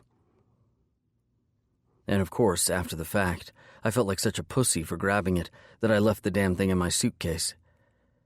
Made it easier so I wouldn't have to explain to Getty why a grown man toted around a ragged, lumpy, threadbare, stuffed dog.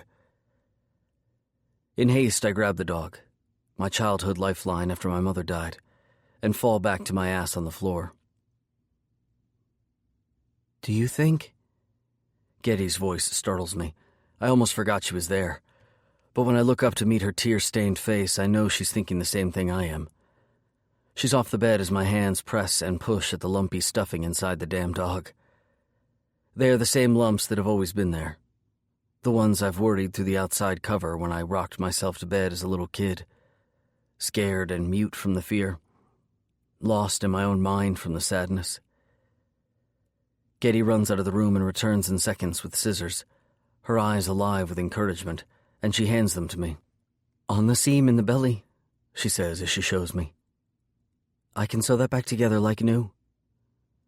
Excitement and emotion and every other fucking thing I can't even name courses through me as I try to steady the blade and snip a small opening in the seam. Carefully, I make a 2-inch size hole, drop the scissors, and use my fingers to dig around inside. I can't feel shit, other than stuffing clumped together and turned stiff from age. The high hopes I had of finding this one last thing from my mother slowly crashing. And then I hit something hard with my fingertip. My breath hitches, my heart races. The little circle inside the doggy that I used to rub my fingers around and always thought was just a part sewn inside. What is it? Getty's voice is loaded with the same emotion that I feel. I know before I pull it from the hole. Know that it's my mother's way of letting me keep a piece of her with me forever. I put the small gold band between my thumb and forefinger and hold it up so Getty can see. It's her wedding ring. She gasps. I'm paralyzed, swamped with memories. Her arms go around me. I break. Every fucking thing I've been holding in since I was 7 years old comes out. The anger, The hate, the loneliness, the relentless questions, the need to feel my mother's love again. The guilt. Every single piece. Except her love for me. Because I know that was true. Chapter 30. Getty. Repair list. Replace front step. Third one. Done. Replace missing roof shingles. Wet is only good in one place. Done. Back deck equals death trap. Fix lock on patio door. Sorry, Mr. Axe Murderer. Done. Fix bathroom mirror. Done. Clean out and fix rain gutter spouts. Done. Repair shutters. Done. Add handrail to front steps and paint. Connect internet, for God's sake. Done. Boat shit I don't understand. Done. Bulldoze house and rebuild. Electrician. Call one. Done. Plumber. Creaky pipes. Done. Have sex with the repair guy. The sun is shining, and the ferry's horn sounds off a warning that a new wave of tourists is heading ashore. But as we walk through town, my mind's focused on the man beside me holding my hand. And on the dwindling repair list on the counter I've set to memory. Each item that gets crossed off means one fewer day with him. I have to try not to be sad. This was how our story was scripted to play out. I've come to terms with it more in the last few days after seeing a more light-hearted Xander. I knew him only with the weight of the unknown resting on his shoulders, and now that it's been lifted, he's still the same guy he was before, but there's a significant change. He's more carefree. His smile is broader. He's not so moody. That alone, watching the man I love live a happier life, will make saying goodbye to him a bit easier. Knowing I helped him get what he came here for, and he, in turn, helped me overcome my past when it caught up with me. Who the hell am I kidding? I'm going to bawl like a freaking baby, eat tons of ice cream, and paint dark, stormy seas and skies again when he's gone. But at least it was by my own choice. I chose to walk into this relationship with Xander when I knew the end before it began. Such a weird, liberating thing to have for myself after being controlled for so many years. Carpe diem, Getty. The thought really strikes me for some reason. Like if I really mean the saying, then I'd better do something about it. And so without preamble, I tug on Xander's hand. He stops to look at me, but I only catch a millisecond of the confusion on his face before I slant my lips over his. I love the sudden movement of his body, the hitch in his breath. Even better, I love how, within a second, his hand slides against my lower back and pulls me into him so he can deepen the kiss. He tastes like desire, and the chocolate ice cream we shared moments ago. I think I'll always equate him with that newly awakened sensation he's brought out in me. Our tongues meet, hands press our bodies closer, and our lips express our need. The tourists littering the sidewalk have to walk around us, and for once, I really don't care who is watching. Because it feels like it's just him and me, and he's not going to leave, and I'm not going to cry, and all will be well. The warmth of his kiss allows me to believe the fantasy for a few seconds before Mabel's loud, identifiable laugh sounds off to the right of us. Well, thank God. It's about time you kissed her senseless, Xander. Xander breaks the kiss, but not before I can feel his lips curve into a smile. You keep denying me, Mabel, so I had no choice but to move on. A man has needs, after all. She throws her head back and laughs, bosom jiggling and cheeks turning red from the attention. Young man, she says with a shake of her head and a point of her finger. I think that lass right there is taking care of your needs just fine by the looks of that kiss. No complaints here, ma'am, he says with a lift of his eyebrow and a smile well into dimple territory. Such a gentleman. Mabel pats her chest in mock swoon. Oh, Getty, we got a great bid on that sequined cocktail number today. It's going to bring in some good... Excuse me a second, Xander says unexpectedly as he sees someone over my shoulder. I watch him jog over to where Liam stands out in front of the bar. Xander calls his name to get his attention as I turn back to Mabel. She continues on about some of my dresses up for sale. But my attention remains focused on Xander and Liam, whose eyes keep glancing back at me. We meet up a few minutes later. "What was that all about?" I ask, hating that I suddenly sound nosy. Nothing, really. Just wanted to ask Liam a few things. He falls silent, which means my curiosity is piqued. "What were—" He wanted to give me this, he says with a laugh as he holds out a white Lazy Dog Bar t-shirt like the staff has to wear, with the logo prominently displayed across the chest of it. Always the opportunist. He's probably hoping you'll be photographed with it when you head to the race or something and give the bar some notoriety. I'll wear it, he shrugs. Although, I like how you wear yours much better, he says with a wink, referring to how all the servers tie the back of their shirts to make them a bit tighter for the male patron's benefit. I'm sure you do. I laugh and smile at him. It's even better when you're not wearing it, though. I go to playfully hit him in the arm, but he catches my arm before I connect and presses an unexpected kiss to the top of my hand. While I'm startled, he acts casual when he links his fingers with mine and starts walking. You going to be okay while I'm gone? Yes. No. The question stops my heart, but I try not to show it. I know he's referring to his flight the day after next, and of course I feel ridiculously stupid that I'm panicking over how this will be the first time we're going to be apart in almost 3 months. But I know my feelings are haywire over more than that. Once he goes back to his real life, the anchor holding him here on the island will slowly lose its hold. He's addressed the reason he ran in the first place. Going home means he's going to try to right the wrongs with his family.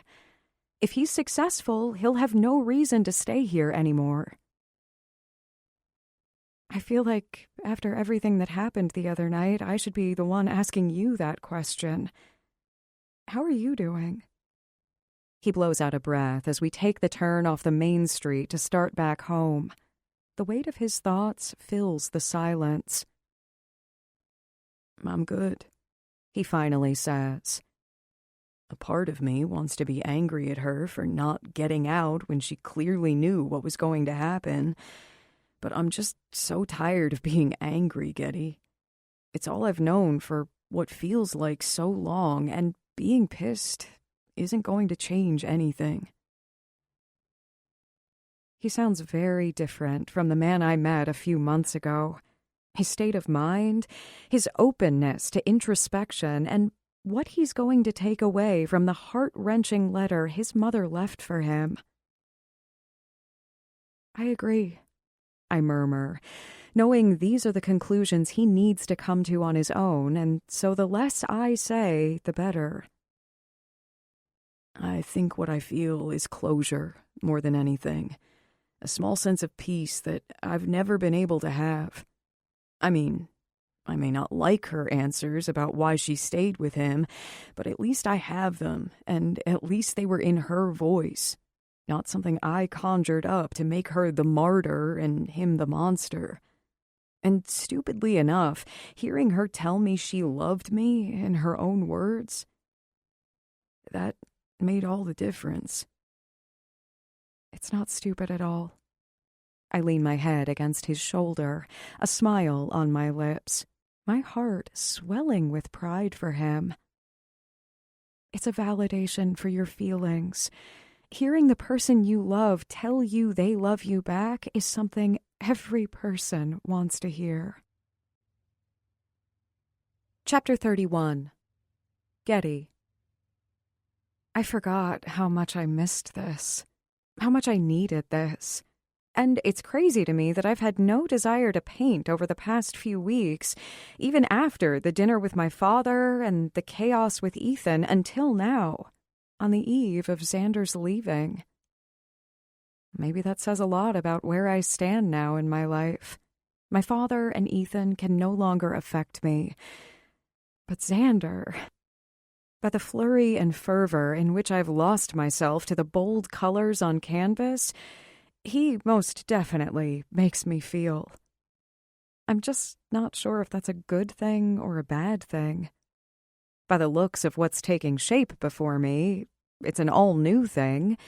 Instead of blended soft colors of a sunset over turbulent water, the painting depicts sleek lines and defined edges. It might be called abstract at best, and crappy at worst. But my first attempt at a moving object is much harder than the fluidity of nature. Wow. Xander's voice startles me. The absence of the hammer noise outside had gone unnoticed, my earbuds falling out overlooked, while my work once again consumed me. You think? I set the brush down and look over my shoulder at him where he stands. Yeah. It's actually incredible. He leans in closer while I scoot my chair back to get a different perspective. I angle my head and stare at it through judgmental eyes. The outline is just enough to make out the image of an Indy car flying across the canvas. It's blurry on purpose, but I'm still not happy with it. It needs work yet, I muse as I shade and frame the image more in my mind. It's only half done, and I've never really painted anything so technical like this before, so who knows how it will... Shush. He places his hands on my shoulders and begins to rub at the knots from sitting hunched over a canvas for however long I've been here. Quit being so critical of your talent. I can't wait to see the finished product. Well, I'm glad because I was painting it for you. And I've never felt the need to paint anything for anyone. The thought ghosts through my mind, and all I can think is that I need to give him something to remember me by. Thank you.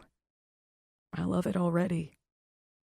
He presses an absent kiss to the top of my head, which causes tears I refuse to acknowledge to burn in my throat.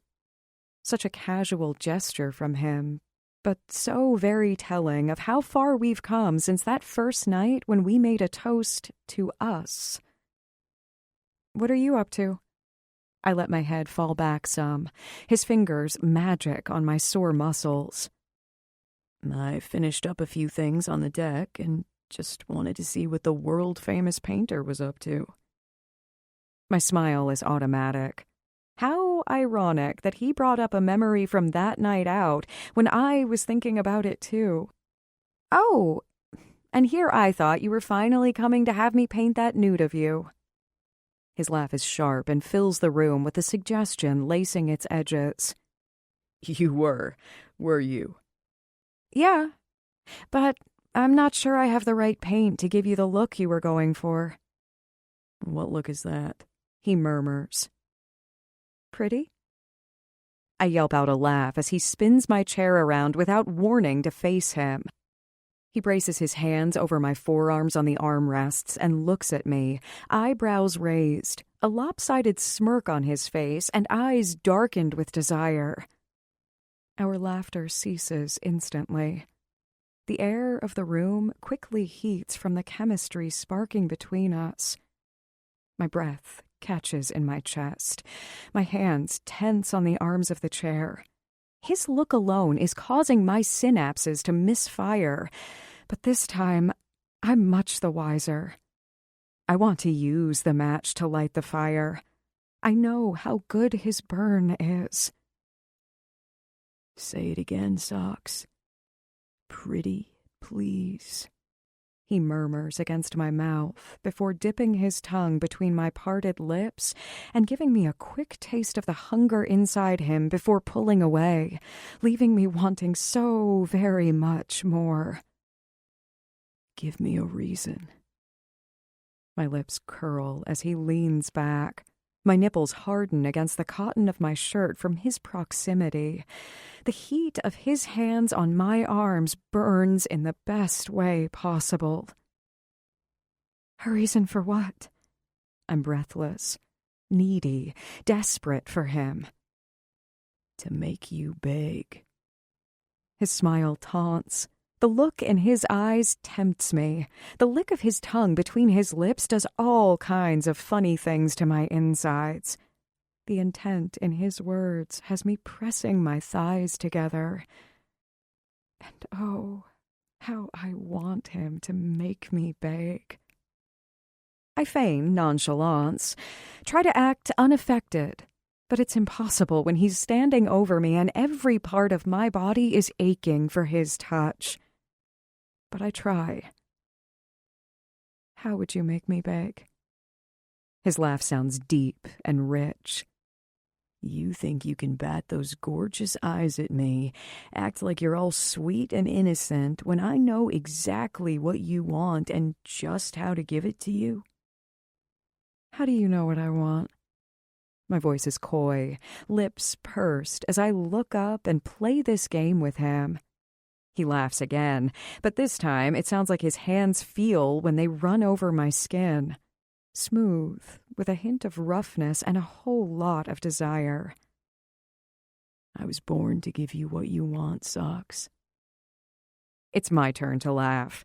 My body hums with anticipation.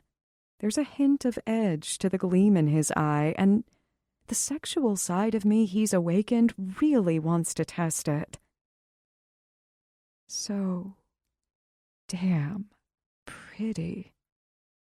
His lips quirk. His eyebrows lift. His breath catches. He stands up ever so slowly, mouth sliding into a smile that's part victorious, part devious. I wonder what I just awakened in him at the same time as I can't wait to find out. Stand up, he demands. Eyes daring, fingers twitching as they hang by his side. I rise slowly.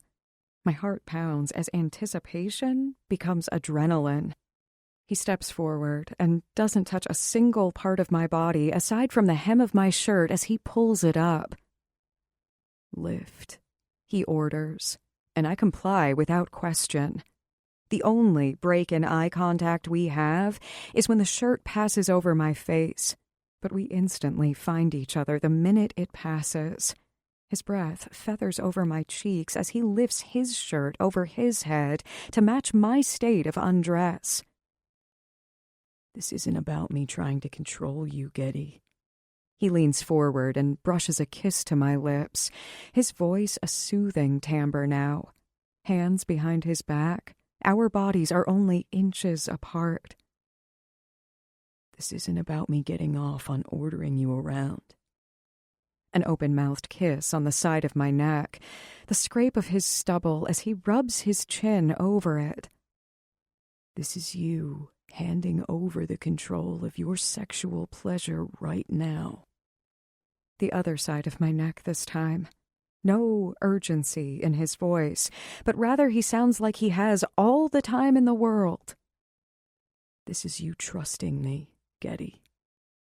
He leans back from me, and I swear the hair on my body stands on end just to try to reach out so I can touch him in some way. This is you giving me your body. His fingers slide inside the waistband of my yoga pants. Your mind. Strong hands continue their slide down the outsides of my thighs until my pants and panties fall to the floor. Your consent. I inhale a shaky breath. His words entice, intrigue, inflame. He wants me to let him have control when he knows I have issues. But he's created a situation where my body is aching to give control up to him. And I know there's no way in hell I'm going to say no. Desire's thick in my throat as he stands to full height and steps toward me. I hear the wheels of my chair as he kicks it to the side so he can stand behind me. One finger slides down the line of my spine. My back arches at his touch. My mouth gasps. My eyes fall closed. The heat of his breath hits right at my ear.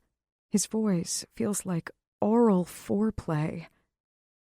I was outside, working on the deck, and all I could think about was how bad I wanted to taste you. Dip my head between those tanned thighs of yours and flick my tongue over your clit. Work you up nice and good, your hands pulling at my hair kind of good. Then I'd slide down to your pussy so I can taste how goddamn sweet you are when you come. Dear God. But a pretty boy wouldn't do that. No, he murmurs, teeth nipping at the lobe of my ear. He nudges my head to the side so he can run his tongue along the curve of my neck, then back. He then places open-mouthed kisses from the nape of my neck to the other ear. A pretty boy would lay you down, go through the motions to get you off, but he'd be too afraid to get dirty. He draws the last word out, his voice low, raspy. And yet he still denies my body the touch of his hands. And I like dirty, Getty. I like hands-on. He purrs the promise, despite removing his lips from my skin. My body feels electric, needing the connection with him, desperate for him to make this current between us spark. I like my fingers slowly working in and out of your pussy, my mouth sucking on your nipples or kissing behind your knees, my dick rock hard with wanting you, and my control holding on by a thread, begging it to break, kind of dirty. My mouth goes dry. Between my thighs goes wet. This gentle, considerate lover of mine has all of a sudden turned into a man on a mission to seduce. The old me, the one in designer clothes and perfect makeup, would have blushed at his words while secretly getting hot and bothered, and would have mentally filed them away to think about later when she was alone. But the new me, the one he's sexually awakened with his considerate touch and evident attraction to me, stands up and takes notice. She waves her hand frantically in the air and says, "Pick me, choose me, do those things to me." Do you still want me pretty, Socks? Or would you rather I be dirty? I can feel the warmth of his breath on my neck. Xander? His name comes out, part plea, part question. Begging already? A soft taunt of a chuckle. And I haven't even started yet. He steps back behind me, fingers undoing the clasp of my bra, the scrape of the straps down my arms. So damn beautiful. Come, sit down. I turn to meet his eyes, the steamy look in them, seduction all in itself, before I move to where he's pointing, an ottoman that runs along the foot of the bed. I sit dead center against a pillow he's placed there, our gazes still locked as he kneels before me. When his hands finally reach out, they touch my ankles. The spark ignites at the apex of my thighs as he slowly pulls my ankles as far apart as possible, my knees falling against the seat. My arms are next. He directs them to the top of the bed's footboard, then curls my fingers in position around its edges. keep them like that," he warns as he stands, my body screaming in protest when he steps away from me. "While tying them there might be fun, I don't think you're ready to give me that much control yet." My body trembles at the thought, an excited fear I can't describe but think I could handle if he was at the helm. "Another time. That I can promise you." He stands before me, eyes scraping over every single inch of me. Such a different type of scrutiny from what I'm used to. One that says, I want to touch every single part of you. Take and taste and sate and claim until you can't handle anymore. And while he's looking at me, I definitely get my fill of him. His tanned chest, the happy trail that leads below where his jeans hang low on his hips, the bulge straining against the seam of the denim, his bare feet. When I look back up to meet his eyes, there's a lift of his brow, a kind of "you like what you see" smirk on his lips, and before I can find an adequate nonverbal response, my eyes are drawn back down to his hands.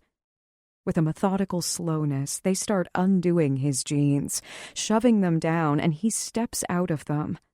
All 6 foot plus of him stands back up to full height, giving me more than an eyeful of every firm, rippling, desirable inch of him. My nipples harden. My breath grows shallow. "I have half a mind to paint you like that, just how you are, so you can see what I see when I look at you. Sexy." He takes a step toward me. "Confident." A step. "Beautiful." Another step. "Innocent." He's between my thighs again. My face angles up to his. "But I'm not a painter, Getty." He drops to his knees. "So I'll have to show you in a different way." With eyes still on mine and his hands on his own thighs, Xander leans forward and slides his tongue between the seam of my sex. I can't hold back a moan or the unabashed writhe of my hips. The eroticism of him watching me react to the devastation of that single swipe of a tongue is more powerful than anything I've ever experienced with a man. Even better, he doesn't stop. Yet he takes his time, with tongue and lips and stubble all affecting me in different ways. His attentions make my muscles tense and every nerve ache and want and need before he backs off and looks up at me with my arousal on his lips and a gleam in his eye. Just as fast, he's diving back in to start the build-up all over again. On the 3rd time, I'm so pent up with need that as he begins to pull his mouth away, my hands grip what I can of his short hair and hold his head against me. It's his chuckle that reverberates against my sex, though, not his tongue like I wanted. "Did you just beg, Getty?" Yes. No. I don't know. I'm breathless, worked up, desperate, and his laugh is not what I need right now. "Do you want to know what happens when you beg?" My eyes flash back to his, and the mule falls from my mouth as his fingers find me, part me, and begin to work in and out of me. He watches my reaction for a few seconds until my head falls back as the sensations he's evoking prove to be too much. And then, when he adds his tongue to the mix, it's me bucking my hips into his hand and my voice begging for more, because if this is his type of punishment, then I'll take it. Xander, his name on my lips as my body climbs higher and higher. His fingers stroke. My nerves react. His tongue is godlike. Oh, God. My hands tense in his hair. Yes. And then nothing. My head whips up as he leans back, uses his fingers to coat his cock in my wetness, and begins to stroke himself. Slowly, adeptly, thoroughly, thumb sliding over the pre-cum on his head before the palm of his hand slides all the way down until it hits the base, and then repeats the process all over. This is the repercussion of my begging. He's withholding my orgasm while making me watch him chase his. And holy hell, I'm not sure if it's much of a punishment, because I am so turned on by the sight of him, by what I do to him, by seeing my arousal on him, that I'm afraid to look away for a single second. But when I force myself to take my eyes from his hand as it begins to pick up the pace on his cock, his eyes burn into mine. And that single look alone is almost as arousing as watching him jack himself off. Almost. Especially as our gazes hold and the unmistakable sound of him working himself harder begins to fill the room. His teeth dig into his lower lip. His breathing speeds up. His head falls back, and a guttural groan overshadows all other sound. And I can't help myself. I've never seen something so damn sexy or been so aroused in my life as I am from watching him. My hand goes between my thighs without thought. My fingers slip into my wetness before sliding back up and circling over my clit, already swollen and sensitized from his touch. I fight my own need to close my eyes and fall under the haze of pleasure, because I know watching Xander is enough to help get me there. The sense of voyeurism has brought me to new heights of arousal. The thought of getting off, watching your lover get off, does something incredible to me. The visual before me and the emotions within me create a potent combination that has my breath growing shallow, my body aching as I watch the strain of Xander's forearm, the swell of his dick, his crest disappear between his thumb and forefinger before coming back out to his visceral groans.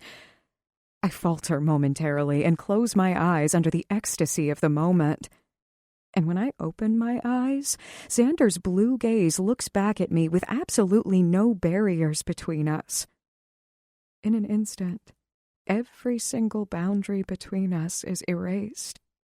Because letting someone see you pleasure yourself is almost more intimate than pleasuring each other.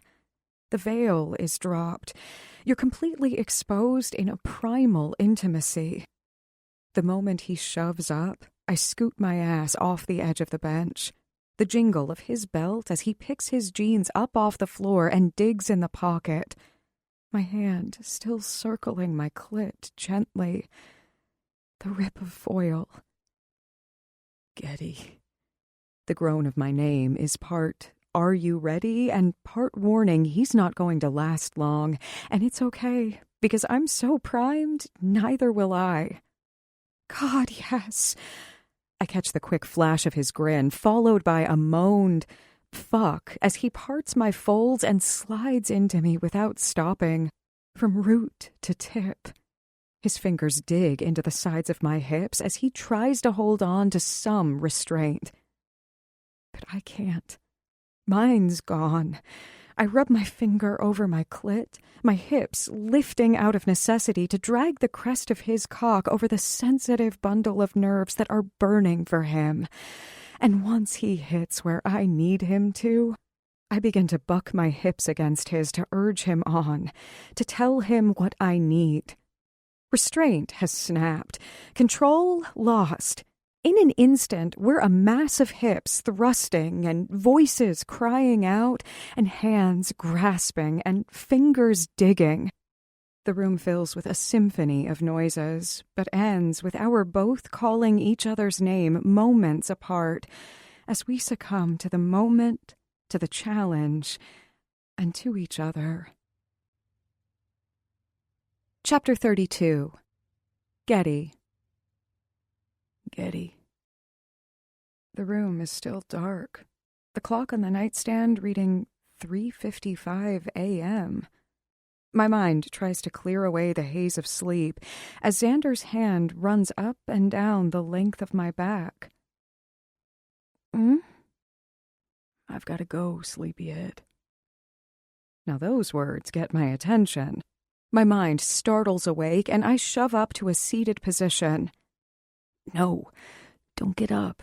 Go back to sleep. No, I'll get up. Please, go back to bed. I just wanted to say goodbye before I left. He leans forward and presses a kiss on the top of my head, his lips lingering there long enough that I wrap my arms around his hips and just hold tight. I programmed Riley's phone number in your phone, just in case you can't get a hold of me and need me. You can call her. She'll know how to find me. Okay. Thank you. My face presses harder against him, and I draw in his scent. The leather of his belt feels cool on my cheek. Another kiss on my head. See you in a few days. He steps back. Our fingers link out of habit. As always, the need to connect seems instinctive on both our parts. Fly safe. Have fun. Good luck. I'm gonna need it. I appreciate his chuckle and return it with a smile he can't see in the dark. Then, sleep calls me back as my eyelids start feeling heavy. Bye, socks. Our hands release. Bye, I murmur. His footsteps down the hall, the sound of the front door, the click of the deadbolt. I love you, Xander. I fall back on the pillow, close my eyes, and don't even bother to wipe the lone tear that escapes and slides down my cheek. Friends with benefits don't kiss you on the head goodbye in the dark of the morning. They leave a note on the counter. They text from the airport. They don't kiss you goodbye. Chapter 33. Xander. The infield is abuzz. The vibration of a car testing on the track rumbles in my chest. The rev of a motor elsewhere adds to the sound. The sensations are like a second skin. I feel at home, and strangely I feel out of place. My hat lies low over my eyes, my bag slung on my shoulder, as I search for the coach and hope that the man I flashed my credentials to minutes ago doesn't put two and two together. It didn't seem like he knew who I was, so hopefully my appearance will stay under the radar. This is something I need to do on my own time frame, because fuck if I'm not going to need time and courage to go with it when I face Colton. I hit the row where all of the racers' coaches sit, massive motorhomes that serve as a refuge for the racers while we're at the track, and instantly spot the one I've sat in for countless hours over the years. The trepidation I'd felt increasing with each footstep into the raceway dissipates instantly at the knowledge Riley's in there. Crossing the distance, I climb up the steps, peek my head inside the unlocked door, and knock, calling out her name. Rye? The look on her face, her yelp in surprise. Then she rushes the few feet to me and almost knocks me over with the force of her hug. And I just hold on tight, emotion taking over as so many things hit me. How strong her love is for me, how she picked up the broken pieces of a 7-year-old me and helped put me back together, how she didn't give up on me when so many others would have discarded me as damaged goods. The things you forget when you're in your day-to-day life. The things you appreciate when you step back into it with an all-new perspective. What kind of person gets the chance to have two mothers love him as fiercely as I have? A damn lucky one. And it's the expression in her tear-filled eyes and the smile wide on her lips when she pulls back that reinforces this fact, and guts me all at the same time, knowing what I put her through. "You're here!" She finally sputters out before pulling me against her once more, like I'm going to disappear again. And I do the only thing I can, laugh out loud and hug her tighter. The subtle scent of vanilla she's worn for as long as I can remember fills my nose and makes me really feel at home. Once her surprise is out of the way and she's calmed down, then asked a million trivial questions, made 100 observations.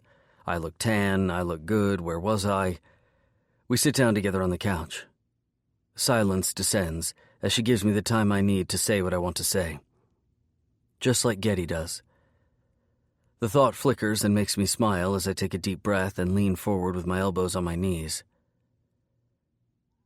I'm sorry. I finally tell her with a nod of my head. Her violet eyes search mine when I look up and meet them. Voicing my feelings has never been an easy thing for me, even with her. Add to it the situation I've put myself in, and I don't know where to begin. So I start with the truth. A few months ago, something was delivered to my house. I proceed to tell her everything. The uncertainty I felt about the box, the shock over the autopsy report, the hurt that I hadn't known, the betrayal I felt because they had to have known, the rash of emotions I went through, my fight with Colton, the hurtful things I said to him, my trip to the island, helping to repair Smitty's house, how it felt good to use my hands, and my unexpected roommate, fighting with her. How by watching her go through her battles, I realized I held on to my anger like a shield, wore it like a grudge, used it to punish myself. And then I tell her about finally opening the box. The unexpected letter, my mom's wishes for me, her wedding ring sewn in the dog. Tears fill her eyes. Her hand covers her mouth. She nods while tears slide down her cheeks. Her expression tells me she hurts for me, that she's proud of me, that she loves me. But she doesn't utter a single word before I blow out a breath and say the words that began the conversation. I'm so sorry. All I can tell you is that Colton was right. I needed to step away from everything, to take a long look at myself and deal with my own shit. I'm sorry I didn't let you in, Rye. But I was hurt. Thought you'd lied to me, kept something so important from me when now I know it doesn't matter. Whether you knew or didn't know, you were being a parent. You were protecting me from the bad things, just like my mom tried to protect me from the stuff in my house. That's your job. While I'm talking, Riley reaches out and covers my hands with hers. A mother's touch. A way to tell me she understands. I told myself I couldn't come back until I faced whatever the box held and finished the repairs for Smitty. I wanted to prove I'm a man of my word again, that I'm different from the man who hurt his family, his team, himself. And I did face it. It gave me the closure I never really knew I needed, but now understand it was what I was always seeking. I still have to finish a few minor things on Smitty's house, but I had to come back and face Colton. There's nothing I can say to you other than thank you for giving me time, for letting me figure it out on my own, and I'm sorry. Her lips spread in that soft smile that has been there encouraging me, comforting me, laughing with me for most of my life. And I immediately know it's going to be okay. You don't need to apologize to me, Xander. A parent loves their child no matter what they do. That's just how it is. While I wished you would have talked to me so that maybe I could have explained to you and foregone all of this, I'm glad now that you didn't. My head jerks over to her, surprised by her words. I think figuring the answers for yourself was 10 times more powerful. It will mean more to you. You'll trust yourself now. I nod my head, clear the emotion clogging in my throat by taking in a deep breath.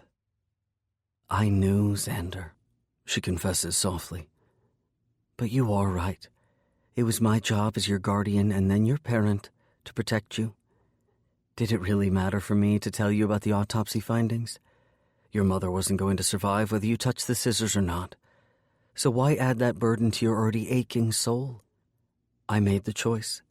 I'm sorry it caused you pain, because that's exactly what I didn't want to happen. But I did what I thought and still think was the best for you. She wipes a tear away, and I hate the sight of it, that I've made her cry, but can't do anything about it. I've missed you. I've worried about you. You were out of control when you left, and I feared the worst because I know pain like that can cause you not to care about yourself. I can't tell you how happy I am to see you whole and healthy and changed.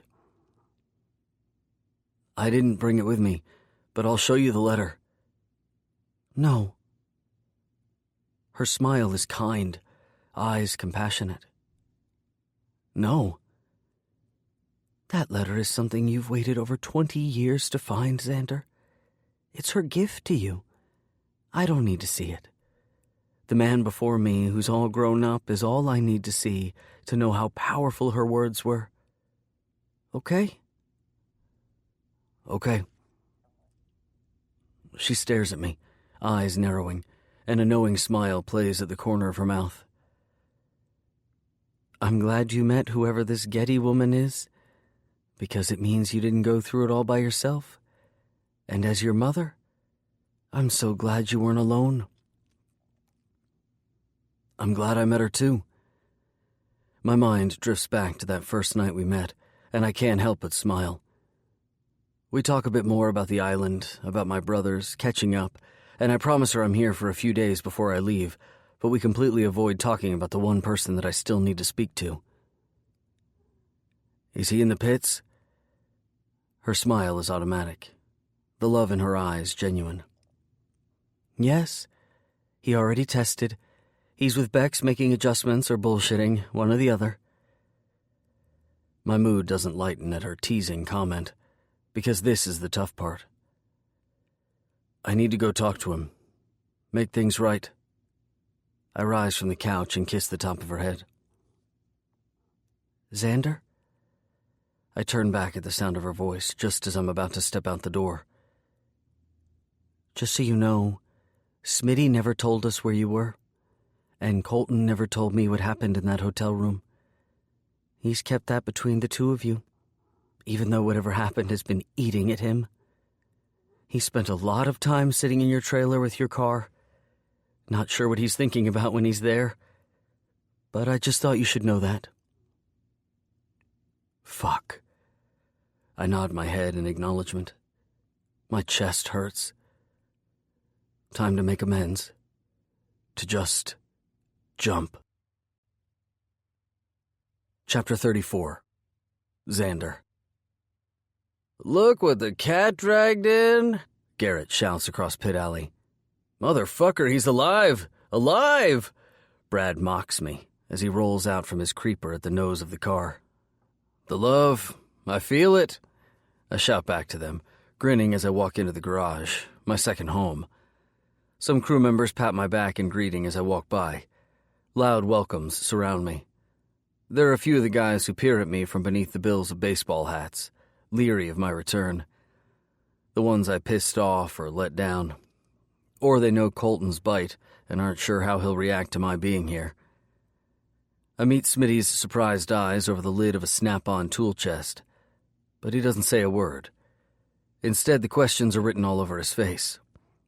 I lift my chin toward the stairs, asking him for a single answer, and when he nods again, I know where I'll find Colton.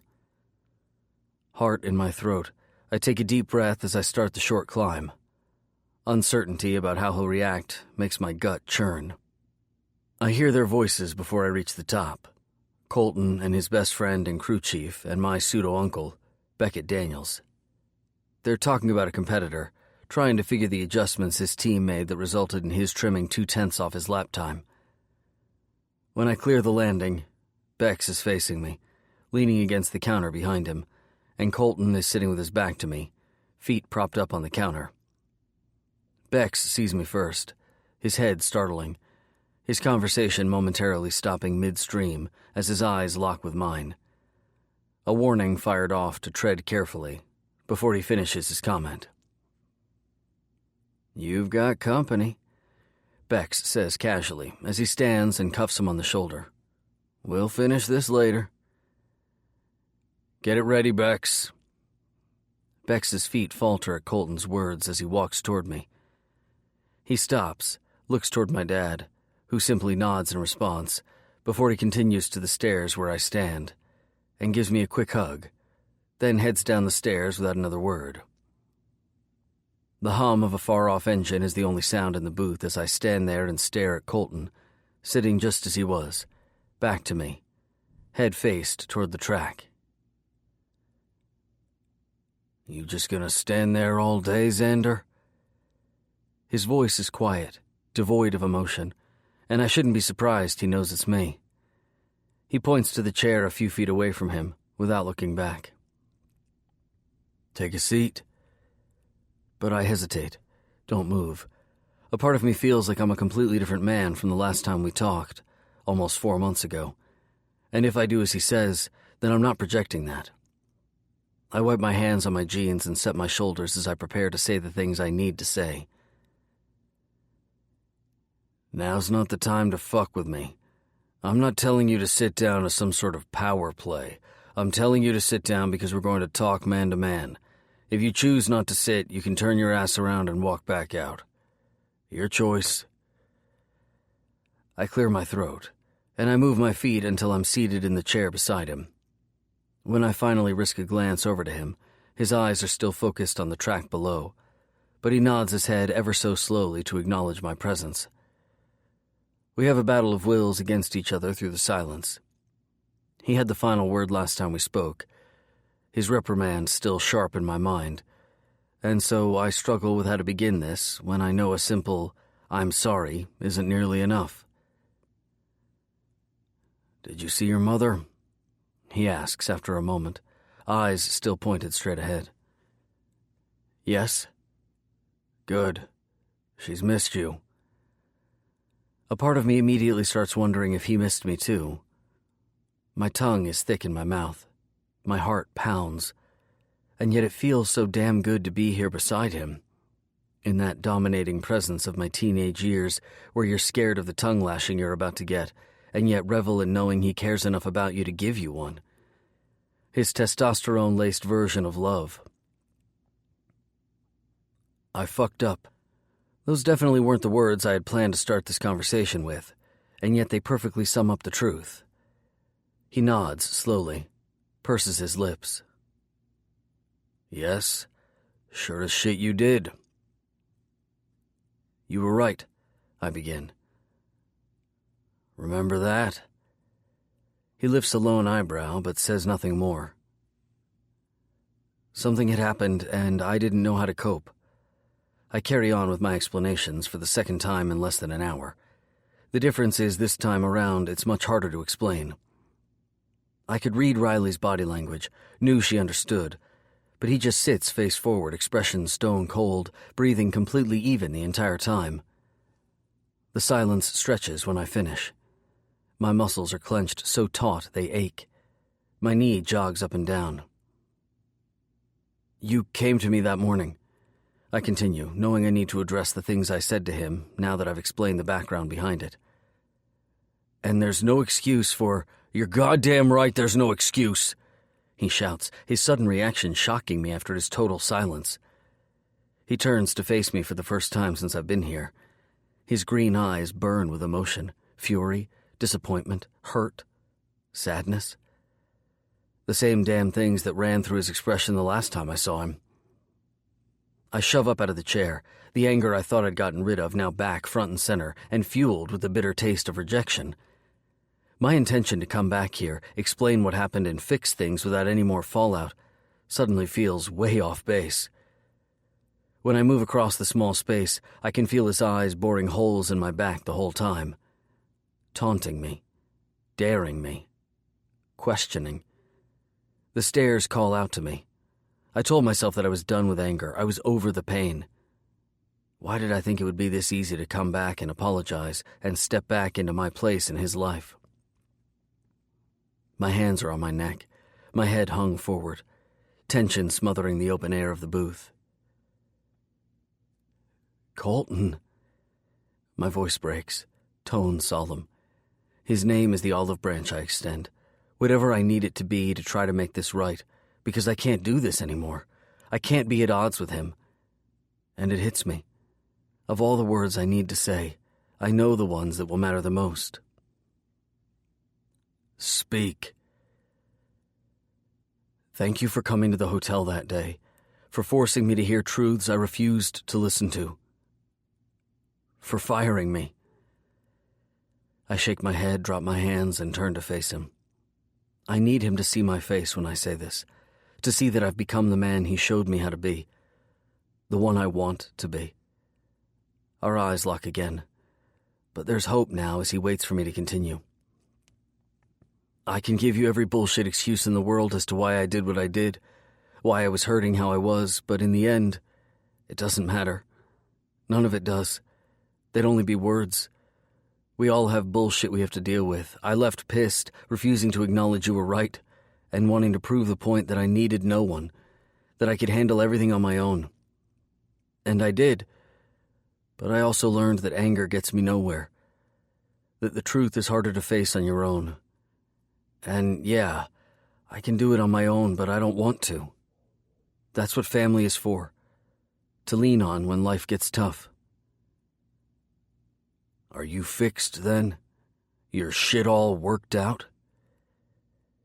His questions sound casual, but have so much weight to them as we hold each other's glare.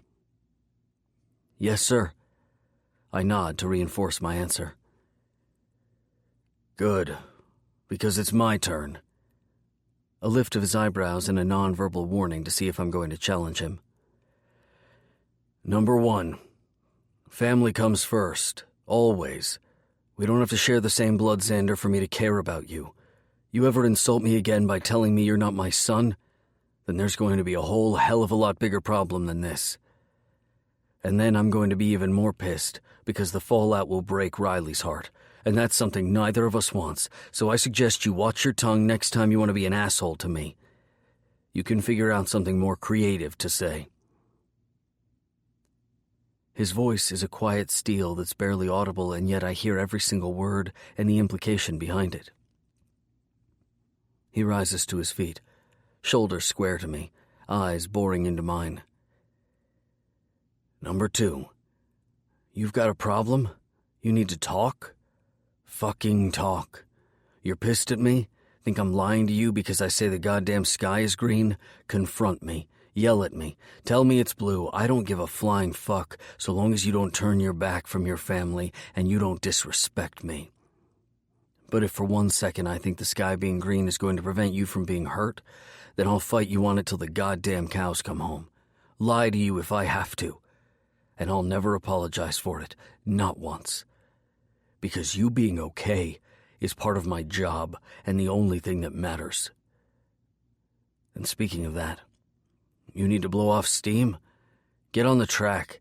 Race the fucking wind and outrun your demons there. Nothing good's ever come from throwing them onto someone else. Understood? To an outsider, his words might seem harsh, but to someone who knows him, they sound like love. I nod my head. 3rd, you ever insinuate again that racing is more important to me than you, you'll never touch the track again. I don't care how good you are.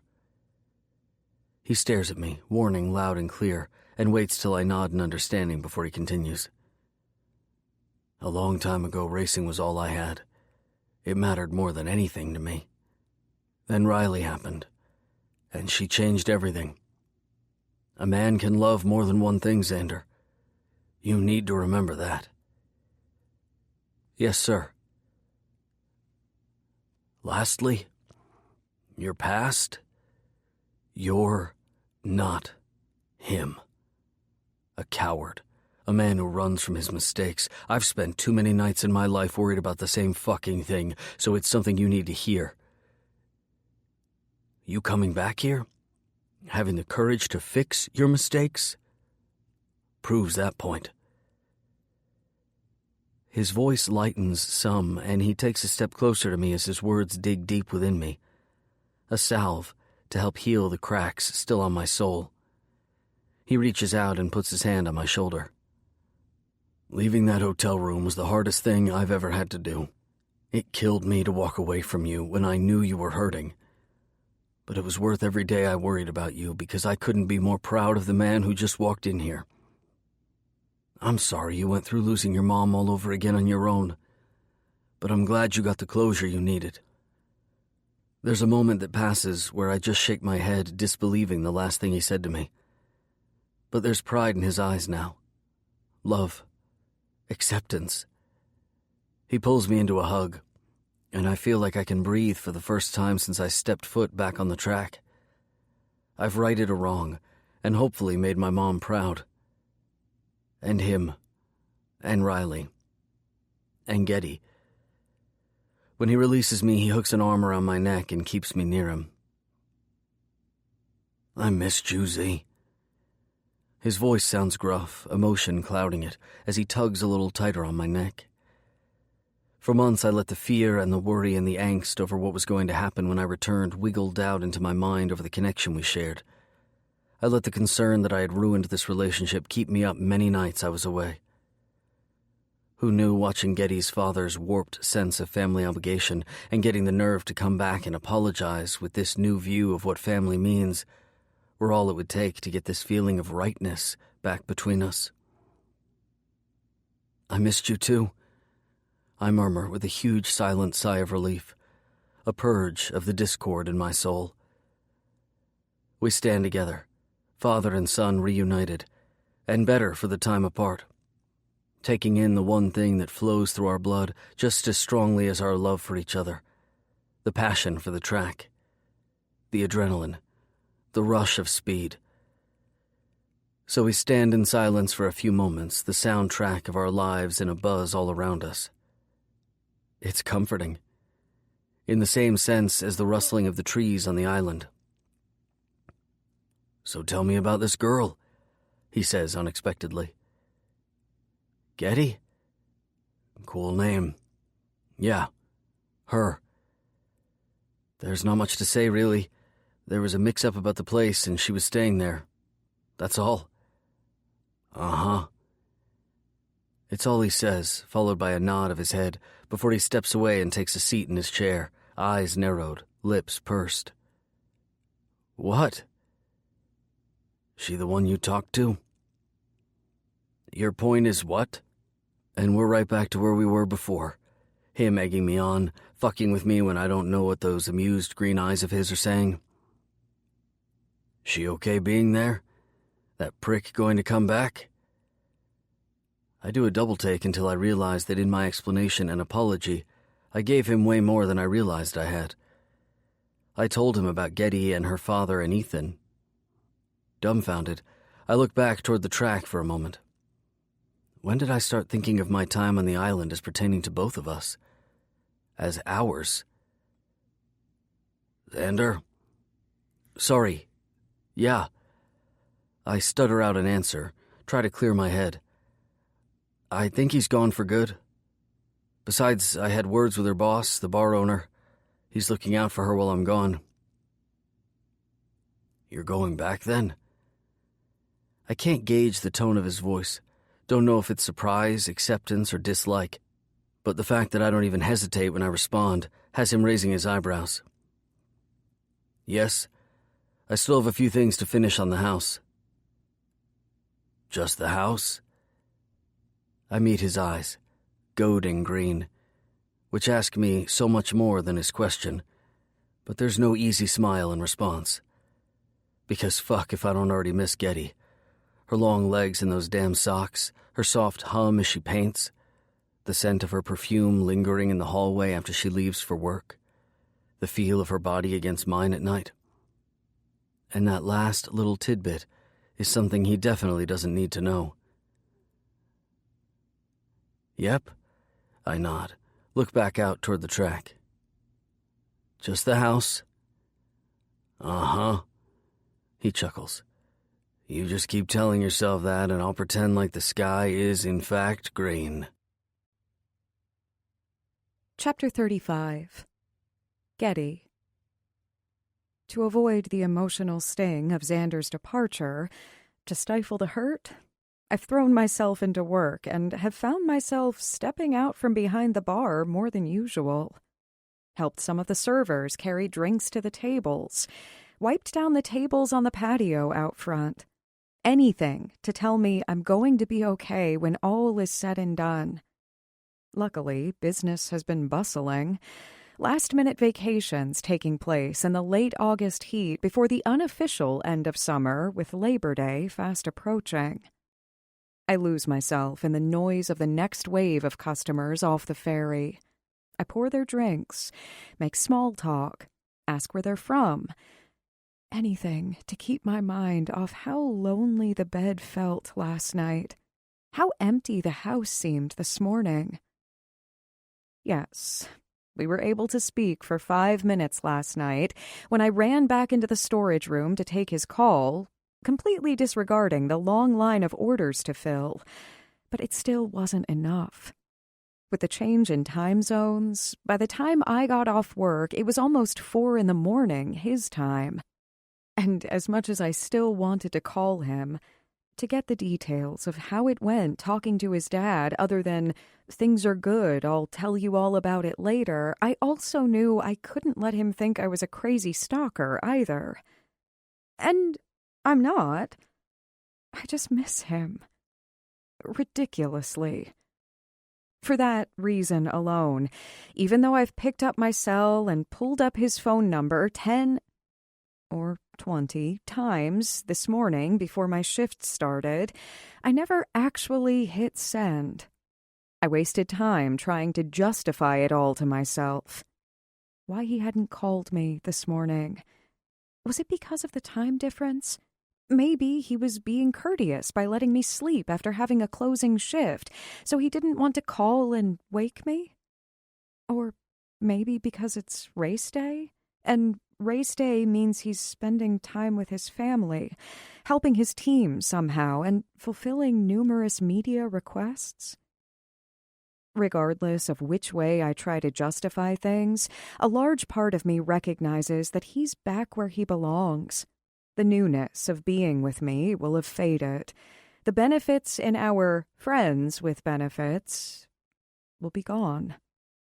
He'll be moving on. At the same time, I know I'm being ridiculous.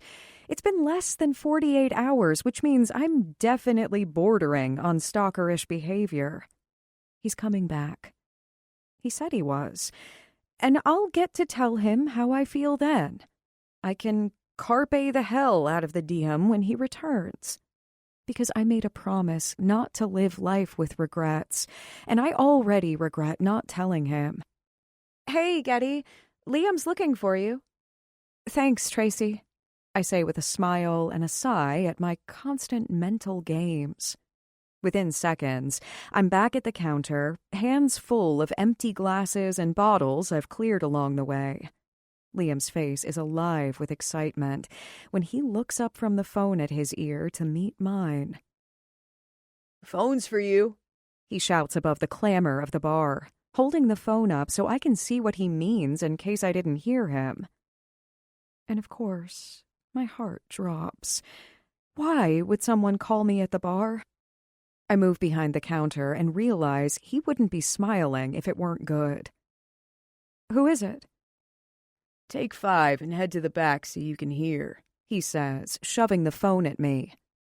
"I've got to go change all the TV channels." The minute I clear the back room and shut the door, I put the phone to my ear. "Lazy dog, this is Getty." "You're very sexy when you sound all official. You wearing your socks? His voice is like liquid sex coming through the phone.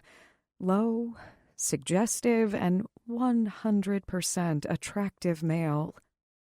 "Xander, why are you—" "If you'd answer your cell, I wouldn't have to call the bar," he says with a laugh that has me digging into the back pocket of my shorts to see several missed calls from him on the screen. "What the hell?" I comment more to myself than to him as I check my phone. "Sorry, I think I hit my Do Not Disturb button when I put it in my pocket. I'm such a dumbass." His laugh coming through the line makes him feel close, like he's right behind me. The damn doubt I've been trying to ignore for the past 2 days disappears at the sound of his voice. "Today's been ridiculously crazy, so I don't have much time, and I know you're probably swamped with orders. But I wanted to call to say hi and tell you to make sure you watch the race today." "Okay, Sure, I'll get Liam to tune one of the screens near the bar to it. Why? What's up? Because I'm in it. You're what? I don't know why all of a sudden my stomach drops at the same time my eyes widen and heart races with excitement. How is that even? It's a long story, but you were right, Getty. About all of it. All my dad wanted was the best for me. I was blinded by the pain I was in. Tears burn in my eyes. His voice sounds so surprised, so untroubled, and the sound of it truly makes me happy. He'll never admit it, but I found out he's been hauling my car to every race, paying my crew to show up just in case I did. The awe in his tone makes me smile to myself. Even if a part of me is sad that I'll never have that kind of love, it makes me so happy that he does. After everything he's been through, he deserves to realize its presence in his life.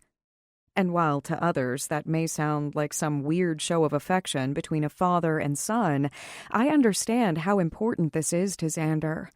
He accused his dad of loving racing more than him, and yet his dad took that love, hauled it from city to city around the country, and waited for him. He had faith in the son that he'd raised into a man to know he'd figure his problems out and come back around. He believed him to be the man he knew he could be. Oh, Xander. My eyes well with tears over what I'll never have and for what he always will. I know, he says with that tone of his that allows me to see him nod. I can picture the soft smile on his lips and the appreciative look in his eyes. There's a blast of noise in the background, a voice on the PA system, the roar of a crowd in response, and it shocks me back to the here and now and the excitement he must be feeling and the sense of rightness with the world he's gotten back. So, oh my God, you're racing. Does it feel good to be back in your car? No, not my car. He laughs. When I get back, we're going to sit down and I'm going to teach you all about what I do. I hear nothing else except for, when I get back. The words I didn't even realize I was waiting to hear, and it takes me a minute to wrap my head around them while he's talking. So it's too late for me to race my car. I didn't qualify, so she's out, but unlucky for him and lucky for me, Alan came down with the stomach flu early this morning. They've been pumping him with IVs to try to hydrate him, but he's still sick as a dog. So, I'm going to drive his car. I have to start in the back since I'm a different driver than the one who qualified for the race, but I'm confident I'll be able to move up the pack pretty quickly. My head is spinning, and my cheeks hurt from grinning. I'm nervous. His laugh fills the line again and calms my anxiety. Me too, Socks. But nerves are a good thing.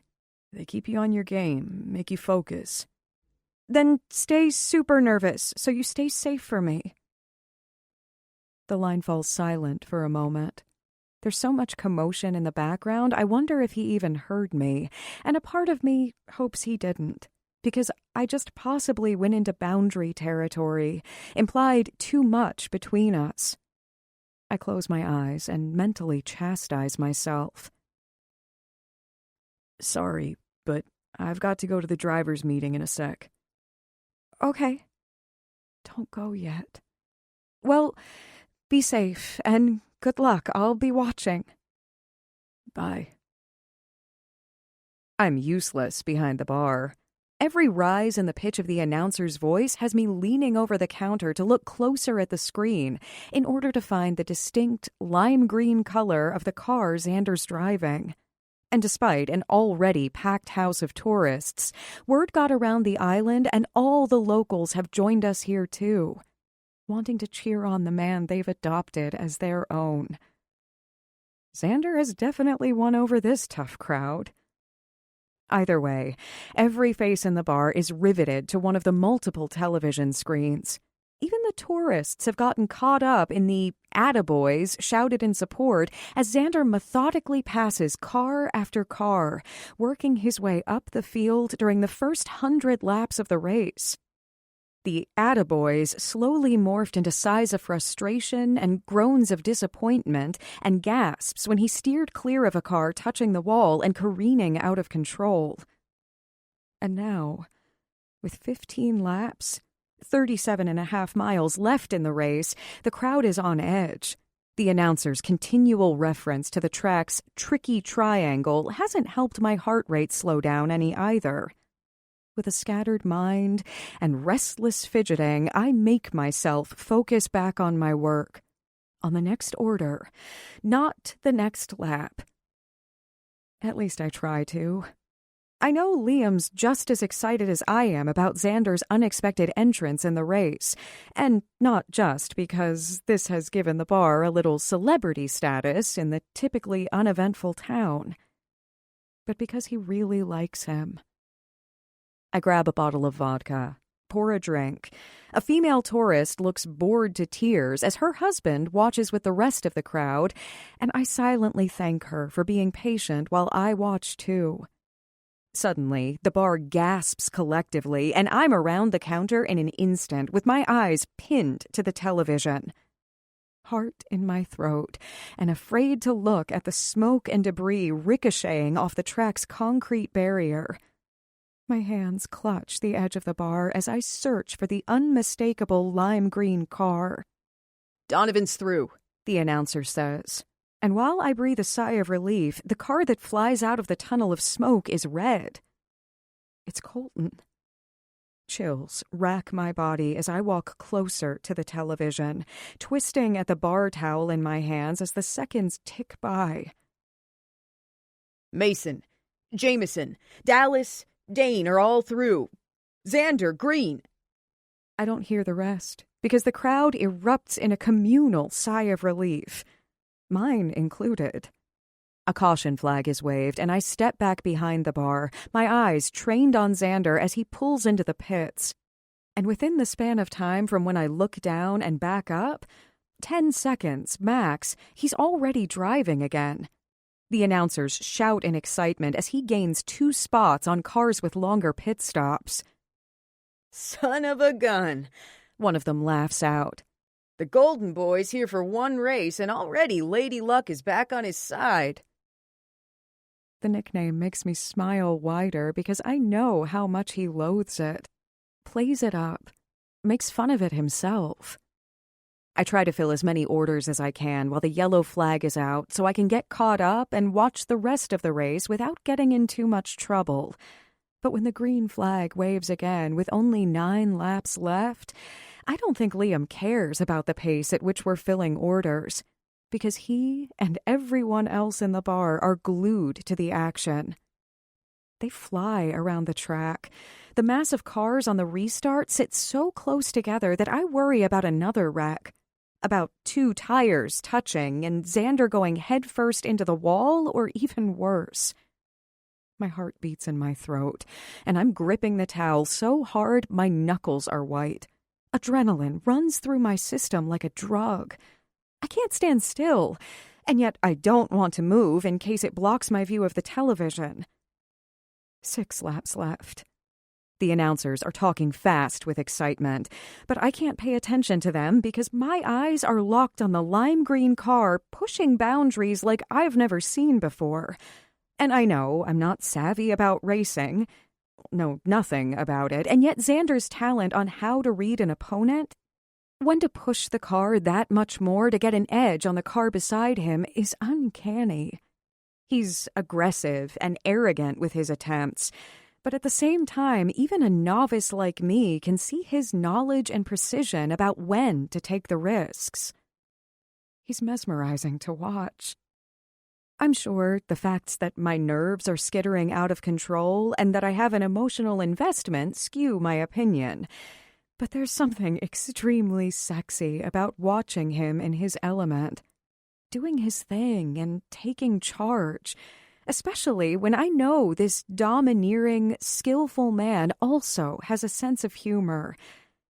and calls himself Mander to ease an anxious woman's nerves.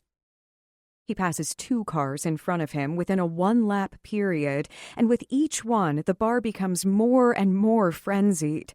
"Come on, Xander," and "just 4 more" sound out repeatedly until it's practically a chant.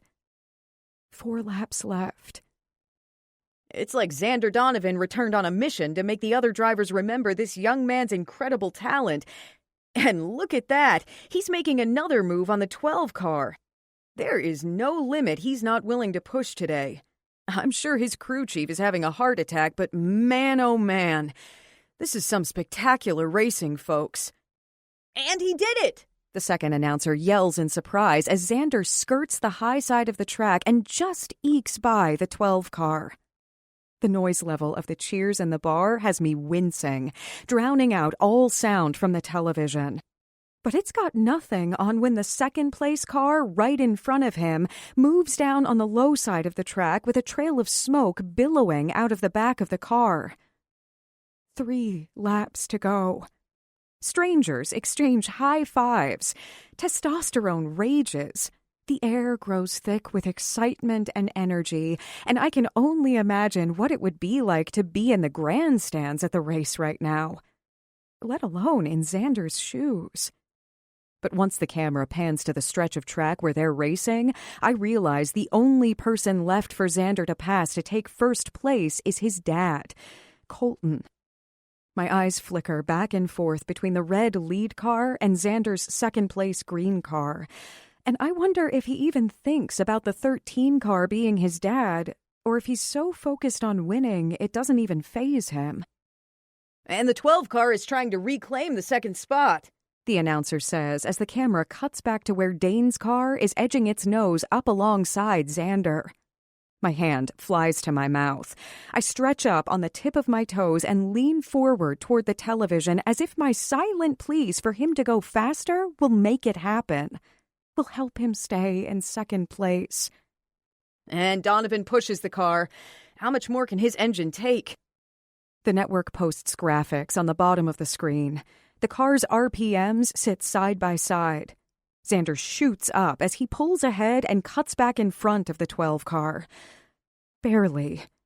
While the customers hoot and holler, I close my eyes momentarily to rid my mind of the vision that had flashed through my imagination of his car smashed into bits. 2 laps left. The cars catch up to traffic that's a lap down, and when the drivers come out on the other side of it, they sit 1, 2, 3, Colton, Xander, and Dane like a train of race cars.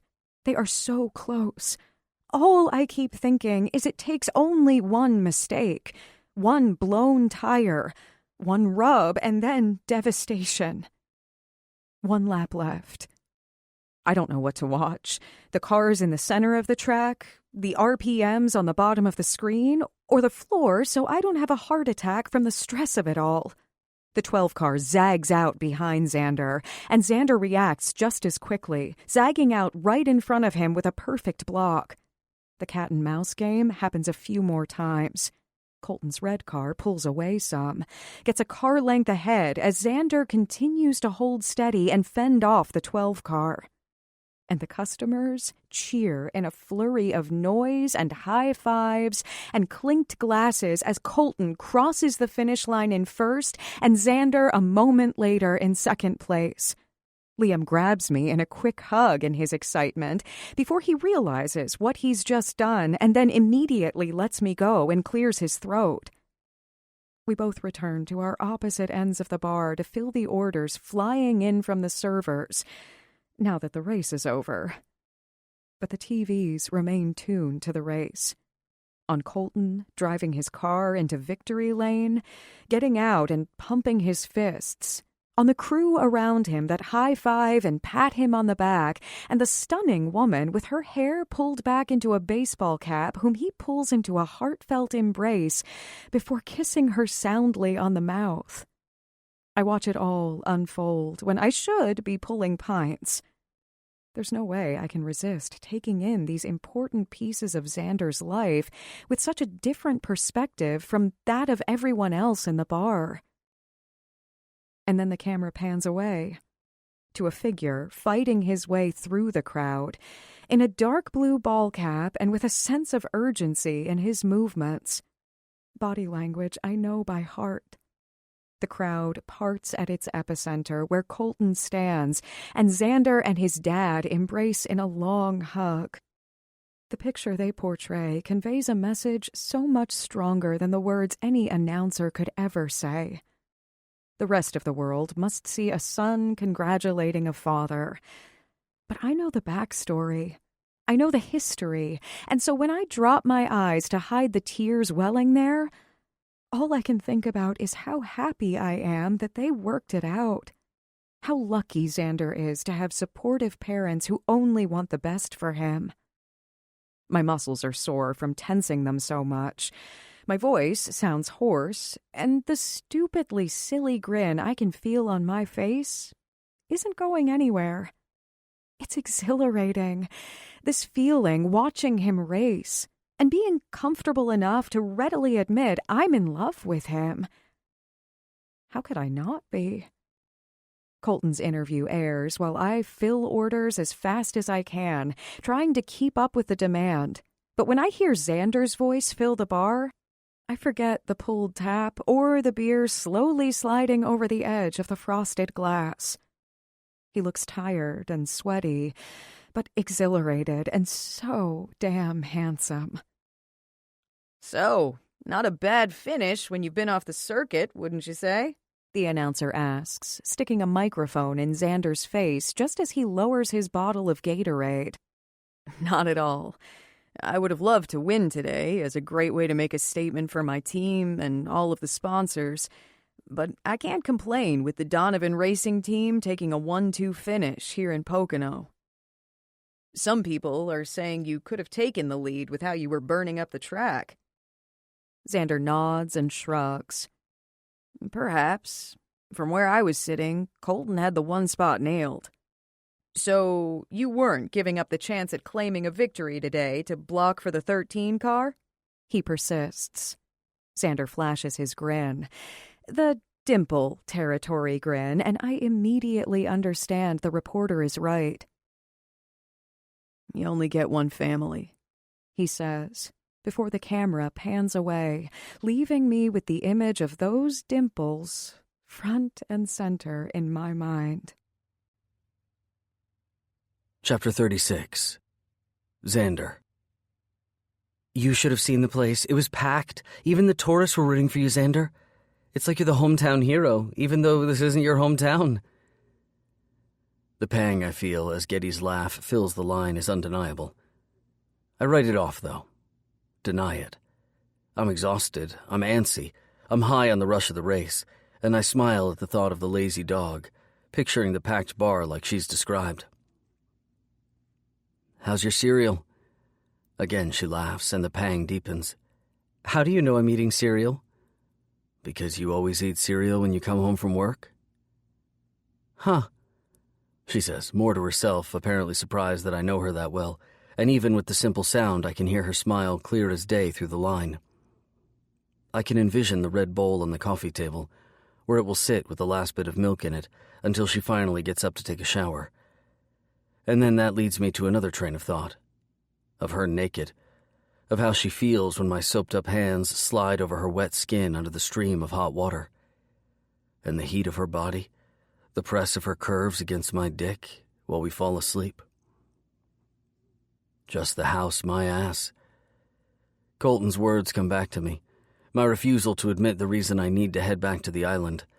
It's so much more than just keeping my word to Smitty and finishing the last of the to-do list. And that more is currently sitting on the couch, legs most likely still in those damn knee-high socks, curled up beneath her on the couch, after a long day on her feet behind the bar. The knock on the open door to my room pulls me from the enticing visual. You coming, Z? I'll be there in a minute, I tell John. I know the rest of the crew is ready to go out and party it up. Our typical MO after a good race. Bottle service in the VIP section. Rowdy and loud. You gotta go? Is that disappointment in her voice? Does she want to talk more? The guys can wait for all I care. In a minute. All the hotels are full with the race in town. Some of the guys on the crew had a suite here at the Four Seasons, so I'm commandeering one of the rooms in it. Pulling rank, are you, golden boy? I roll my eyes and snort at the damn nickname, but can hear the exhaustion in her voice. Those brown eyes of hers are probably closing slowly, too. Something like that. You guys going out to celebrate? Why do I hesitate to respond? I'm tempted to stay here with a few beers in the cooler and sit and talk to her. Yeah, just going to go out and have a few drinks.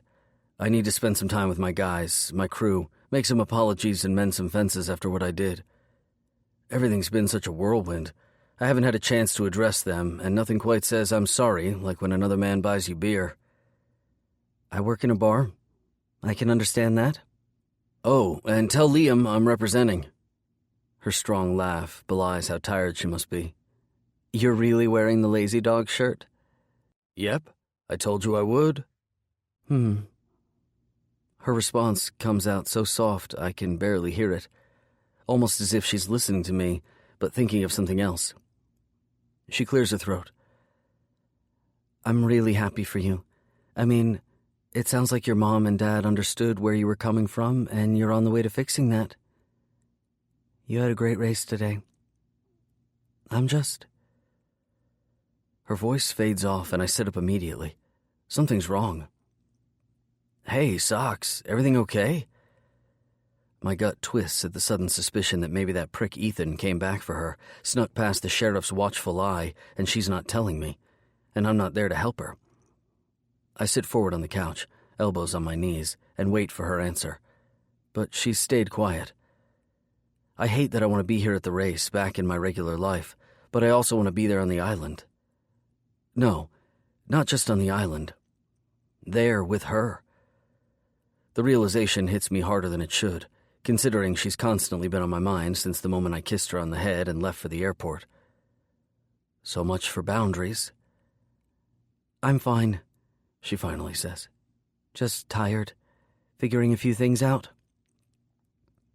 A thought ghosts through my mind. I shove it away. It's just not possible. Not feasible. Could never work. Get your ass out here, Donovan. We need to drink. I rise from my seat and hold my hand up in a 1-minute gesture to where the guys stand at the door of the suite. Some of them flip me off, some raise up a bottle of beer to entice me, and some make the universal motion that I'm jacking off. I raise my middle finger and turn my back to them. I take it the natives are getting restless? She laughs. It sounds forced. Or am I just reading into it? I can hear the bowl clatter in the sink. Know she's about to head toward the shower. I'll let you go.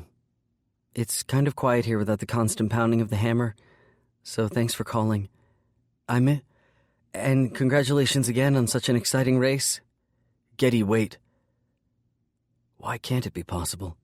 Yeah? Is that hope in her voice? Want? I wish I could see her eyes, her face, the fidgeting of her hands, to know for sure what she's thinking. I can't pin down the whirlwind of thoughts going through my head, but use the gist of them to stick myself out there and do something that never in a million years would I expect to be doing. What if I was wrong? Wrong about what? Her voice slows down while my heart speeds up. What if I made a mistake when I made that toast? Silence again, her mind trying to follow me. You mean the to us part? When I pull the curtains aside and look down on a city darkened by the night, I know that I'd love for her to be going out with us tonight. Or just with me. It doesn't matter. I want her to be here to experience this, meet my parents, my crew, to see what I do, to have her come give me a kiss on Victory Lane so everyone could see this incredible woman is with me. And only me. Holy shit. The world must be ending. Because I've never wanted that before. No. I struggle with what to say next, how to say it. Yes. She laughs in a way that makes me smile and relax a bit. I mean about the ending in disaster part. What if I was wrong about that? You're not making sense, Donovan. Stop. Think clearly. Try again. What if I were to tell you that I really like the benefits part, but not the friendship part? Xander? She's cautious, fearful, feeling me out here since I'm fucking this up royally. Can you just say what you're trying to say? That laugh again. It's nerves mixed with hope. Exactly how I feel. Am I really doing this? How can I not? I'm saying that I miss you, Socks, more than I thought I would. Like, I'd rather sit on the phone and talk about nothing right now with you instead of go drink with the guys. The admission comes out in a rush, but the simple, "oh," that falls from her mouth keeps me going. So what if there wasn't going to be a disaster? What if we tried the friends thing and the disaster we expected never happened? Would you want to try more than that? I pace the length of the room, run a hand through my hair, sigh as she once again gives me the patience I need to find the right words, and at the same time, her silence is fucking killing me. I mean, I'm here and you're there, and what if I said I wanted you here with me too?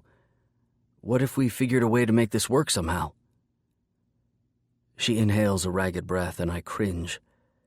The silence, her lack of response, absolute torture. Damn it. What the fuck did I go and say that for? Why the hell did I just ruin whatever this was between us by creating a man-made disaster myself? Getty? It's as close as I get to begging. I'm more nervous in this conversation than I was at the start of the race today. A woman is not supposed to fuck me up this bad. And then she laughs. Giggles. Music to my ears. I can breathe again. I miss you too.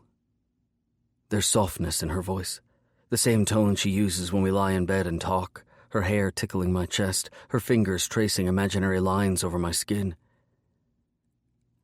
I heard her answer in her tone, but need to hear it from her lips as well. So?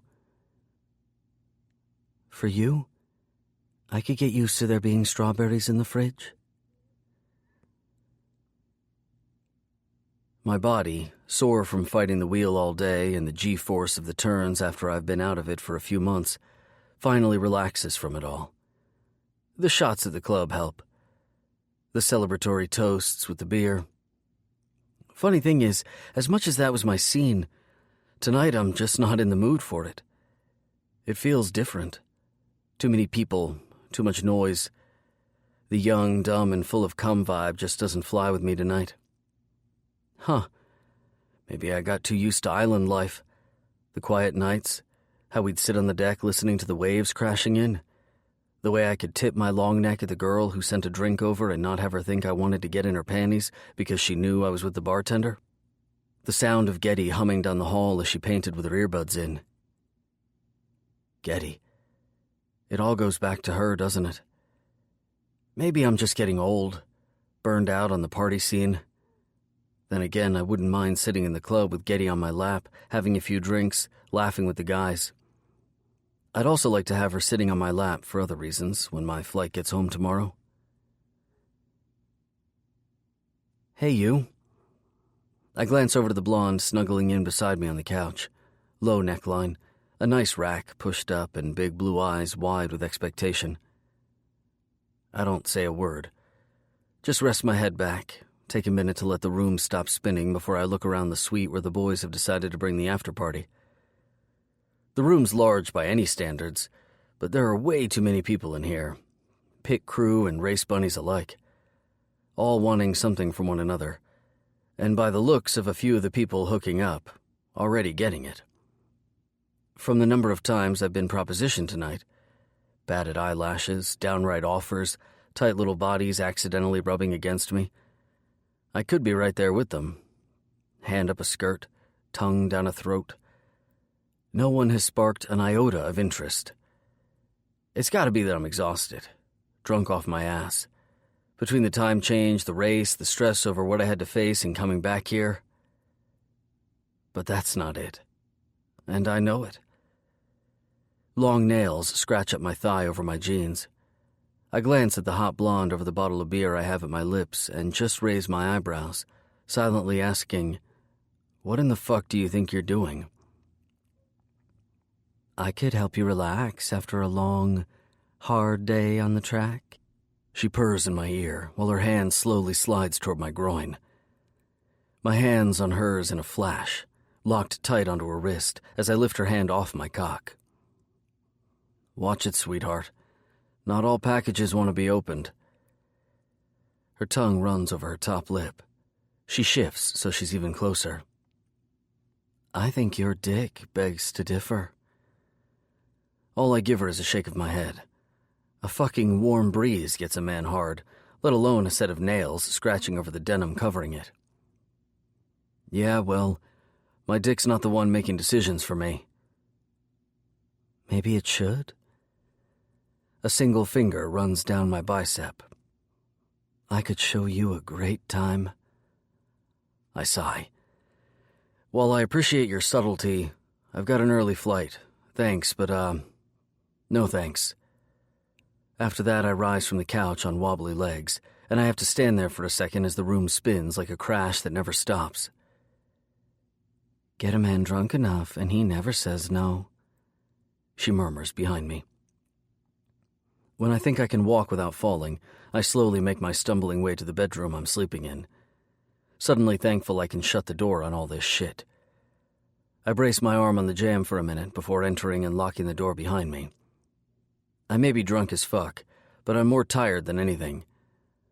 I don't remember making it from the doorway to the bed, much less how I got my clothes off and left them strewn Getty-style across the floor. But somehow I did, because when someone pounds on the door what feels like seconds later, I trip on my clothes as my bleary-eyed, drunk-as-fuck self heads to open it. "What?" I shout as I struggle with unlocking the door in the dark and flinging it open. "Dude, someone's hooking up in the other bathroom. I'm gonna hurl." Stevie hiccups as he pushes past me and runs to the ensuite bathroom. I shut my door, blocking out the noise of the party still in full swing on the other side of it. Within seconds, Stevie's gagging sounds filter through the closed bathroom door and into my room, making me want to puke myself. But I'm too goddamn tired to have the energy to throw up. "Shut my door when you're done," I shout to him as I stumble back to the bed. Fall on it, head to the pillow, eyelids heavy. "And lock it." The exhaustion captures me whole. Chapter 37. Getty. Since things are slower at the bar, I use the extra time to scrape the paint off my hands that didn't come off in the shower. I keep discovering it in new spots, and yet I don't care, because my mood is through the roof. Not even the annoying guys at Table 8 who keep complaining that their beer has too much foam can dampen my mood. Impossible. When the man I've unknowingly fallen madly in love with wants to try to turn this friends with benefits thing we have going into something more. To say sleeping was difficult is an understatement. And I'm definitely feeling it now, 4 hours into my shift, with weary eyes and an achy back. But after his phone call, my mind kept wandering to all the possibilities life holds for us. Fate just might be on my side this time around. I spent hours on his painting of the Indy car, wanting it perfect. No, needing it to be perfect. Because it's sitting adorned with a bow on his dresser for when he comes home. A congrats on the great race. And I've never painted anything for anyone, and yet I feel so strongly for you that I had to create this for you. A welcome home, I missed you, and I can't wait for this next step with you. Excitement fuels me through the day, plus the knowledge that he's high in the sky somewhere right now, flying home to me, bringing his sweet kisses closer, his infectious laugh, the sense of calm and safety he carries with him. My good mood has probably grown annoying to bystanders, and yet after so many years of having to fake every emotion, it's kind of cool to just feel everything and not hide anything. When I return from the storage room, Liam and a few customers are crowded over something at the other end of the bar. The minute they see me, the huddle breaks up. So I stand there, observing their suspicious activity for a moment. And I don't know how I never realized it before, but when men don't want you to know something, they're not exactly subtle in trying to act like nothing is going on. At a loss, I pull the bar towel from my apron and wipe my hands, still scanning the group, trying to figure out what's going on. It's only when I walk their way that Liam lifts his eyes again and meets mine. The look on his face is all it takes for me to know I'm not going to like whatever it is. Liam? What's going on? What are you hiding? Tell me. Need something, Getty? My eyes narrow. The hair on the back of my neck stands on end. I don't like the sudden twisting in my stomach. I glance around the bar, looking for my father, for Ethan. I don't see them, but one of them usually accompanies the uneasy feeling that swamped me. What's going on, Liam? Nothing, Liam says, at the same time another patron says, hella free publicity. A guy I rarely see in here gets elbowed by Jim sitting next to him and leveled with a glare from Liam. It takes me a minute to place who he is. Jerk of a guy. Rumors of a controlling wife who doesn't let him out much. Likes his whiskey cheap and tips even cheaper. But right now, I don't care shit about who he is because I want to know what he means. Free publicity. What do you mean? I take another step closer as buttons on cell phones are pushed so that apps close out. Wide eyes greet me. Mouths remain silent. Just tell me, Liam. I know he's my boss, but something is wrong, and I don't know what he's protecting me from, but his sigh when he reaches for his phone causes goosebumps on my arms. He shoos the guys around the counter away. An extra glare given to Jim before he slinks away to another table. There was a picture posted on Instagram this morning. They tagged the bar, so some of the guys who follow my account saw it. Okay. I'm not seeing why this is such a big deal or what it has to do with me in any way, shape, or form. And then I get it. It's probably a scantily clad chick, and he's embarrassed and doesn't want to show me. Now I feel like an ass for pressuring him and overreacting to boot. I can handle it, Liam. I'm a big girl. He blows out a breath as I reach for his phone so I can see the picture. But when the screen flickers to life, it takes a minute for my mind to accept what I'm seeing, or to process anything beyond the holy shit that keeps running on repeat through my shocked mind. The selfie was taken askew. Xander's head on a pillow, face angled to the camera, eyes closed. Sound asleep. The tattoos on his back are visible, sheet pulled down low so the top of his ass can be seen. The problem isn't him. Well, more so, the problem is the person taking the selfie that included Xander. Her blonde head of hair looks mussed.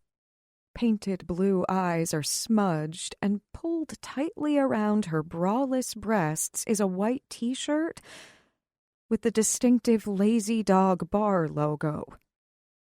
The one that Liam gave Xander before he left. I swear I must blink my eyes 100 times while I try to process how the image could be misleading. But when I scroll down to the caption, my heart and stomach drop. At Xander Donovan, definitely not a lazy dog in the sack. This girl wore his ass out. Thanks for the shirt, at Lazy Dog Bar. It looks better on me than him. He looks better on me, too. Hashtag race her down. Hashtag victory lane. Hashtag sexy zexy. Hashtag Mr. Orgasm.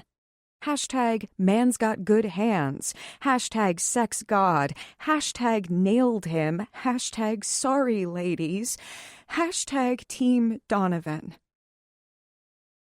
I lick my lips and strive for some kind of composure. The noise of the bar sounds like a jet engine roaring in my ears, and I'm having trouble fighting the tears that burn at the backs of my eyes. I open my mouth to say something, anything, but nothing comes out. Every single emotion I've reveled in over the past 24 hours has just come crashing down around me. I'd love to refute it, to say the picture is fake, that it can't be real, and yet I know it's him. Those tattoos, plus the fact that's his preferred position to sleep. And I recognize the thumbnail turned blue from where he hit it with the hammer a few weeks ago. No, the shirt is real because it's the same one I have on. It's a struggle to breathe, to comprehend, to function, and yet I feel so damn much. More than anything I've ever felt in my life, and in a way I never want to feel again. Liam tries to take the phone from my hand, but I hold tight to it, not wanting to let go just yet and wanting to stomp my heel into the screen at the same time. I take one last look at the picture, at her Instagram account name, @RaceBunnyBabe, and give it to Liam without a fight. I need to take a break, I ask him as I walk to the back room without waiting for an answer, feeling the weight of all the stares from the patrons on my back. Getty, Liam calls after me, but I really don't want to talk to anyone. Getty. Again.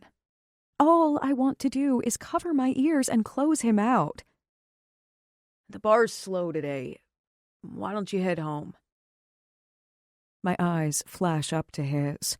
His face expresses complete concern and apology, and I look away as quickly as I can while I untie my apron strings.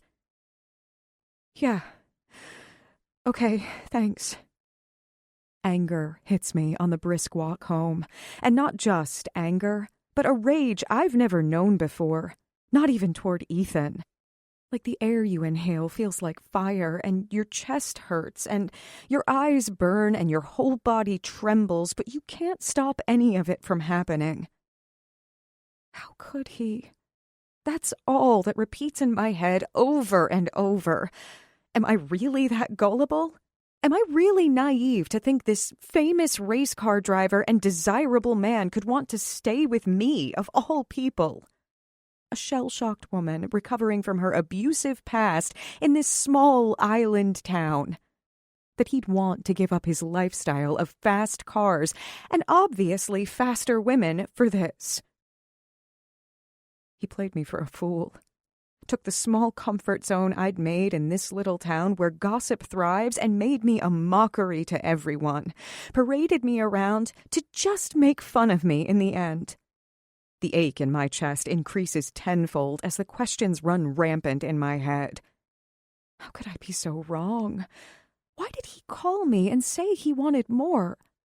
Was that his way of trying to make me feel better? But even that makes no sense. Flinging open the door to the house, I finally allow the angry tears to run down my cheeks. I'm restless, despite the crying jag. Antsy. Want to lie down and cry from the hurt that won't stop, and at the same time can't sit still. Maybe I'm wrong. Maybe there's an explanation. How? So I run back into the kitchen and grab my phone out of my purse. With trembling fingers and blurry eyes, I pull up the Instagram app. Have to wait for it to download onto my phone. I search for the name @RaceBunnyBabe. I don't understand the screens or the pages, but see that there is only one picture under her account. The one of her and Xander this morning. I'd had a small ounce of hope this was wrong, but it's shattered by this. Then I noticed the comments below the pictures this time. The jealous women wishing they were her. The crass comments about if he's really golden in bed. The, where was this taken? And it's that comment that draws my attention, because there was a response. I don't want to click the button to find out the answer, but I have to. The 4 seasons. All my hope leaves with the next sob that falls from my mouth. My fingers switch over to the Messenger app. I don't care if he's in the air right now. I text him. Don't bother coming home. I don't want to see you. You made your point. Have a nice life. Pacing the house, I check my phone constantly. No, he'll have landed and will be heading this way soon. Through the traffic, on the ferry, to the house. I can't focus on anything else. Can't concentrate. I know he will text me back. Not what he will say. It's not like there's a suitable explanation anyway. It's on what feels like the 500th pass through the kitchen that I see his damn to-do list. The miss the handyman while he's gone item he added onto it, and a fresh set of anger erupts within me. What a joke he played on the naive roommate. The fun he must have been having, calling to sweet-talk me while she was probably sitting in the hotel room beside him. I don't know what provokes me, but I see paint front handrail, and since he's basically finished with the back deck, I know that's the one major thing he has left to do. Well, screw him. I'll do it for him so he has no excuse or need to be here at all. None. Suddenly, I'm a woman on a mission fueled with spite and anger. I head to the shed for the paintbrushes and scan the cans for the wood stain. When my eyes hit on a can with a tester drop of Pepto-Bismol pink on the lid, I grab it without any thought of right or wrong. Morality is out the window by the amount of pain he's caused me with his betrayal. All I can think of is, I'll show him. Focus on how his stupid list will be complete so he can keep his word to everyone else but me, and then he'll be done here. I'll never have to see him again. I stroke the brush over the sanded wood. The settled paint doesn't spread well, and I have to close it back up and shake it the best I can. Get my aggression out on a can that's years old from the previous owners. But I don't care, because I'm doing something. Anything. To try to stanch the hurt, dull the pain, stop my feelings of stupidity. And so I paint through the tears. Big, gulping sobs that splash off my face and onto the railing where I have to repaint what it washes away. It's sloppy and messy, and as much as I'm going to hate myself in the morning for this, right now it's what I need to do. When I cover it all and then some, with huge drip marks included, I collapse on the steps, drop the paintbrush, and just cry. Elbows on my knees, head in my hands, feel sorry for myself, want to kick him in the balls, tears. The headlights startle me. I'm not sure how much time I've spent staring into space. How many times have the tears started and stopped? Probably just as many times I've cursed him out for being cruel and chastised myself for being just what my father said I was. Gullible. But when the headlights pull down the street and the car door slams shut, I don't think I have the effort to fight him. Until I hear him call my name. Getty? Full of worry, fear, confusion. No! I'm on my feet in an instant, back to the wall, heart on lockdown. You don't get to come here anymore. Leave! What the fuck is going on, Getty? Why the hell did you paint that pink? Why is Liam calling me, chewing me out? Why aren't you answering your goddamn phone? What the hell is he talking about a picture for? His voice echoes around the empty street as it escalates in pitch with each and every word. His face is the perfect picture of panic in the waning daylight, and I have to begrudgingly admire what a great actor he is. How he made me feel and believe when he had no intention of following through on anything he ever said to me. Go away, Xander. Go away and don't ever come back. This time, when I speak, my voice is quiet but livid. You said friends with benefits would end in disaster. Well, thanks to you, it did. Will you please tell me what in the fuck is going on here? He goes to grab my arms, and I jerk back as fast as I can. So much so, his eyes grow wide, my response telling him I'm dead serious. Was it funny to you to call me? Tell me you want to try at something more between you and me? Us? And then turn around and fuck the girl in your bed? Getty, what? What are you...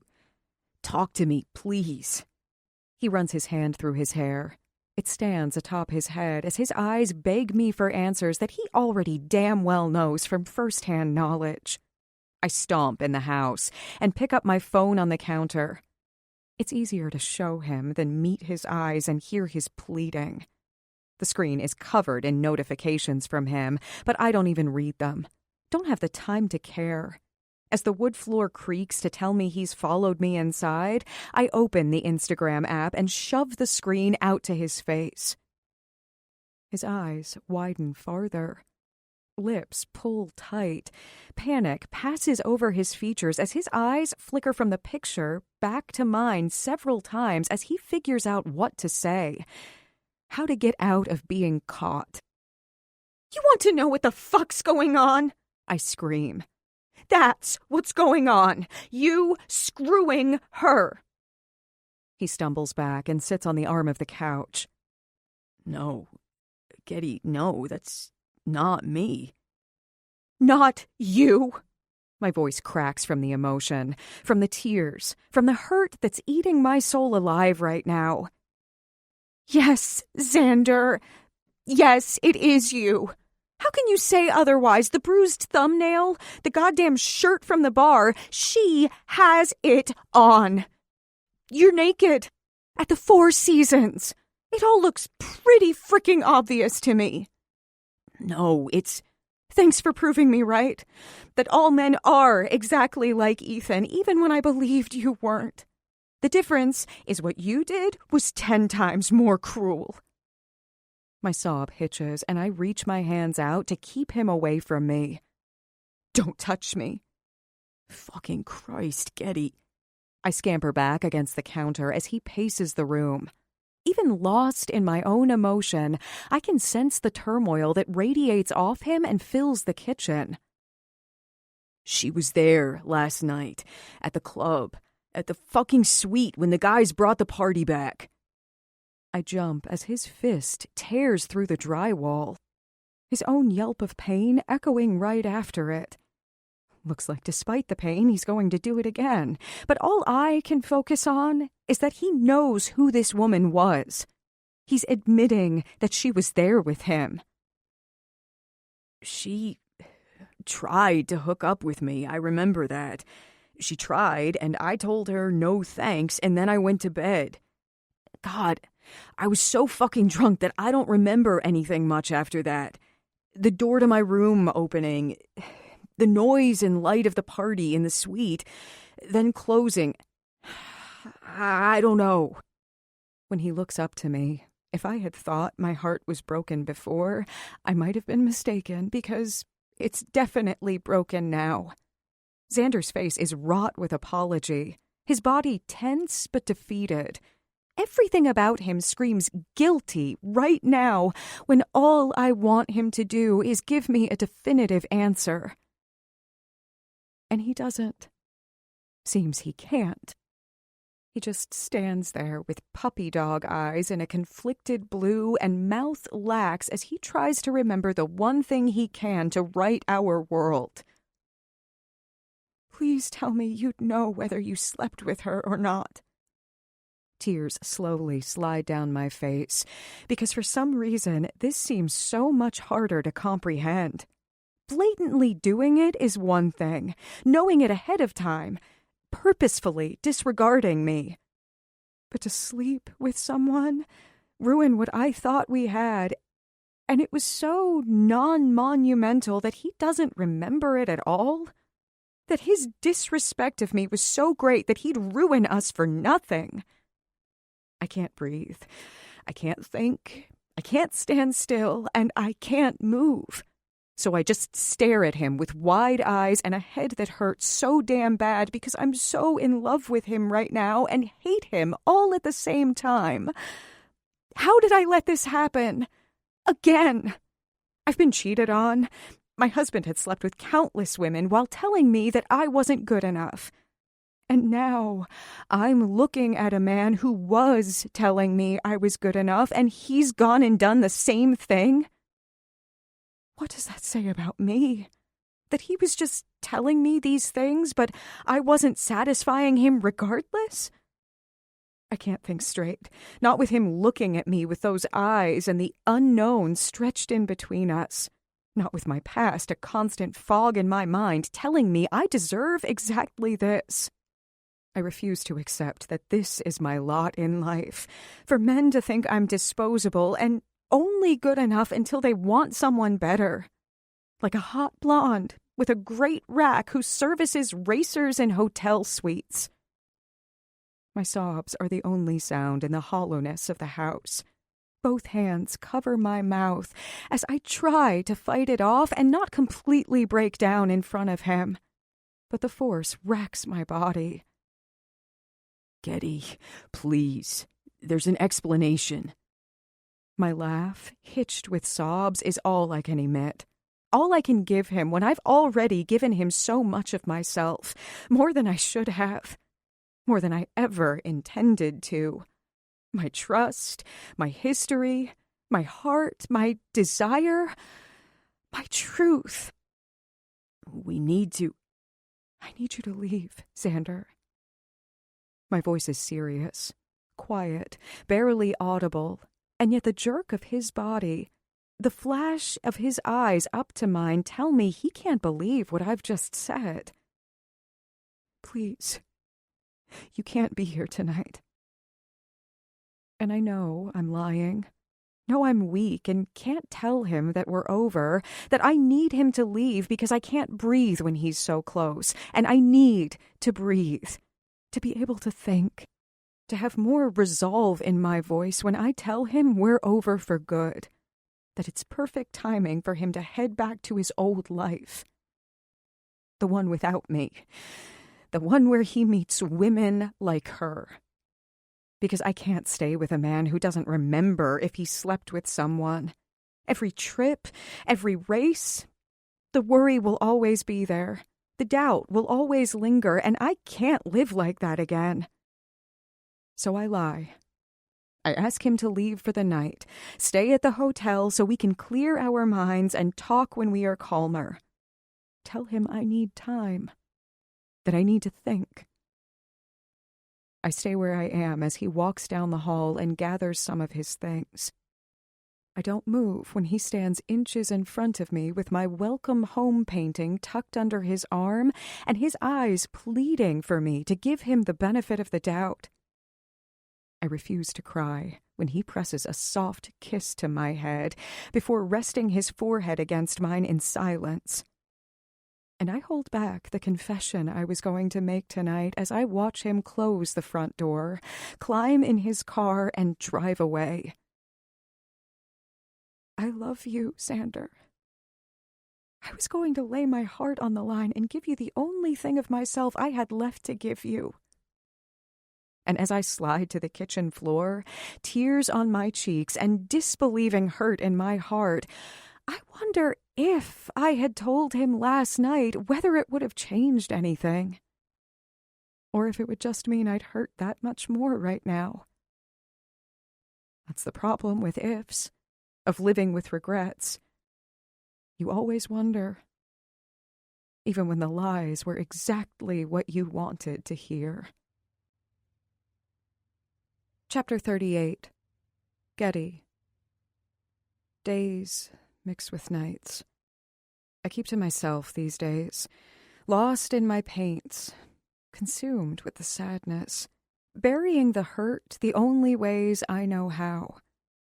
Stormy seas and rumbling clouds line my canvases stacked against the walls, dark grays and blacks and blues, endless turmoil in a sea that can only create more of it.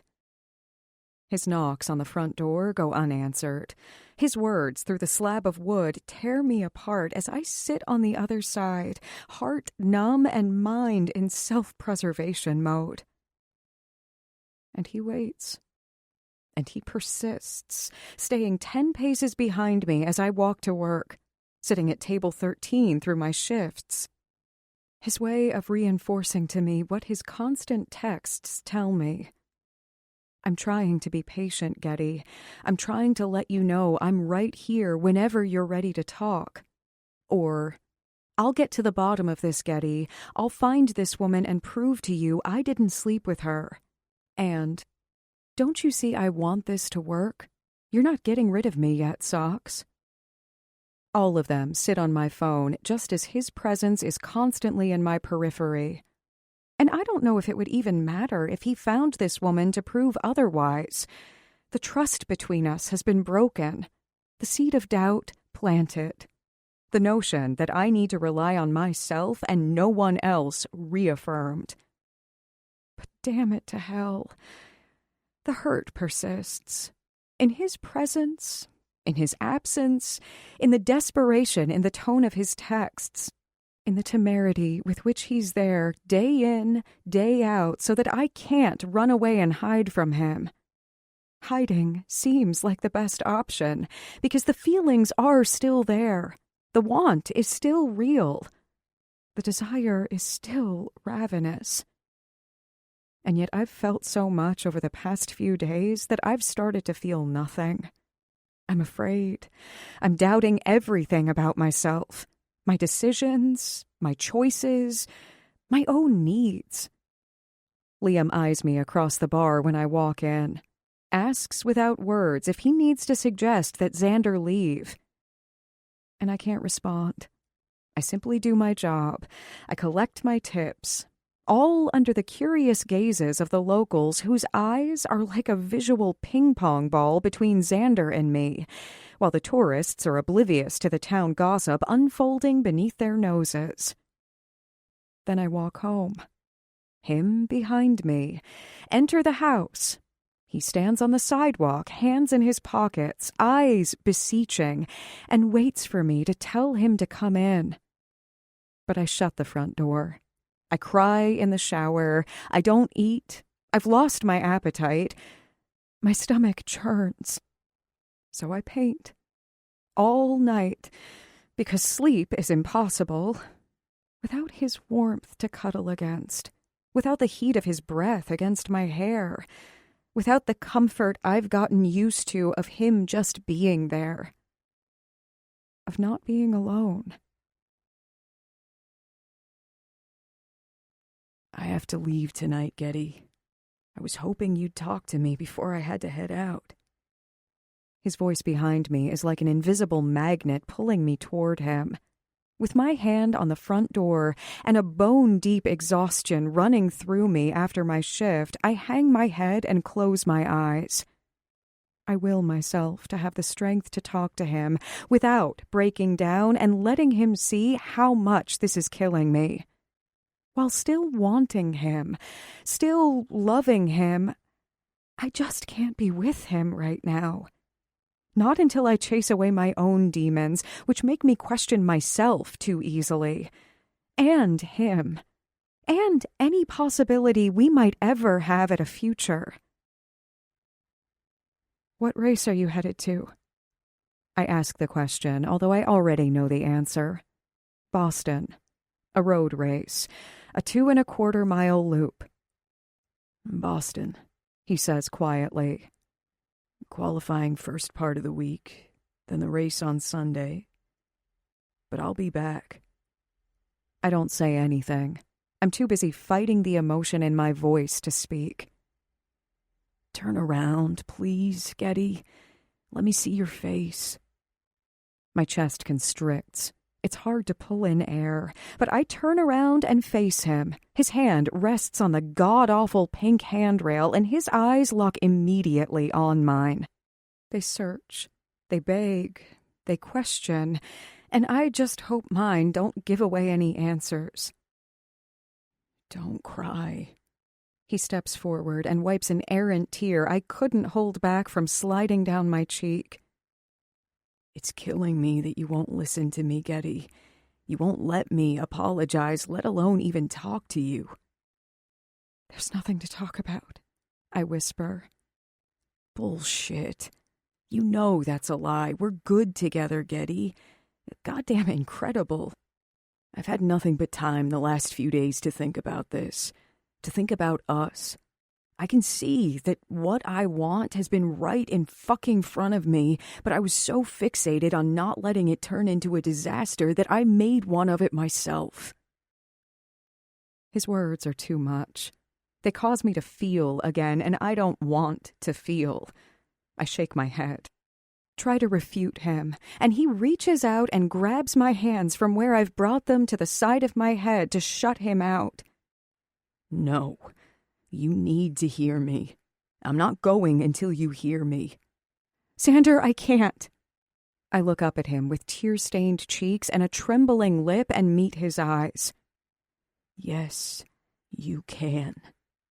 He cups the side of my neck, directing my gaze to remain on his. His voice comes out thick with reassurance, resolve, determination. Think about us. Think about the past few months. We've laughed till it hurts, made love till it feels so good it burns. We fight, we make up, we know each other's pasts, we accept them. But that doesn't fix... You're right. But you're talking from fear. You're so fucking scared right now, Getty. You're so worried that I'm him. You're not looking and seeing me, the man you know. Well... guess what? I'm scared shitless too. I'm afraid of taking a step when I'm typically the king of just jump. I'm scared of hurting you. I'm petrified of loving you. But fuck, Getty. More than anything, I'm terrified of not taking the chance and knowing if any of that fear is worth it. His words are undeniably powerful. They strike chords I don't want to vibrate with the impact they have on me. The look in his eyes, complete conviction in what he's saying, makes it so hard to think otherwise. My heart and head are in conflict. My sense of right and wrong on a demolition derby to see who survives with the least amount of damage. Do you hear me? Do you understand what I'm saying? He steps back and turns around, walking the length of the porch, hands behind his head, body energized with determination, but tense because of my lack of response. Yes, I finally speak, petrified to say yes and terrified to say no. I can't take any more hurt, Xander. He turns around at my words, walks back toward me. Smile slight, but there's hope in his eyes, relief that I actually responded in his posture. Then it's a good thing I'm here for the long haul. He pauses, takes a breath. I don't want an answer before I leave, Getty. All I want is for you to think about it while I'm gone. 1 week. I'll leave you alone so you can think through everything I just said, because I can see it in your eyes. I can feel it in your sadness. I miss it from your touch. We deserve this chance. No regrets, Socks. Let us have a shot. Will you at least tell me you'll think about it? Yes. I nod my head. Thank you. His hands are back on my cheeks, his lips pressing a kiss teeming with desperation against my forehead. We stand like this for a moment, and his lips move against my skin when he speaks in a hushed whisper. Even if you gave me 100 reasons why we shouldn't be together, Getty, I'd still look for that one reason to fight like hell for you. Remember that. And with that comment, he presses another chaste kiss to my forehead before turning and walking away without another word. I stand on the porch, watching his car long after the lights have disappeared down the road, his last statement repeating over and over in my mind. I'm breathing normally, for the first time in what feels like days. And the funny thing is, I thought it was Xander's presence that was making it hard to draw in air. Now, I wonder if it was the fear of him not being there that was causing the burn in my lungs. Chapter 39. Xander. Have patience, but not too much. When there's something you want, go after it. But if there's something worth your while that you want bad enough, be patient. The words from my mom's letter repeat in my mind, but there's no indication of how much time is too much damn time. Fuck. That's the only way I can describe my state of mind. Or the paper cut left by Getty on my heart. She was like that swift, quick slice you never saw coming, but that stings like a bitch when it happens. And aches even more with each passing day. Small but mighty. Goddamn knock me on my ass is what she is. Especially since I want to call her, hear her voice, see if she's made any kind of decision yet. But I don't. I promised her I wouldn't, that I'd give her time. And fuck if that's not brutally hard to do. Lost time is something you can never get back. So I've tried to focus on the race at hand, using my frustration to own the damn track instead of tear myself apart. Well, that and try to get answers to the one thing that will fix this entire situation. Identifying the woman in the picture. I lift my face to the sky and close my eyes for a second. Let the sun's warmth hit my skin while I take a deep breath. I stand like that for a moment, Boston Harbor spread out below me from the balcony of my parents' suite. I soak up the view, am reminded of the deck back on the island, and hate and love that I miss it all at the same time. The island had offered me quiet solitude, the feeling of being so small against nature's wrath, the scent of Getty's nail polish as she painted her nails when sitting beside me, that little "good night" she murmurs before she falls asleep. That's why the text on my phone pisses me off even more, because it's telling me I might still lose everything. The investigator I hired to look into the Instagram account hit a dead wall today. His text says the only info he could find is the account and the Gmail it's associated with were created in the last month, and all are linked to false background information. A race bunny out for a good time hiding it from her husband or boyfriend. Great. Just what I need is another asshole to deal with if he eventually finds the picture. That bad, huh? Riley pats my shoulder as she and Colton join me out on the balcony. She sets a bowl of chips and salsa out, and my first thought is of Getty sitting across from me at the restaurant, seducing me with her words. She's fucking everywhere I look, and nowhere I want her. I roll my shoulders, try to focus on the positive in that she said she'd think about us. Hopefully the time apart will make her miss me as much as it's making me miss her. So how are you going to fix this, Xander? It's Colton who speaks, but my gaze flicks over to Riley, the one person I've confided in, and I know she's spilled the details of our heart-to-heart to Colton. Didn't expect any less, but at the same time, fuck. I want to roll my eyes. I want to cover my ears and pretend I didn't hear him. But more than anything, I want advice, assistance, anything to get Getty back. Fuck if I know.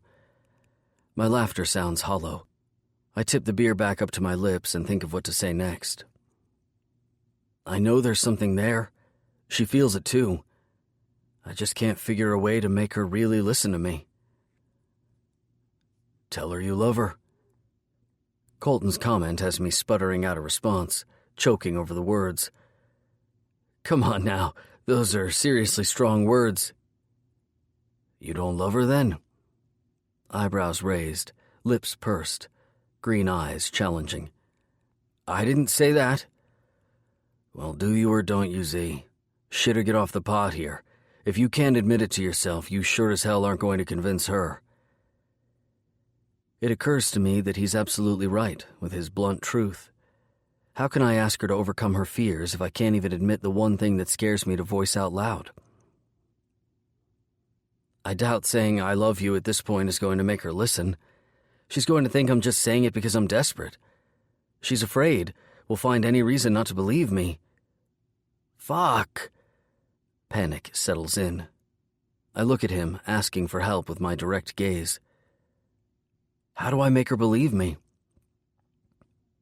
Convince her she's your water. What? I pinch the bridge of my nose, look at him like he's losing his mind. What's the one thing you can't live without? Water? My voice hesitant, answer hopeful. He nods his head. How does water taste? Like nothing. I shrug, then glance over to Riley, who is sitting there with a knowing smile on her face, like she knows where he's going with this. She just nods her head in encouragement. I look back at Colton as thoughts align. Like nothing, but it's really everything. You can't live without it. Exactly. A lazy smile spreads on his lips. She's your water. Convince her you can't live without her, son. That's half the battle. It might be that easy, but still my mind is spinning on how exactly to do that, when I thought that's what I was trying to tell her before I left the house for Boston. But I never told her I loved her. Would that have mattered? What your dad's saying, Xander, is that she's been through a lot. You need to do something to prove to her you really mean it. Women love knowing you didn't miss the little things. They love grand gestures that say you pay attention to all the reasons you love them. My heart stops. There are those two words again. Grand gestures. The same ones my mom used in her letter to me. The letter Riley hasn't read yet. I've never believed it when people say they received a sign to do or not to do something. It's all bullshit if you ask me. And yet how can it be a coincidence that both mothers in my life have said the same thing? Both used it to explain what I need to do to get the girl. Now the question is, how grand is grand? Chapter 40. Getty. This has got to stop. There's an exasperated smile on my lips as the delivery guy walks into the Lazy Dog with a fresh set of flowers. The fourth one in as many days. And even though I know who sent them and what the message says, I open the card anyway. Anticipation. XO. Xander. Tell him if he keeps this up, I'm going to start a funeral parlor in the back as a side business. Liam teases as he walks past and smells them out of reflex. The look he gives me means he's secretly happy that Xander is proving to be the good guy he thought he was. The problem is, he's winning me over too. And it's not just the gifts that have been arriving to the house and the bar since Tuesday. No, I've lived a lifestyle where I could have anything materialistic without a second thought about expense. It's more the thought that has gone into the gifts, the smiles they've brought to my lips, the happiness they evoked about that moment in time I shared with Xander. The little things he's trying to remind me of, so I don't forget how good we are together. Like the 4 dozen pairs of knee-high socks in all different patterns and colors he had delivered. The card attached mentioned how much he enjoyed those socks wrapped around his hips. Or the 2 cases of fresh golden pineapples, followed by the empty green crates void of strawberries. The note that mentioned he'd asked the Strawberry Council to go on strike because pineapples are the decidedly best of all fruits. Next was the case of new paints and brushes, and canvases in all shapes and sizes that now clutter my little alcove in my bedroom. The card still makes me smile. The dedication to the world-renowned artist from her model, who still needs his six-pack and other delicate places painted and committed to canvas. Then there was the hammer with the flowery handle, so I had something to use when I needed to get out aggression or emotion. An outside use-only sticker attached to it. The bubble mailer delivered to the house with the kids' jump rope nestled inside, a note along with it that said, "Will you?" followed by the few minutes it took me to figure out what Xander was asking. But once I did, his gift a reminder of his just jump encouragement, I lost the battle against holding back a smile. All the items tugged on my heartstrings reminded me of his generosity, his kindness, his thoughtfulness. They all made me want to pick up the phone and call him, hear his voice, close my eyes and sink into the warmth of his presence. But none of them were the one thing I so desperately needed. Him to tell me he didn't sleep with someone else. Am I being stubborn? Yes. Unreasonable? Maybe. Will my anger and hurt fade with time, and will all these small gestures that tell me he realizes what's so very important win out in the end? God, how I want to be able to say yes.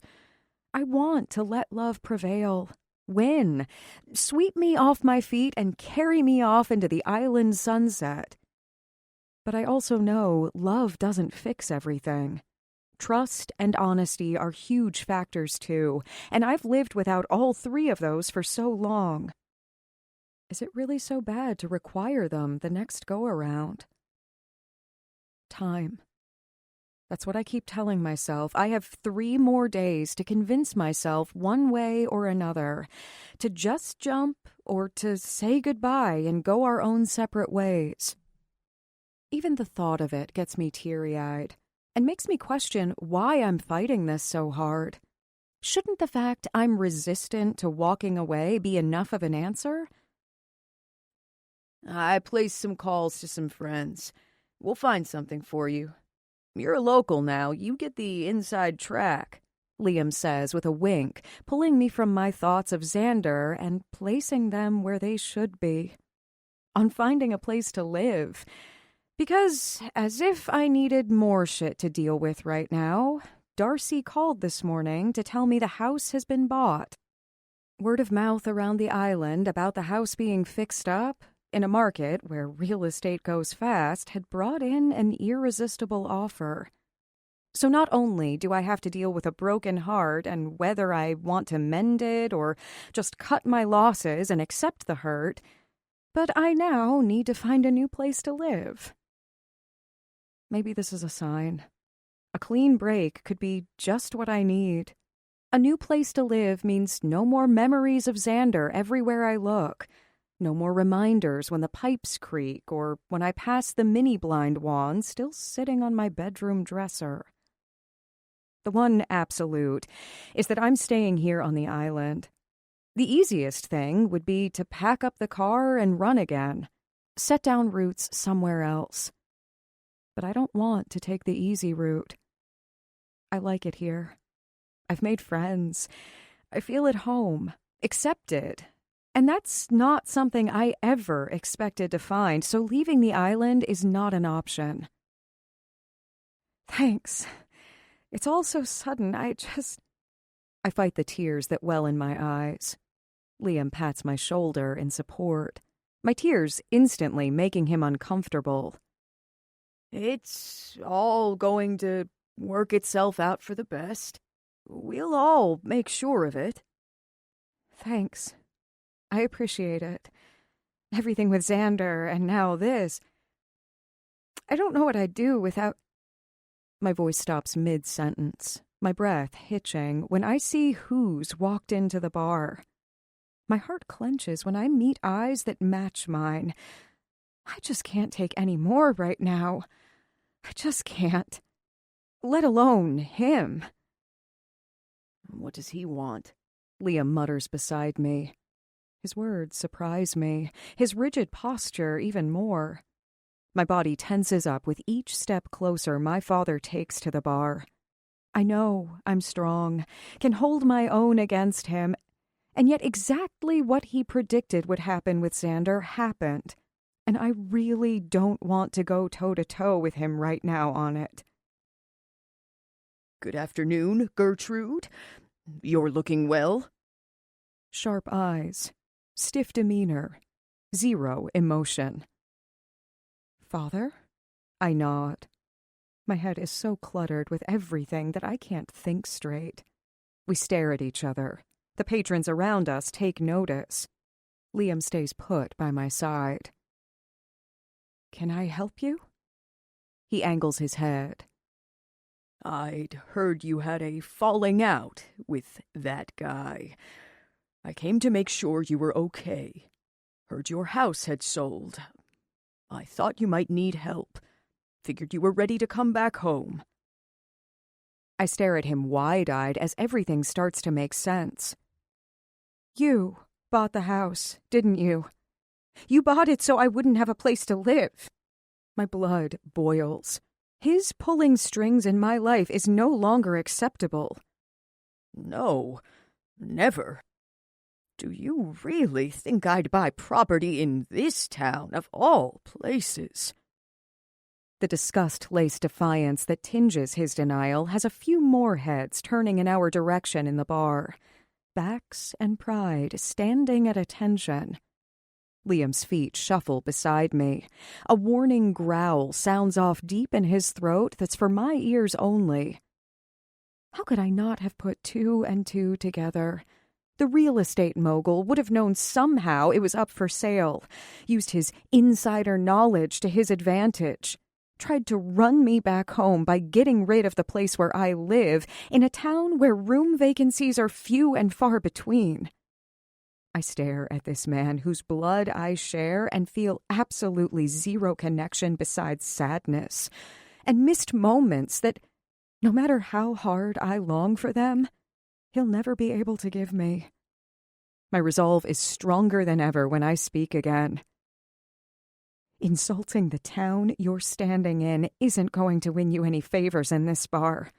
Thank you for your concern, but it's no longer needed. I think it's best if you leave. My voice wavers on the last word, even though I stand tall. My anger fueling my tone rather than my fear. His jaw pulses. The dislike of being dismissed by me, of all people, is the only transparent emotion he shows. I can pick up on his anger, though. Disappointment, frustration, and I'm perfectly okay with it. You're making yet another mistake, Gertrude. It's a pity you can't seem to make a man happy enough to keep him loyal. Fury heats my blood. My face turns beet red with embarrassment as he insults me in a bar full of my neighbors. I try to save face despite the rush of emotions vibrating through my body. Xander was only here for the summer, Father. It was time for him to go back to his life.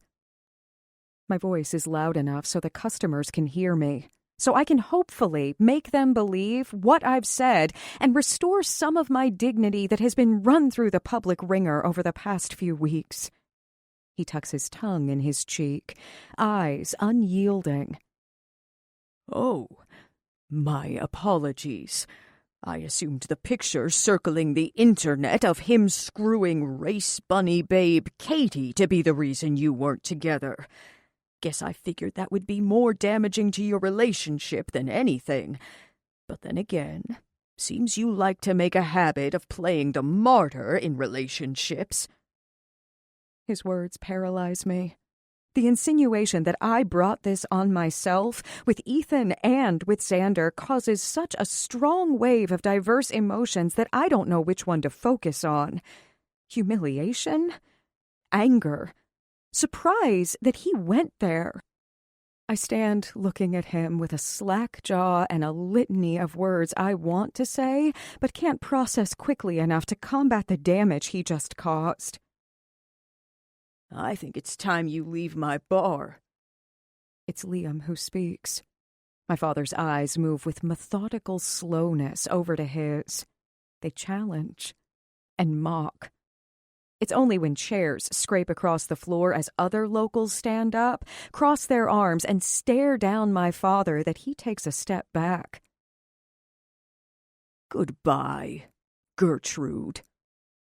He nods his head and turns on his heel. Then I finally sag against the counter, breathe for the first time in what feels like hours. Try to comprehend everything that just happened.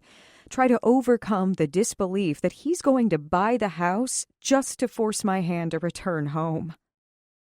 Liam runs his hand over my back, a small show of support on top of his strong stance in asking my father to leave. And in a split second of time, it clicks. What he said. I tear from behind the counter and out the front door like a madwoman. My mind stumbles over the idea, the why, the how. He was behind it all. The holy shit. When I fling the door open, I look left, then right, eyes searching for the gray jacket and the silver head of hair. "Father!" I shout down the street, not caring who stops and pays attention to the crazy lady with wild eyes and a desperate voice. He stops in his tracks. There's a smug smile on his face when he turns around and walks back toward me. All my mind can process is that he thinks I want to go with him, that his ridicule has done what he wanted and worn me down so I'd realize I need him and Ethan to survive. His arrogance knows no bounds. I knew you'd see things my way, Gertrude. Come. He motions for me to follow him with visible impatience. But I stand my ground, hands on my hips as the door of the bar opens and closes behind me. The locals, most likely all standing there to make sure I'm okay. "How'd you know her name was Katie?" My words ring out across the distance, but from his reaction, it's like they slap him in the face. His accidental slip in the heat of the moment. It's a split second of shock that flickers before it's gone, and I know his every nuance, his different combative faces. Yet never have I seen him surprised like this. My heart pounds in my chest. My blood rushes in my ears, and hope, it surges and swells like a tidal wave, threatening to pull me under its welcome haze, because I realized somehow my father knew the name of the mysterious woman when no one else does. Not even Xander himself. With his reaction giving me a stronger foundation beneath my feet, I take a step forward toward him and ask again. No one else knew her name. How did you know her name was Katie, Father? I shout the words, tears of anger thick in my voice. Such a different kind of hurt in my heart from what's been plaguing me the last several days. And with his sputtered lack of coherent response, my mind starts to pull together hints and connect them. It was his phone, wasn't it? I shake my head. It's spinning, and yet I can see things very clearly now. When Ethan broke in the house, Xander's phone was on the counter. He tracked it somehow, didn't he? While Ethan waited for me to come home, he found the phone on the counter and uploaded the app to it just like he did to mine before. Must have been a big surprise for him to come home after you bailed him out, go to snoop on my whereabouts, and find out the phone wasn't even mine.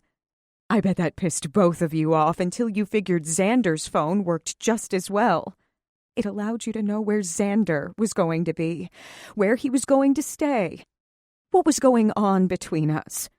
You tracked him, his travel plans, outgoing texts, and made sure Katie was right there. paid her to set up the photo opportunity worthy enough of making me think he cheated on me. The shirt, the tag to the lazy dog account. Oh my God. How could I have been so stupid? How could I have not seen this from a mile away? Control. It was always the name of their game, and they did just that, even when I wasn't anywhere near them. Gertrude. All he can say, as he tries to stop me from putting all the pieces together, from realizing the extremes to which he and Ethan would go to deflate my confidence, to ruin my self-worth, in the hopes that I'd come running back home. You wanted me to believe he'd slept with her, didn't you? I scream. Emotion overflows out of me at this point, heart torn in so many pieces and yet being put back together on a whole different level. You wanted me to see the photo and run back home with my tail between my legs. He steps toward me and I step back. How could you? Tears stream down my face. They won't stop. How could you take the only happiness I've had since Mother died and try to ruin it for your benefit? Emotion finally flickers through the ice of his stern expression. Regret, apology, embarrassment. But I don't believe them for a single second. I don't ever want to see you again. You are dead to me.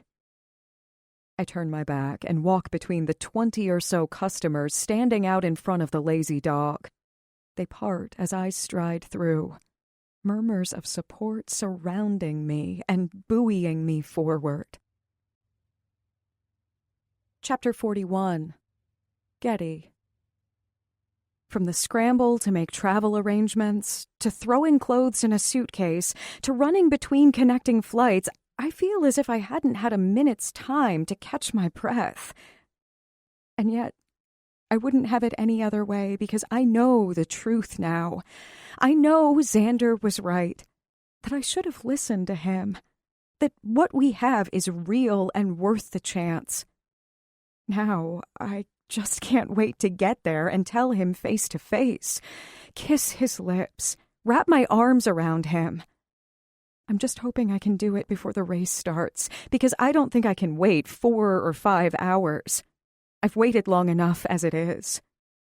The cabbie honks his horn. My knee jogs up and down from my seat as I bite a desperate shout for the other cars to get out of the way. I have a man to make mine. I extract my phone from my backpack to text Riley that I've landed, and I silently thank Xander for programming her number in my phone. It feels like days ago, but I don't think I'll ever forget her response when she answered my call. After a rambling explanation about how I needed to get to Xander and see him and talk to him, and she could direct me how to get to the track once I landed because it was dire that I see him, she told me, "You are his water." Too focused on the details of how soon I could get to Boston, I had no idea what she meant. Now, I'm trying to figure it out. By the time the taxi gets me to the location Riley had indicated, my body is riding high on adrenaline. I'm so close. "Okay, I see the taxi," Riley says through the phone as I collect my bag and backpack and stand there amid a massive amount of people milling around in the pre-race excitement as the cab pulls away. "Getty!" Her voice is in my ear and behind me simultaneously. As soon as I turn around, I'm engulfed in her arms. She pulls back, and stunning violet eyes meet mine with a smile lighting up her face. We just stare at each other for a moment. It's like I don't have to say a word for her to understand how much I love her son. I can see it in her eyes. She already knows. And the nerves I thought I'd feel disappear as she laughs out loud and pulls me against her again. "I'm so glad you're here, Getty." Her voice holds so much warmth, so much welcome, that I'm not sure how to respond because I'm not used to it. I'm Riley. So nice to meet you. Hi. Thank you for helping me get here. Tears well in her eyes, and she just shakes her head, as if she's really trying to believe I'm here. Anything for one of my boys. She looks away from me and around at the crowd. We'll talk properly during the race, but right now I want to get you to Xander. Here, put this on. She loops a lanyard around my neck with all kinds of official-looking information on it that matches the one she's wearing. Let's go! She grabs my hand and begins to lead me through the crowd.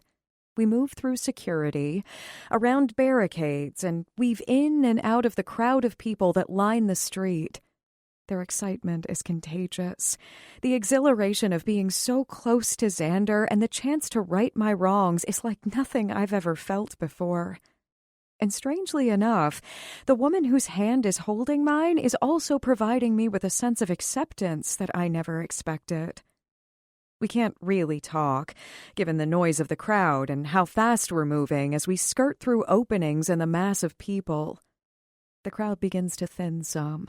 The security becomes tighter, its presence more visible. We have to show our badges at a gate before we're allowed through. Men in fire suits of different colors stand all around us now. Some say hi to Riley as we pass by. Some just nod in greeting. The clatter of tools as they're dropped on concrete can be heard here and there. My nerves jitter with anticipation, with uncertainty, with hope. But we keep walking at our brisk pace, and while the crowd may have thinned, Riley keeps my hand in hers. I have a feeling she can sense how freaked out I am. And just like that, in the middle of a makeshift alley where concrete barriers divide the track from the pits, she stops abruptly. I look at her, startled, my heart pounding.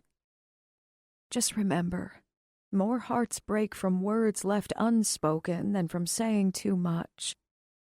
I nod my head as the tears well up at her absolute compassion, the kind she's taught her son. Her eyes hold mine, encourage me, ground me. I take a deep breath and squeeze her hands in mine before she helps to take my bags from me. Welcome to the family, Getty. Xander's right over there. She lifts her chin over my shoulder.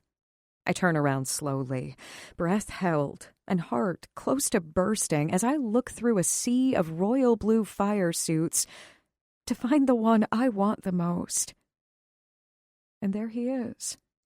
I can barely see him. He's surrounded by a pack of fans, all reaching out something for him to scribble his autograph on. His smile is electric, his laugh genuine as it floats over the chaos and hits my ears. He focuses his attention completely on the person he's speaking to, giving a full moment to each one. And the sight of him so utterly in his element, undeniably in love with what he does, surrounded by those who support him, makes me fall in love with him all over again. Now that he's in my sights, I realize I should have thought this out better, that I should have planned a way to make this reunion special and memorable. But I didn't. I was so focused on being in his arms, telling him yes, we deserve another chance, that it never crossed my mind. How was I to know that he'd be so swamped by people I'd have to compete to get his attention? I look toward the rev of an engine to the left of us, and when I look back toward the crowd, Xander's eyes meet mine. Time stands still as we take each other in, and there's not a word I can use to describe how I feel as I watch the emotion play over his features when he realizes that I came here for him. If I had any doubts about my decision, his expression alone would have erased them completely. All I see is love. All I want is him. All I feel is complete after being broken in pieces for so very long. With the events of the past week, I often wondered if our love was worth fighting for. But in this moment, when I look at him, I know I'd wage a war and more to keep him. The look on his face holds everything I imagined it would, and then some. Shock, relief, excitement, love, urgency. I'm unable to do anything beyond stand there on the outside of the circle with tears in my eyes and a heart bursting with love. He tries to move, attempts to head my way, and it looks like he's wading upstream. As he moves a foot forward, the mob moves with him. His laugh rings out again. His eyes hold steadfast on mine at the irony of the situation. How he's been trying to get to me for a week, and now that I want to get to him, I can't. And the one thing that has always been a part of who we are is being able to laugh regardless of the situation. Right now is no exception. He trudges toward me, making steady progress. A sea of fans in his team color of royal blue soon swallows me up in the throng. I'm bumped and jostled, and I lose sight of Xander through the activity of the crowd. A hand finds my arm, and before I can turn, I'm being pulled against the tide until I come face to face with the one person I'm searching for. Flashes on cameras ignite. Voices shout his name. The crowd continues to want something from him. But when my eyes meet Xander's, all of it, the noise, the chaos, the hands that continue to touch him fades to gray because the only thing in living color is him. The man I want. The man I'm fighting for. The man who tells me to just jump. And I do because I trust him. At least I do now. Lesson learned. Go with your gut, listen to his words, believe his actions. Getty. My name is on his lips, the only thing I want to hear. That smile I love of his going into mega dimple territory. Hi, golden boy. His laugh vibrates from his chest into mine, and then I forget everything once his lips are on mine. Of all the kisses we've ever shared, this one by far is the sweetest. It's an I don't care who is watching, I'm going to take my sweet time with you type of kiss. His hands are possessive on my cheeks, and our tongues dance together like we have all the time in the world. And when we break apart moments later, he pulls back a few inches. The smile I can't completely make out lighting up his eyes. You're here. Awe. His voice warms me from the inside out. I nod my head. You sent me socks. Thank you. I lean in to kiss him. And pineapples. Another kiss. And paints. And again. And a hammer. I let this one last a little longer, the crowd slowly stepping back now that they know his attention is 100% focused on the girl in his arms. This time, I break the kiss and angle my head back so I can look him in the eyes. Thank you for my gifts, but I don't have anything to give you. It's his turn to kiss me. A chuckle murmured against my lips. There's one thing I want from you, Socks. His eyes are crystal clear. His palms are pressed against my back. My heart in his hands. My nerves skitter out of control. Whatever you want, it's yours. I love the lightning-fast grin, the flash of desire in his eyes, the suggestion in his laughter as he throws his head back and laughs while cameras continue to click and people continue to watch us. All I can do is lift my eyebrows and smile. His hands come back up to frame my face as his eyes darken with intensity. You, Getty. I want you. All of you. With your quirks and flaws and smiles and laughs and pig-headedness and sexiness and temper and every other thing I can't think of right now, but know that I want. My heart swells. His words echo within me in time with the beats and breathe life, possibility into me, into us. I just remembered that I do have one thing I can give you. I move in closer, my lips up to his ear so he can hear me loud and clear. I love you, Xander Donovan. Thank you for making me want to be found again. His breath hitches while his fingers tense on my skin. His smile widens as he leans back so I can see his eyes when he says it back to me. I love you too, Socks. His lips meet mine as the crowd around us erupts in a roar of cheers and catcalls. But we sink into the kiss, into the moment, into each other. And as real as the moment is, I love that the first time we confessed our love for each other was in the middle of a group of people, at the chaos of a track, in an unscripted moment, when he should be getting ready to race. Because he just proved to me that no matter what the circumstances, he only has eyes for me. Epilogue. Getty. It feels like forever, I murmur as I take in the view of Pine Ridge from the passenger side window. 4 months is a long time, he muses as he slowly eases his SUV off the ferry and onto the island. My eyes dart left and right, trying to take in every little thing that has changed since I've been gone. The trees have grown bigger. The air seems cleaner. The town itself feels more like home. It's not until we arrived here that I realized how much I missed this little slice of heaven. Yes, the complete lack of availability of rental properties on the island, besides renting a room in someone's house, worked out to my benefit, since the only solution was to spend the last 4 months staying with Xander in Los Angeles. Lucky for me, that was during the tourism off-season, so Liam agreed to the time off with the promise that I'd return for high season again.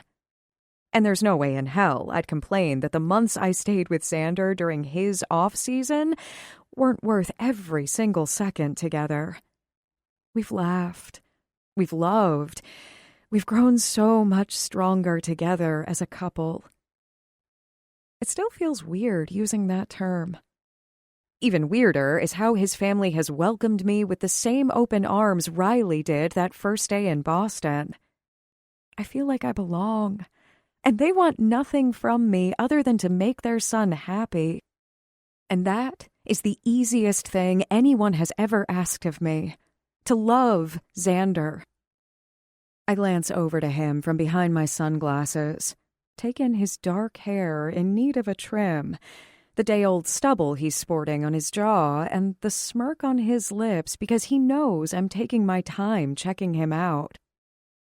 I think we should skip looking at the places Liam sent you, and you should just agree to live with me full-time. I groan for effect. This conversation has taken place over and over the last few weeks as Liam and I made calls back and forth about places that were finally becoming available to rent. Come on, Socks. There's no better place to have your first showing than Los Angeles. Don't remind me. I press a hand to my stomach, where nerves flutter at the very thought.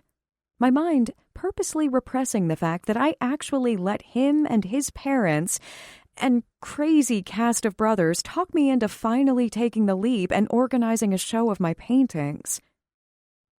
Are you telling me that after being together for basically 9 months straight, that we're going to be able to handle this distance thing? I hate his words, as much as I hate the inevitable separation that will happen in the coming months with the racing season starting again. God, yes, I'll miss him. But how do I explain that this place, this island, represents so much for me? That as great as we are together, as perfect as life has been for us, my past still clouds my thoughts occasionally. What if I give this all up and things turn bad for us? Then once again, I'll have nothing. I'll be in his house with his possessions and will be the one scrambling to survive again. There's no way I can tell him that. Can't explain it properly. He'll think I'm comparing him to Ethan when he's nothing of the sort. It's me. My mental block. My need to have a fallback plan. Just in case. Come on, Socks. Think about it. His soft smile tugs on my resolve. I promise you, you'll be sick of me. It just that I need this place, Xander. It settles me. Reminds me of who I was and who I want to be. It makes me happy. He reaches out and links his fingers with mine. It makes me happy too, but you make me happier. You make me, me. The simplicity of his statement and the honesty in his words touch me. Just don't rule it out, okay? I won't. I haven't. I sigh. Maybe I just needed to come back here, be reminded that this will always be here, and that will be enough. Can we stop by the bar before we start? To say hi to Liam. I told him we would. Sure, he says, distracted as he takes a turn the opposite way. I want to stop by the old house first. I heard the new owners completely redid it, inside and outside, the whole 9 yards. I kind of want to see what it looks like. Okay. Sure. A part of me feels very hesitant about that idea, because I still think somehow my father had a hand in buying the place to push me out and back to him. And on the other hand, a big part of me fears the nostalgia of seeing it again. The place where we met. I'm not sure if it's going to make me want to stay here more or hold tighter to Xander. Wow, it's beautiful. All concerns flee my mind as we turn the corner and the house comes into view. I take it all in. The new clapboard siding, the re-landscaped front yard, the windows replaced with shutters added. Even the front steps and the deck have been rebuilt. Now, I definitely know my father had nothing to do with it, because he'd never take the time to make this place pretty. He'd buy and sell without a second thought and out of spite. Come on, let's go take a peek. No one lives in it yet. I hesitate. Of course, we don't belong here any longer, and yet I can't deny how much I want to see what the house looks like now that she's been brought to her full potential. So I climb out of the car and follow Xander up the walk, my eyes darting to take in everything that's new and shiny, but remembering the old. How I first saw Xander in workout gear repairing the step, or the oil-stained concrete of the driveway where I watched him fix my car in the pouring rain. What in the hell? Why did they... The laugh falls from my mouth as I take in the ugly pink handrail I painted that night in anger and haste. Why would someone replace all the old stuff and leave this hideous reminder of the former tenants? That is pretty ugly. He shakes his head. Maybe they think it's art or something and didn't want to get rid of it. I snort in disbelief. Seriously? Maybe they left it as a reminder that when your wife gets pissed, hide the hammers and paintbrushes. Ha ha. Very funny. Or maybe they left it so that every time one of them comes home pissed or they have a fight, it'll remind them that they always need to stop. Listen to what the other person is saying. Have some patience. Because life's never going to be perfect. But in the end, it's going to be okay. He's got his head angled to the side, and I have to wonder how he's made all of that up on the fly. Perhaps? Something feels off here. I narrow my eyes at him as I try to figure what exactly it is. What do you think their story is, Getty? My smile is automatic at the memory of the night so long ago that started things for us. Newlyweds, perhaps? He can't wait to bring her home, carry her over the threshold, and make love to her on the deck with the moonlight above and the sound of the ocean around them. Xander's smile seems sentimental when he meets my eyes. My, how much you've improved at this game since that first time at Mario's. I shrug. It's easier to believe in the idea of happily ever after now that I have Xander in my life. Then again, she could be a madam and is going to open the first brothel here on Pine Ridge. Xander's laugh is sharp as he takes the 2 steps to the front door. When he presses the handle on the new front door, it swings open. Holy shit, it's open. Let's look, he whispers and steps inside without hesitating. Xander? I half whisper, half shout, my head swiveling left and right to see if anyone's watching or calling the cops. Xander! When he doesn't answer, I step hesitantly just inside the door. It's the new tiled floor beneath my feet that catches my eyes first. The fresh paint on the walls in browns and tans next. And I'm so taken with how this house could be the same as the one I lived in before, my feet take a few steps farther inside. The kitchen's been redone with granite slab and glossy white cabinets. The sliding glass doors to the deck replaced with French doors. The mini blinds switched out for shutters. Forgetting that I don't belong here, I keep looking at the beauty that has been restored in this old house. The bathroom, gutted and replaced, new fixtures, crown molding added. Xander? I realize I haven't seen him. Panic. Then I feel ridiculous. In here. I venture into his old bedroom and my eyes widen, not only at the striking image of him standing in the empty room with the sun behind his back, a halo of light around his head, but also because the entire room has been transformed. Bigger windows facing the ocean, built-ins installed, shelves and cubbies, overhead lighting taken down and adjustable lighting put in. Xander? Questioning, asking, wondering. Yes? Coy, smug, implying. This can't be right. You're crazy, Getty. But when I turn around to face the wall where Xander's old bed used to be, the one where we spent our first time together, the hints and inklings I've been feeling walking through the house finally come together. There is a huge sign on the wall with 3 easels set up below it.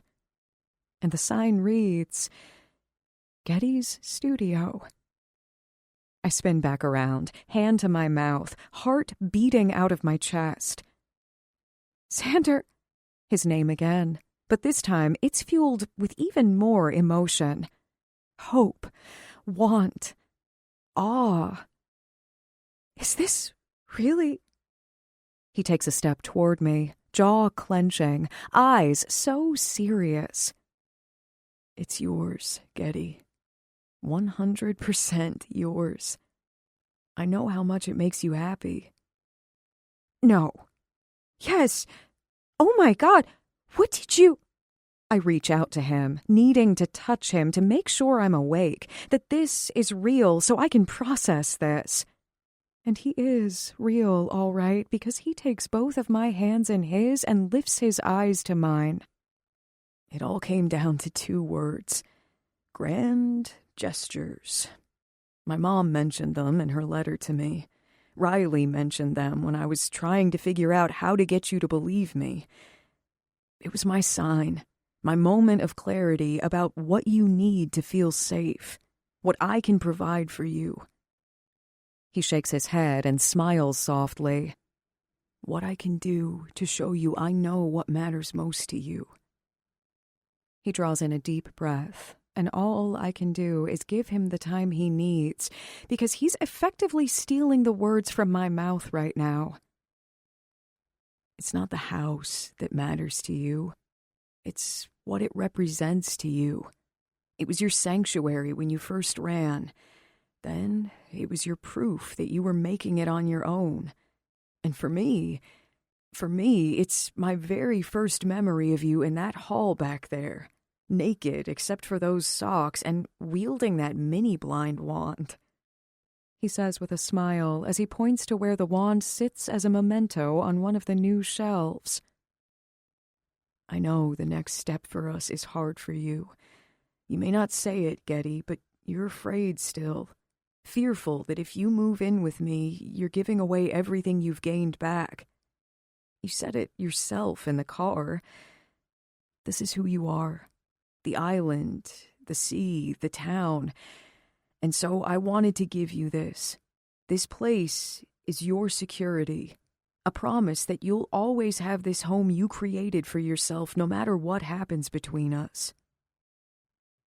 His hands reach up to frame my face in that way of his that's strong but tender, and tells anyone watching that I'm his and he's going to kiss me soon.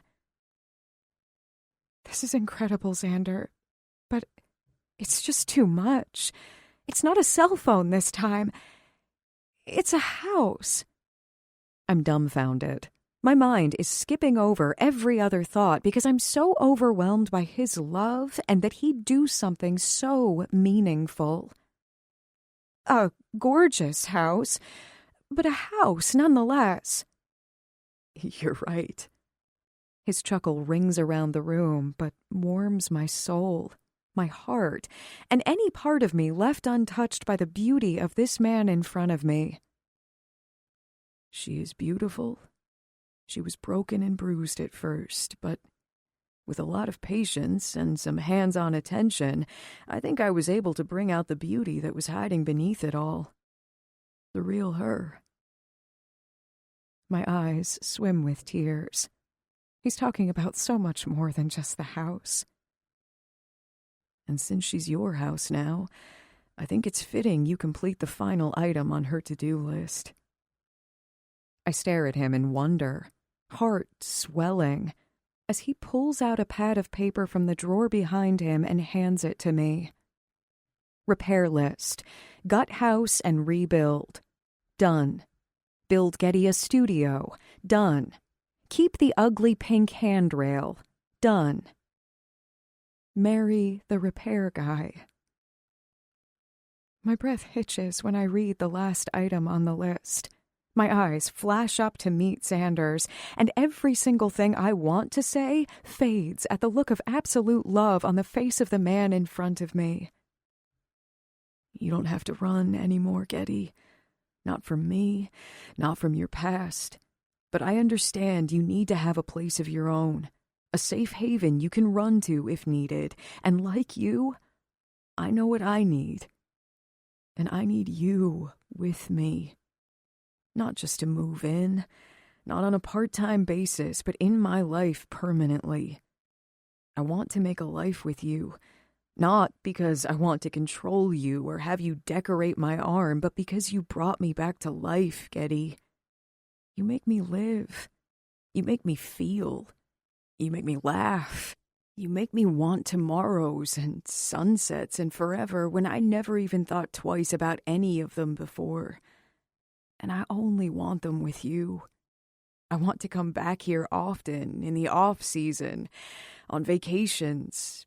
Bring our kids here someday.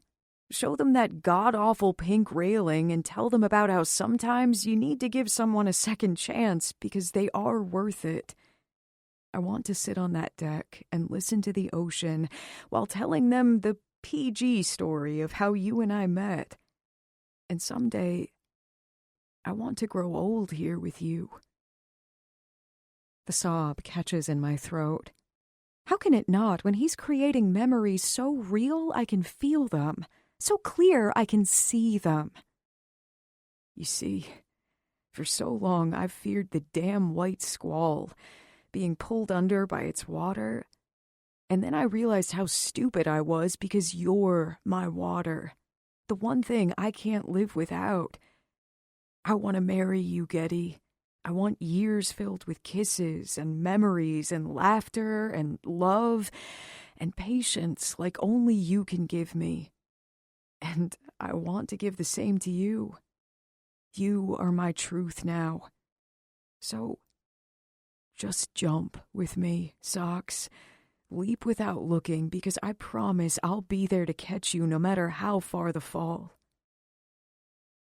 I look at him, this incredible man inside and out, and am reminded of my motto from what feels like forever ago. Carpe diem. Hell yes, I'm seizing the moment so long as I can seize the man. I laugh out loud, grab his neck, and pull him toward me so I can pour everything I feel and can't express into the kiss. Show him with actions. Is that a yes? He asks, eyes hopeful as he pulls out a box from his back pocket and opens it. Inside rests a diamond infinity band. It's simple and subtle and exactly what I'd pick for myself. And the sight of the ring makes this real, makes his words and his intent and everything he just said hit home in an even bigger way. Yes. No. I don't know. His eyes widen in shock, just for a moment. But my smile tells him the real answer. Cute. Very cute, but this time you only get to pick one answer. Only one? And here starts the questions to the questions, he says, laughing and shaking his head. My heart bursts with love for this man standing before me, with belonging, with everything I've never had, and I wonder how all this happened, how this scared, gun-shy woman fell in love with this incredible, generous man. And the answer's simple. His love roared louder than my demons, and he made me want to be found again. I lean in and press a kiss to his lips and whisper, yes. This concludes Downshift by Kay Bromberg, narrated by Joe Arden and Maxine Mitchell. Copyright 2016 by Kay Bromberg. This unabridged audiobook is recorded by arrangement with Sig.